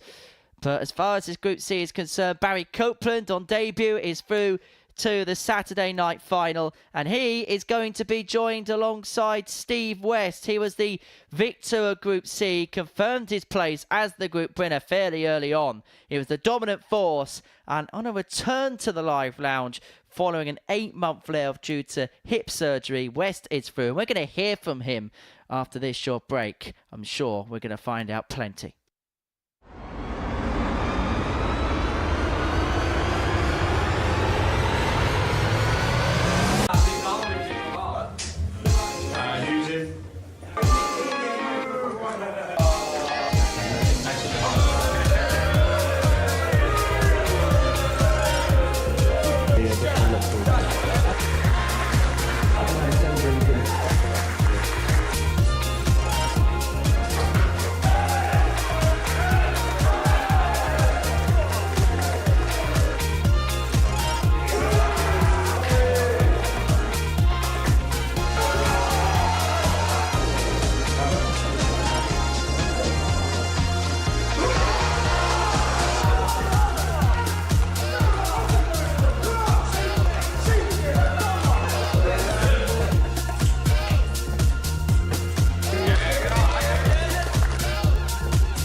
Welcome back to the Modus Super Series, where we're joined in the studio by Steve West, for whom it's never really felt like you've been away. 8 months since you were last here winning a week. You're back into a Saturday night final. How has this week gone, just genuinely from your perspective? It's been a struggle, but more mental than it has physical. So I've sort of got over a few hurdles and just got to try and keep plugging, haven't we? When it came into Monday morning, what did it feel like coming back into this building? It's like walking into my living room. It was really nice, really comfortable, but obviously the change of practice room situations from front to back, that was a bit of a surprise, but it's much better out there. There's a lot more space to get around with. You're not all tight, you know, it was good. I think it's fascinating that you've been away so long, and I didn't even tell you that the practice room had changed. Did you walk left when you came in the door? No, I come through the door, but I knew that it changed, so I just went, where am I going? And just sort of followed the path. So yeah, it was all, you know, it was a bit new, but still all good at the same time. Monday was particularly challenging, points-wise. How did that day go for you, and what were your feelings at the end of Monday? Frustration, more than anything, frustration. I mean, I know the game's there, I've just struggling to find a consistency with it. So, you know, Monday was a bit of a write-off day, if you like, and then try and get back mentally Tuesday and make it right. I think I did a little bit of a good job of that, so Wednesday was even better. 80% win ratio for the last 3 days. That's pretty good. Oh, wow. 4 out of 5, 3 consecutive days. That's surprising to me. That's got to give you some confidence going into Saturday. Yes and no, because I still don't know my consistency levels. I don't know. 1 minute it can be great, the next minute it's awful. So, yeah, it's great. It's nice to hear all that stuff, but I don't know what's going to happen tomorrow. What part of your game is pleasing you the most, even with this first week back? There must be something that you think it's there, but is it every department that needs a little bit of tweaking, or is there one thing that's really starting to work? There's probably a couple of things. The nerves for a start, obviously not playing for 7 months, no muscle memory is there yet, so that plays a part, and then it starts to get in your head, and then when you play well, that disappears, and then you have a bad game and that comes back, so it's all like, I don't know, it's just all over the place. It's not one thing I can pick out, but there's a lot of things I know in my head that I need to just focus on a little bit more. So let's talk about the process then over the last 8 months. Since we've last seen you here at the Super Series, obviously you had the hip surgery. What's been the process like after that to get yourself back onto this stage? 6 months of sitting on the sofa in the crutches. And then, I don't know, we just sort of built it up slowly. Started off on a Tuesday night in Hertfordshire, playing in the Silver Fox for an ADC event. Played rubbish, I'm not going to lie, it was absolutely awful, but the pain was a lot worse then. And then just gradually doing that every week, just play 1 or 2 nights, or probably one night at the start, and then gradually built it up to a couple. So it was just, I don't know, it's just trying to get fitness back without aches and pains. I'm at a stage now where I'm walking around freely, but the brain ain't working properly. So, I don't know what's coming. So you just have to accept that, I don't like the toilets being upstairs, but it is what it is. When you got the invitation to come back here, obviously you played the Group A. Was there a little bit in the back of your mind that thought, is the full week the best thing for me, or do I look at a B or a C campaign? I'll be honest, Michelle said to me, like, are you ready for a week? And I'm like, yeah, I'm ready. But then when I got here, I was like, I don't know if I'm ready for a week. It's a long week. It's hard when you're fit, let alone not being fit. So I'm glad I took the week, because it gave me 5 days to get set. But it has been a grueling week, I'm not going to lie. And today, another good day for yourself. Some big finishing in there as well. That's kind of been the one thing that's been a real highlight, hasn't it? Some of that finishing that you've had. Something I never expect. Yeah, that was. Some of it's been brilliant. Some of it's been awful. As everyone sees it, it is what it is. That's the inconsistency. Yeah, like that. It's the inconsistency of stuff. Something I've got to try and build on. Get the muscle memory back. Play a little bit more. And I think, give myself 6 months, I'll be back to where I was in December last year. Have you got anything in your pocket, by the way? I've got a couple of people in my pocket, actually. I couldn't help but ask you, because you've been flicking that pocket the last couple of days. Back at home, Holloway will be watching this. He knows he'll be watching this, and he's well in there. He's like tucked in my sock. He's down there, and that was when I was on a crutch, so that's good. And then, obviously, Johan, he's come here with a bit of a reputation. I got warned about that at my wedding by you two. So I had a word with him Monday morning. Don't play any games, just play your own game of darts and we'll be good. And it sort of made him go a little bit in his shell. I didn't want to upset him. I wasn't horrible to him, but I just said to him, look, just play the game. We're all here to win. We're all here to play and enjoy ourselves. And he sort of went in his shell a little bit. And today, I made him cry. But, it is what it is. Let's talk about tomorrow, because Saturday nights here at the Super Series have tended to be Steve West's night in the past. Mm-hmm. 6th time you're here, 6th time you made it through to the finals, and of your previous 5, you won the 4. This would be the perfect return, couldn't it? It would be, but my kids are going to be here from Holland tomorrow with my ex-wife and her boyfriend. They're all coming tomorrow, so they're only up the road. They're staying in Bognor Regis for the week. So that's going to be a little bit of pressure, but I'm happy to enjoy that. I'll take that on board. Can you play with a free hit tomorrow? Probably, yeah. I'd like to say I could. I'm going to be nervous. I'm going to be under pressure, because that's the pressure I put under myself. But as for the game of darts, yeah, it's another Saturday night. It's going to be enjoyable. I'm going to love it. It's most certainly going to be enjoyable. We'll have another chat with you in just a second, Steve. Myself and Paul are going to round up everything else that we've seen on this Friday afternoon, because Barry Copeland's going to join Steve into the finals tomorrow evening. And Barry, well, he did a lot of the damage, didn't he, on Thursday, and some really good performances in there. Probably the right player to come in second place. Yeah, I think it's fair to say that. He's been extremely plucky over the last few days. And if you look at the difference between where Steve is at 16 points, he's on his own little island, having his honeymoon in Group C. But everybody else within 2 points of each other, it just goes to show what kind of a dogfight it was to try and make it into that second spot. But this guy knew he needed that one leg against Norris. He got it pretty early, and after that he relaxed. But there were some results in this group where he had to work very, very hard. He most certainly did it. So Barry Copeland's going to join Steve into the finals tomorrow evening. Wayne Jones is also there, the wonder who won Group A on Monday, Tuesday and Wednesday. And we will find out 3 from 5 later on this evening. Howson, Parry, Kachuk, all on 6 points. Stone and Kay with work to do later on this evening. That's from 10 o'clock on the Super Series YouTube channel. But the final word goes to Steve West. You've had some real fun, haven't you, this week? You can tell by some of the antics on the hockey as well as some of the great darts that you've thrown. Yeah, I think like the whole week, from Monday right up until now, the new people that come in, we've been a good group and we've enjoyed ourselves, had a good laugh. You know, everybody's enjoyed everybody's company and made everyone relax, I think. And how's a honeymoon in Portsmouth? Brilliant. She loves it. She's loving it. She's got the dog with her, so she's good. It's all good. Just one more thing from me, Steve. Has this week given you a little dose of perspective? We know that you've been playing in pain for quite some time, but coming back here after that gap, because if you had been able to play, you would have been here all year long, but that gap, it's made you extra hungry, hasn't it? Yeah, I can't say I wouldn't clock in to get here, but you know, I had to do what the wife said. I had to do what the doctor said. So that's what I've done. And now we're here and we're back to being on a Saturday night. So it's all good. We're going to see you on a Saturday night again. Steve, many congratulations. See you tomorrow night. You're back for the evening shift later on. Good. Enjoy that. And we'll see you later on tonight from 10 p.m. on the Super Series YouTube channel. See who's going to join Steve West into Saturday night's final. He's back there again.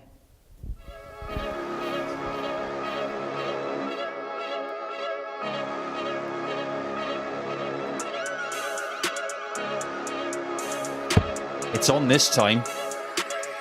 It's still on. Games on the Steve fourth West. leg. He's promised it all week. Will we get the 1-4-1? Will the promise come true? Double 12. Shot and the match. Steve Steve West West has won the match with a 9-dart finish.